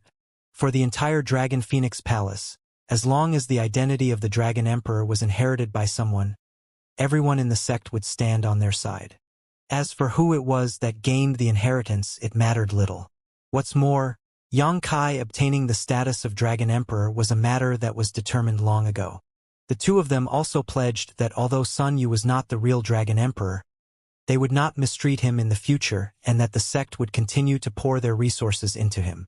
Sun Yu's current aptitude was already far beyond that of an ordinary cultivator. So regardless of his identity, he was worth the training. After more than a month, the group arrived at Dragon Phoenix Palace. All of Dragon Phoenix Palace came forward to welcome them. Sun Yu had long ago received word that they would be arriving and had led a group of people outside Dragon Phoenix Palace to congratulate Chun Zhou and the others on their triumphant return, as well as to welcome Yang Kai. Chun Zhou hosted a grand banquet and the entire sect was filled with drink and merriment. After 3 rounds of drinking, Yang Kai pulled Sun Yu aside and told him about everything. Sun Yu became slightly nervous and asked, Senior Yang, although I can now have peace of mind, afterwards, will Palace Master and the others bear a grudge towards me? How could they? Yang Kai laughed. Cultivate diligently, even if you aren't the Dragon Emperor. You are still the sect's future hope. Palace Master Chun and the others won't mistreat you. Really? Yang Kai nodded. That's good. Sun Yu smiled carefree. The great psychological burden he had been carrying these past few years finally lifting from his shoulders. Every day he spent shouldering the false identity of Dragon Emperor caused him great worry, fearing he would slip up and be discovered. Now though, he could finally relax and hold his head up high. The Phoenix Nest was a world of ice and snow, with frigid air blowing through the forest that was covered in a layer of pure white fog, creating a kind of illusory fairyland. The inheritance belonging to the Phoenix Empress was hidden somewhere inside this forest and for thousands of years. No one had managed to obtain it. Only some disciples who cultivated ice or cold attribute secret arts would regularly come to the Phoenix Nest to take advantage of the natural environment to cultivate. Frozen Nether Cave Heaven had previously acted against Dragon Phoenix Palace mainly to seize the Phoenix Nest from them. Yang Kai sat cross-legged in a certain place inside Phoenix Nest, his Saint Chi keeping the icy wind from affecting his body. After breaking through to the Saint Realm, Yang Kai could feel an extraordinary energy circulating through this place, which left a layer of frost clinging to his hair and clothes, seemingly capable of affecting both the physical and spiritual world.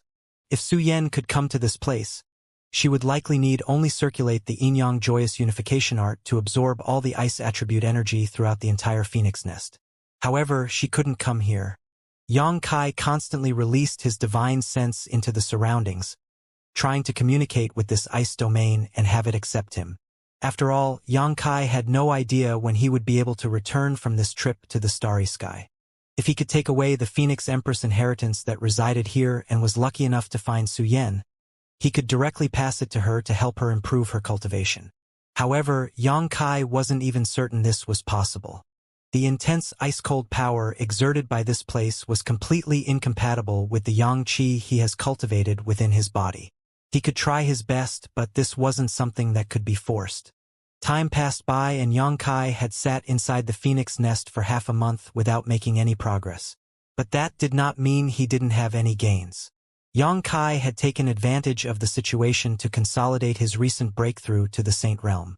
Just after breaking through to a new great realm was the time one most needed to avoid advancing recklessly. The cold qi in the environment forced Yang Kai to resist it with his own hot Saint Qi, allowing him to continuously circulate the energy within his body while experiencing the difference between his previous true Qi and current Saint Qi. Yang Kai had reaped a great harvest from this experience and did not mind it continuing, instead splitting his attention between communicating with the Phoenix Empress inheritance and stabilizing his Saint Realm cultivation, allowing his Saint Qi to become purer and denser. This period of time gave Yang Kai an opportunity to lay down a solid foundation, enabling the strength within his body to slowly grow stronger as he comprehended the mysteries of the Saint Realm. During this process, the golden dragon tattoo swam vigorously across his back while interacting with the energy contained inside the phoenix nest, seemingly obtaining some special form of nourishment from it. Over time, it became more and more excited, as if it wanted to leap out from Yang Kai's body and blend directly with the ice-cold strength in the surrounding air. The Dragon Emperor and Phoenix Empress were the twin pillars of Dragon Phoenix Palace. The two were inextricably linked. The golden dragon tattoo contained a massive amount of energy and was the ultimate inheritance of the Dragon Emperor. It being able to elicit a reaction from the phoenix nest was only natural. Another half a month later, the phoenix nest still showed no signs of movement. During this time, Yang Kai had constantly been releasing his divine sense into the surrounding, trying to understand the mysteries of the phoenix nest. But ultimately, he had failed. After spending an entire month on this without any gains, Yang Kai could only reluctantly give up.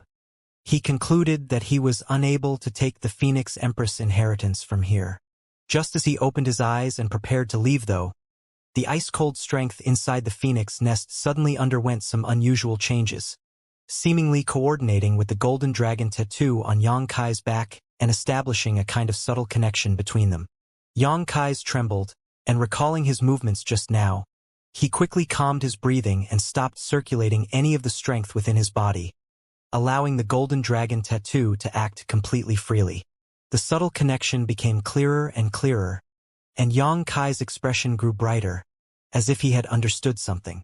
The huge icy strength within Phoenix Nest gathered towards a certain spot not far away from Yang Kai's current position. Gradually, the layer of frost and fog which had covered Phoenix Nest for thousands of years began to condense into a single small spot directly in front of Yang Kai, forming a cloud of astonishingly rich ice attribute strength. It seemed that all the ice-cold strength had gathered here now. An ice phoenix phantom soon appeared in front of Yang Kai. It was a gorgeous, pure white, crystal clear, flawless image that exuded the nobles of auras, as if it was aloof of the mortal world. It reminded Yang Kai greatly of Su Yan. Their two auras were so similar it was almost as if they had been carved from the same mold. Hu Jiaoer had once commented that Su Yan was like an ice fairy. This evaluation was not an exaggeration. Anyone who saw Su Yan's first impression would be similar to this. Only when facing Yang Kai would her icy demeanor soften and melt. A tremendous heat burst out, one seeming hot enough to burn down the entire world. At the same time, a resounding dragon roar echoed throughout the heavens and the earth while the ice phoenix phantom lifted its head up high and released a piercing phoenix cry towards the sky above. Yang Kai stretched out his hand and gazed at it gently, just as if he was seeing Su Yan. He sent out his most sincere invitation to the Ice Phoenix Phantom at that moment. The Ice Phoenix stared at him as if it possessed its own sentience, peering into Yang Kai's eyes straight to his heart and understanding the importance she had to him. Understanding his sincerity, she responded. Her luminous body shattered into a million brilliant points of light that swept towards Yang Kai. Yang Kai didn't move, allowing this rush of cold energy flood into his body, a thick layer of frost instantly condensing on his skin in the process. The influx of ice and cold attribute energy had instantly caused his body temperature to plunge. Yang Kai's Saint Qi unconsciously began to riot, trying to resist this invasion of cold qi, but he quickly suppressed it, withdrawing all of it into his dantian. In an instant, Yang Kai's teeth began chattering and his lips turned purple as signs of frostbite appeared all over his body. The massive amount of ice attribute energy continued to flow in, and only after quite some time did the cold qi in the surroundings completely disappear. Yang Kai's tight and trembling body suddenly relaxed at this moment as the unbearable chill he had just been feeling vanished. There seemed to be something more inside his body now, swimming across the surface of his skin, giving him an icy cool feeling that shook his spirit. Untying his robes and lowering his head, Yang Kai saw both a dragon and a phoenix tattoo, frolicking and chasing one another. Contained within these two tattoos was an unimaginable amount of power. Yang Kai smiled with satisfaction and no small amount of surprise. He had come here just to try his luck, never having imagined he would actually succeed. This result had far exceeded his expectations. The Phoenix Empress inheritance had really responded to his invitation and entered his body. Closing his eyes, Yang Kai felt the Phoenix Empress aura and sensed its intentions of using his body to temporarily take shelter. Till the end, it was a foreign entity, so despite the massive amount of energy it contained, Yang Kai was unable to access it. The only thing he could do was carry it for Su Yen for the time being. After carefully confirming that the Ice Phoenix tattoo would not adversely affect him in any way, Yang Kai got up and strode out of the phoenix nest. The sun shone in, unsealing the phoenix nest. The world of ice and snow which had existed for thousands of years finally began melting today. After spending some time in Dragon Phoenix Palace to inform Chun Zhou about the phoenix nest situation, Yang Kai bid him farewell, summoned out his star shuttle, and headed back to Nine Heavens' Holy Land. When he arrived at the Holy Land, Su Hui and the others had long since returned. The entire Holy Land was still immersed in a jubilant mood. Yang Kai summoned his friends and family and informed them about his plans to travel to the starry sky. But to Yang Kai's surprise, none of them showed many reactions after hearing the news, as if they all already knew. Yang Kai turned to Li Rong and figured that she should have told them beforehand, allowing them to psychologically prepare themselves. "Have you decided?" Meng Wuya asked calmly. Yang Kai nodded gently. "If you've decided, there's no need to say anything more. Just concentrate on taking care of yourself out there. Don't worry about here. This old master will look after it for you." Meng Wuya nodded back. "I'll leave it to Treasurer Meng." Yang Kai nodded sincerely. With Meng Wuya's commitment, he could feel at ease even if he left. Nine Heavens' Holy Land was on a steady path now and didn't require the Holy Master's presence. The only thing Yang Kai had to worry about was his friends and relatives living in the former War Spirit Temple site. But as long as Meng Wuya was here, none would dare bully them. "You head out first. Perhaps sometime later, this old master will follow suit. If that happens, I'll definitely go looking for you." Meng Wuya smiled. "I'll be waiting." Suddenly, a burst of sobs came from nearby as Dong Suju's eyes became red and puffy, an imploring look upon her face, clearly saying she didn't want Yang Kai to go. More than a decade ago, Yang Kai had left the central capital and she had lost all contact with him. It wasn't until very recently that their family had finally reunited. Dong Suju hadn't even had enough time to sit down and have a long chat with her son before Yang Kai had decided to embark on a new journey, this time heading out in the vast starry sky. How could she be willing? The Yang family fourth master wore the face of iron, but the tears threatening to fall from the corners of his eyes gave away his true thoughts. Yang Kai's heart filled with guilt, and was just about to try comforting them when Yang Yingfeng spoke first. "Go. Father supports your decisions and believes in you. Yang Kai's shoulders trembled as he nodded strongly. The Yang family fourth master's words greatly relieved Yang Kai. Now he could finally put down all his burdens and focus on the matters he wanted to accomplish. Before you go, you should go talk with Ning Chong. Meng Wuya sighed slightly. She has refused to leave her room for the last half-month. I know. It was late at night, and the pale moon hung in the night sky, sending down pure gentle rays. Yang Kai walked into the Holy Master Court just in time to see Enlinger walk out. Upon seeing Yang Kai, Enlinger couldn't help letting out a giggle as she stepped aside, allowing him to pass, with a mischievous look on her face. Yang Kai stared at her briefly before continuing towards Xia Ning Chang's room. Outside the door, Du Wan and the other 5 grandmasters had gathered together and were constantly calling out, each one speaking words of persuasion, trying to tempt Xia Ning Chang out. However, there was no movement from inside the room. Grandmasters, good evening.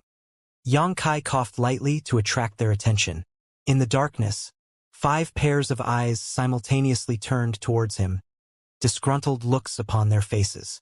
You little brat. Chang Bao's fat body trembled as he immediately took advantage of his seniority to reprimand. You really don't know how blessed you are. Little Xia having a liking for you is simply more than you deserve. Yet you actually dare make her sad. You really know how to anger this old master.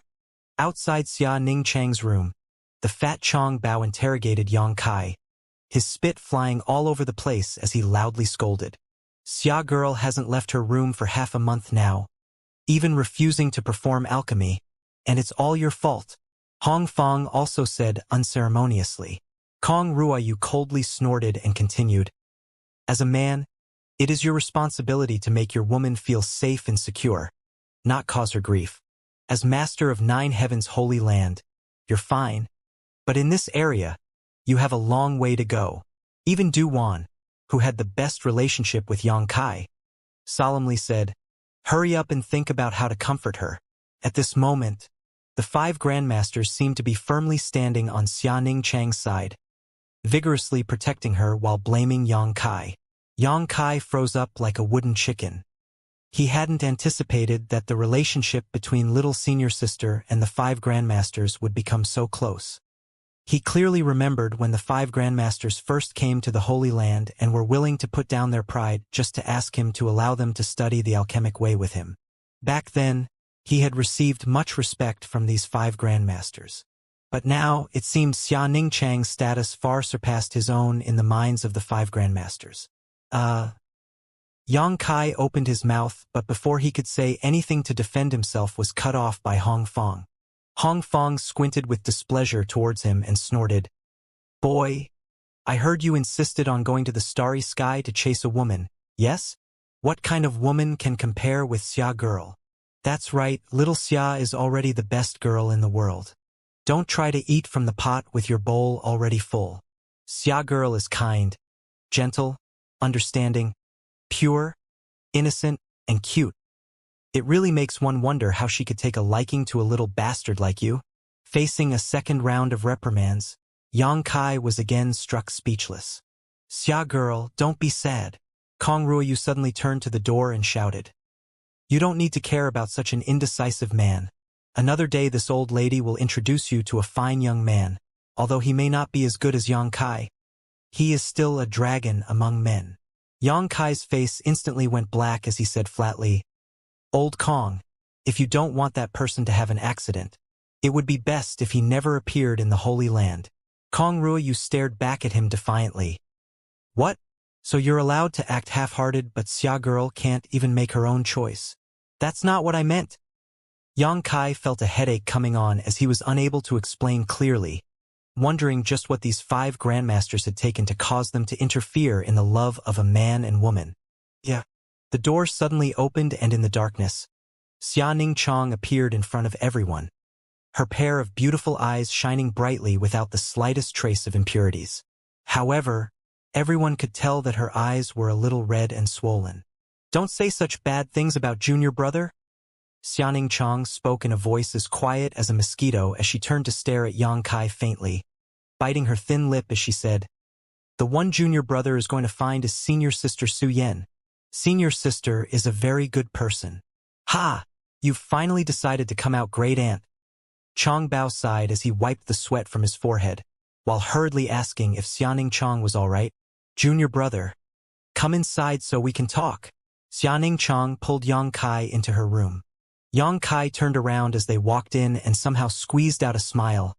5 grandmasters also rest early. Before they could reply, the door was quickly closed. This smelly brat. Hong Fong snorted before letting out a helpless laugh. Good, Yang Kai should be fine on his own from here on out. Duan chuckled. We should also retire. The grandmasters were all seasoned people and naturally understood the pain in Xia Ningchang's heart. Them harshly reprimanding Yang Kai just now was mostly to arouse Xia Ningchang's sympathy and force her to come out. Any issues young people had just needed them to open their hearts and discuss to resolve. Inside the room, after the 5 grandmasters drifted away, Yang Kai stared towards Xia Ningchang with a look of apology. I am going to find Su Yan. I came here tonight to tell you, he said. I know. Xia Ningchang gently nodded. I won't stop you. I'm just a bit reluctant to part. Saying so, her crystal-clear eyes became misty, and she plunged herself into Yang Kai's arms, burying her head in his chest. Tears began to wet Yang Kai's clothes as Xia Ningchang's voice came out. You don't need to worry about here. Just find Su Yan and bring her back.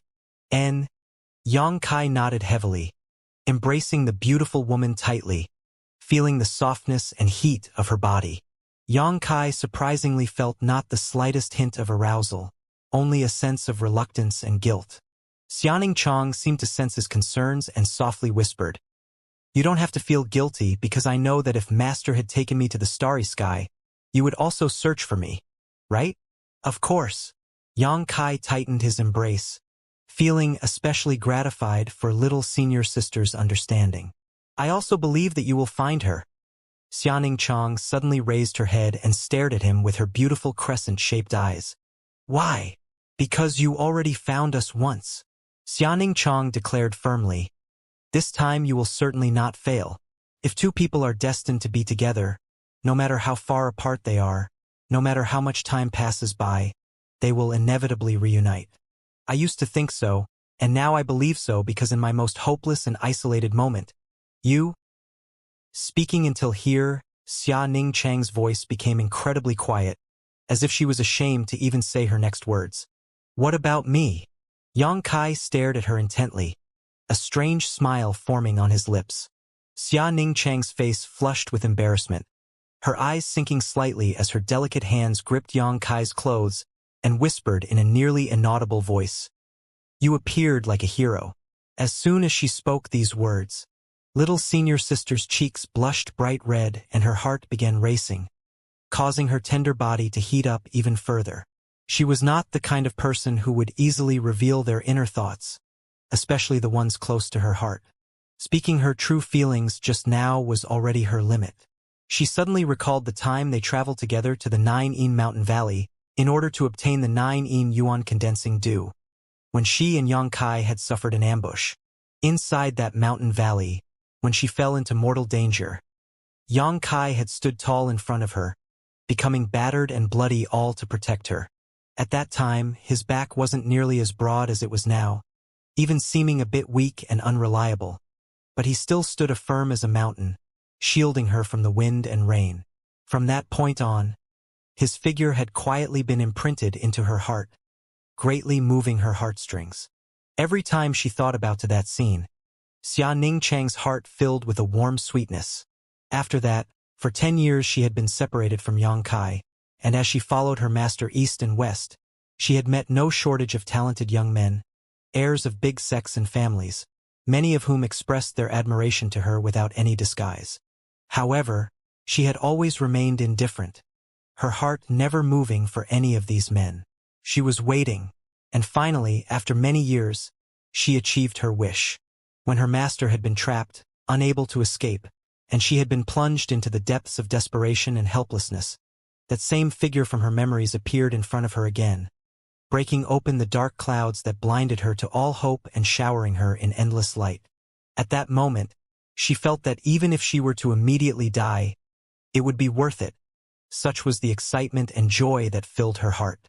Today he was leaving, and what she needed to do was wait. Waiting calmly and expectantly.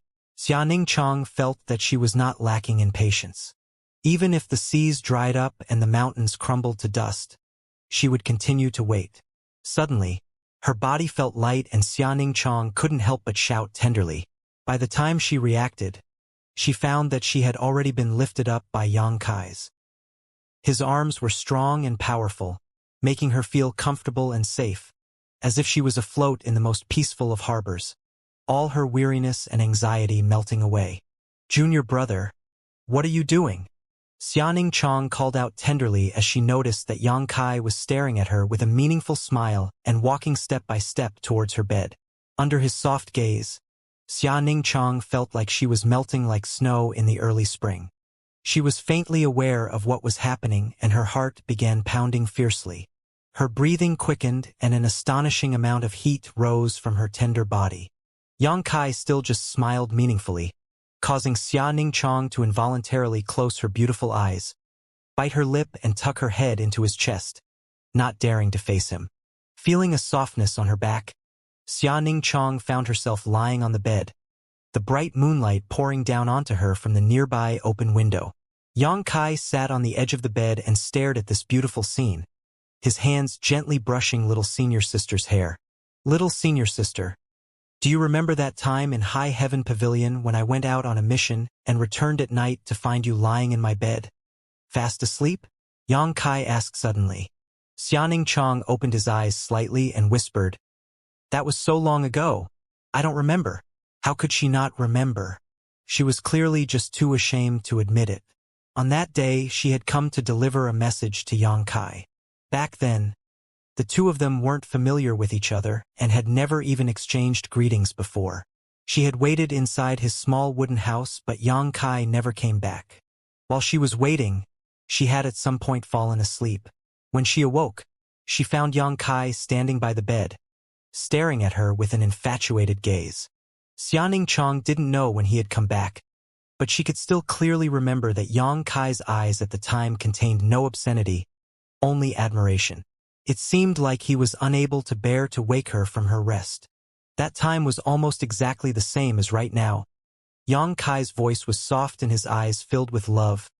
"The gentle moonlight shining down on you, the sapphire gem on your forehead reflecting their radiance. At that time, Junior brother was startled by your beauty. Junior brother was very envious back then, wondering which lucky man you would choose to be with in the future. How could I have known that lucky man would be me?" His sincere words filled with tender affection were like a sharp sword which pierced through little senior sister's defenses, causing her to become lost in their honeyed sweetness, unable to extricate herself from this blissful happiness. Her eyes blurred, and her delicate ears become bright red, a pink flush dyeing her neck as her heart beats rapidly, a burning flame bursting from her body as she directed a look of anticipation towards Yang Kai, reaching up and wrapping her delicate arms around his neck and gently pulling him towards her. Her defenses broke and she fell to the enemy's hands in an instant. Inside the room, atop the soft bed, Xianxia had fallen into an intoxicated state. Yang Kai hadn't acted aggressively, instead whispering sweet words filled with tender feelings and allowing her to lower all her defenses on her own. This made her feel as if she was floating on clouds, fluttering in the wind, her soft body unconsciously swaying to and fro, hot breath leaking from her lips. Her beautiful eyes became blurred and an immense look of satisfaction appeared on her innocent face. Yang Kai leaned down and kissed her brow, then the tip of her nose, his movements cautious to the extreme, like he was handling the finest work of art. Meeting his eyes, her small and delicate ears dyed bright red. Xianxia softly whispered, "Junior brother, before you leave, remember my appearance well." Yang Kai was startled for a moment but soon gently nodded. It had been more than a decade since he had met Xianxia, but in all that time he had never truly seen his little senior sister's visage. At all times, little senior sister would wear her veil, making it impossible for anyone to gaze upon her face. In the beginning, Yang Kai was also curious about what she looked like, But as time passed, he found himself not caring at all. Whether she possessed beauty that could destroy a country or a completely ordinary appearance, little senior sister would always be little senior sister, an irreplaceable existence. She had the purest pair of eyes in the world. That was enough. Yang Kai had never thought that before his departure. Xianxia would actually take the initiative to show him. Naturally, he wouldn't refuse. In the next moment, Xianxia gently removed her veil and revealed to him her immaculate appearance. A gentle breeze blew in from the window, lifting her veil and carrying it to the other side of the bed. Xianxia closed her eyes, somewhat nervously lifting her head, allowing Yang Kai to gaze upon her unobstructed face. Yang Kai stared carefully, his body trembling with shock as a strong light flashed across his eyes. Even though he had mentally prepared himself, the moment he laid eyes on Xianxia's true portrait, he couldn't help feeling a bit overwhelmed. The appearance of little senior sister wasn't the most beautiful Yang Kai had seen. After all, she could be said to be as beautiful as Su Yan or Shan Qingluo. However, there was something more to her appearance that made it unique on its own. Su Yan had a noble coldness to her while Shan Qingluo exuded seductiveness. Meanwhile, little senior sister gave off a pure, holy temperament. It was as if more than 2 decades of life had not left a single trace of dust upon her body or soul. A delicate porcelain nose, with lightly blushing cheeks and 2 petal-like lips. No trace of cosmetics adorned or was necessary for her tender, snow-white skin which glistened like the finest jade. Each one of these facets was similar to those of other great beauties, exquisite and flawless. But when these pure, pristine features were combined together, an unexpected result occurred. Her sacredness and innocence intertwined, causing Yang Kai to feel as if the beautiful young woman before him was inviolable and aloof from the mortal world. Yang Kai had traveled far and wide for many years and seen no shortage of beautiful women, but none had ever given him as intense an impact from their image alone as Xianxia. The moment he saw her true appearance, Yang Kai's heart was filled with an impulse that was difficult to suppress. He wished he could embrace Xianxia so tightly that their bodies became one, so she could never leave his side again. As this thought washed over him, Yang Kai had to force himself to take a deep breath and firmly suppress it, his expression turning solemn. He was not a man without self-restraint. On the contrary, he was quite adept at controlling his actions and emotions. Yet he still had such thoughts. Yang Kai didn't know just how intense of a reaction other men would have if they were to see Xianxia's face. Master said long ago, I mustn't expose my face easily, so I have been wearing a veil all these years. Xianxia whispered softly, her cheeks blushing bright red under Yang Kai's intense gaze, clearly somewhat embarrassed still. Treasurer Meng was right. Yang Kai nodded repeatedly while brushing his hand through Xianxia's silky hair, leaning in even closer to her as he softly said, I think most men who see will you have one of 2 thoughts. What 2 thoughts? Xianxia was dreadfully ashamed, but couldn't repress her curiosity and asked, protect or violate? Protect her innocence and keep her ignorant of worldly affairs, or dye her purity in their own color, forever destroying her sacredness. Any man would feel a great sense of accomplishment from either of these acts. The combination of these contradictory ideas would undoubtedly bring a great deal of unnecessary trouble to Xianxia. Then, junior brother, what about you? Xianxia suddenly found her courage and stared directly into Yang Kai's eyes. Asking about her beloved's true thoughts was a matter of great concern. She couldn't care less about anyone else's thoughts. All she wanted to know was what Yang Kai felt. Me? Yang Kai grinned evilly. Junior brother is part of the majority. Saying so, he leaned over all the way and lightly kissed little senior sister's red lips. Xianxia's tender body suddenly tensed up as her beautiful eyes opened wide. It was like her soul had received a devastating attack, causing her to lose all control over her body, immobilizing her to the point where she couldn't even think straight, much less talk. However, all that was soon overwhelmed by great happiness and satisfaction. She slowly closed her eyes and enjoyed this long-awaited, intoxicating moment, her heart beating as strongly as a drum in her tight chest. As Yang Kai gently kissed her, his hands reached out and slipped inside little senior sister's dress, finding their way to her two flawless peaks and gently began kneading them, indulging in their astonishing elasticity and dreamlike softness, feeling the incredible heat that rose from them as he pinched and massaged their jade tips. Little senior sister's panting became even fiercer as a tingling sensation flooded her chest every time Yang Kai's strong hands caressed her supple flesh. This tingling did not cause her any kind of discomfort, but instead stimulated her nerves and sent shocks through her soul, filling her with feelings of comfort and bliss. She couldn't help wanting time to freeze in this moment and never flow on.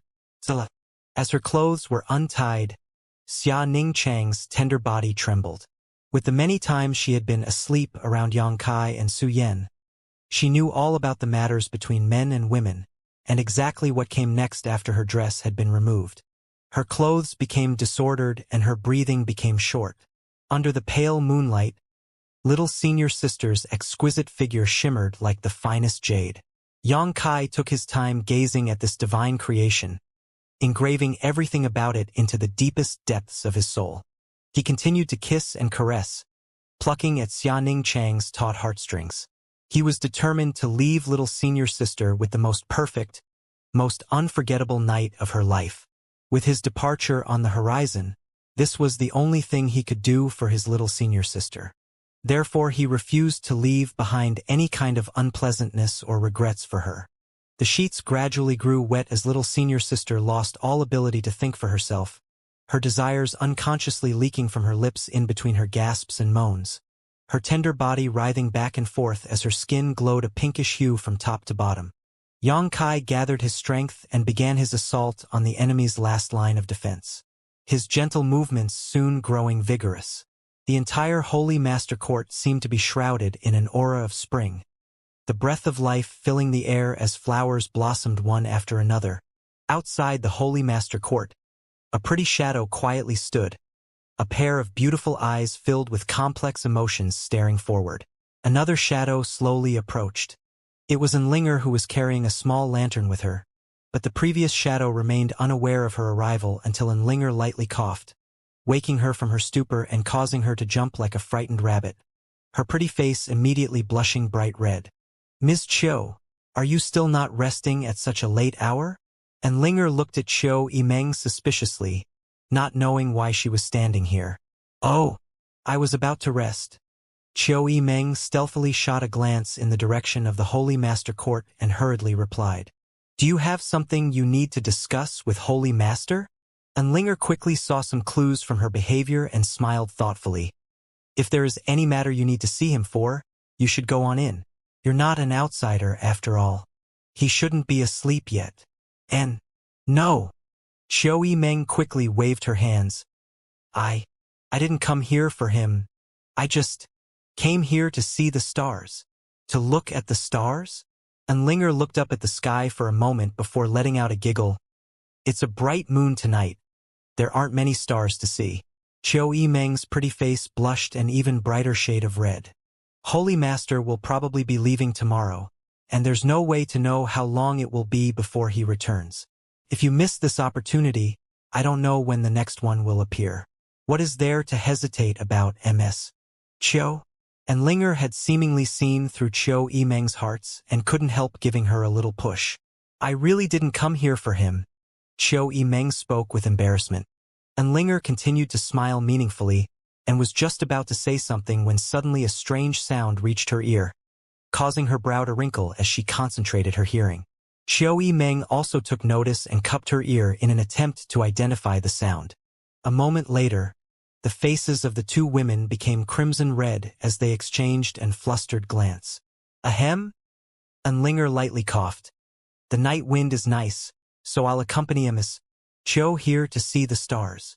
Enlinger was too embarrassed to return back to the Holy Master Court, so she took the initiative to sit down at a nearby table and looked up at the sky. Chiu Yimeng nodded and quickly sat down next to her.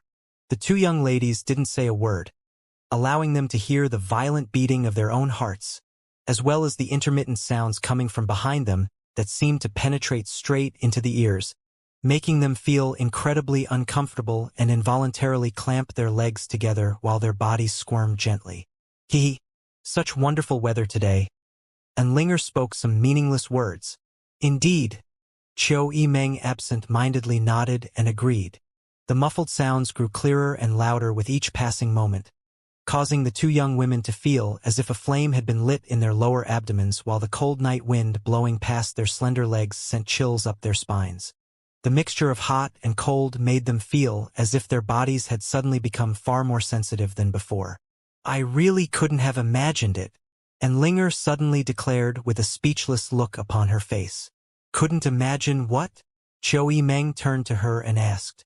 That always quiet, reserved girl, calling out so intensely? Hee. Chiu Meng didn't know how to respond. Aren't you going in? And Linger bit her red lips and suddenly asked. Now is the perfect time. Nothing would need to be said. Ah. Chiu Meng was shocked and blushed bashfully. How could that be all right? What need is there to be embarrassed now? If I were you, I'd rush in right now and teach him a lesson. And Linger needled, anxious to stir up trouble. No way. Chiu Meng waved her hands frantically. I couldn't possibly do that. Acting like a jealous beggar, pleading for the love of another. Chiu Meng couldn't bring herself to act so shamefully. Don't be afraid. I'll fully support you. If you pass by this village, there won't be another with the same store after it. And Linger continued to be whispered devilish temptations. Chiu Meng seemed to be wavering, but after carefully thinking for a moment, she suddenly shook her head, stood up and declared, I'll wait for him to return. When he comes back next time, I won't let him off. Good night, Mizzen. I'll be heading back first to rest. Hey, don't just leave me here. And Linger raised her hands to stop Chiu Meng, but the latter had already disappeared. All alone now, heavy breathing and stimulating moans floated into Linger's ears, causing her to bite her lip hard and shrink her body up, covering her ears with her hands as she cursed under her breath, cursing Xianxia to never be able to go forth into battle again, and for tonight to be the last meal he ever eats.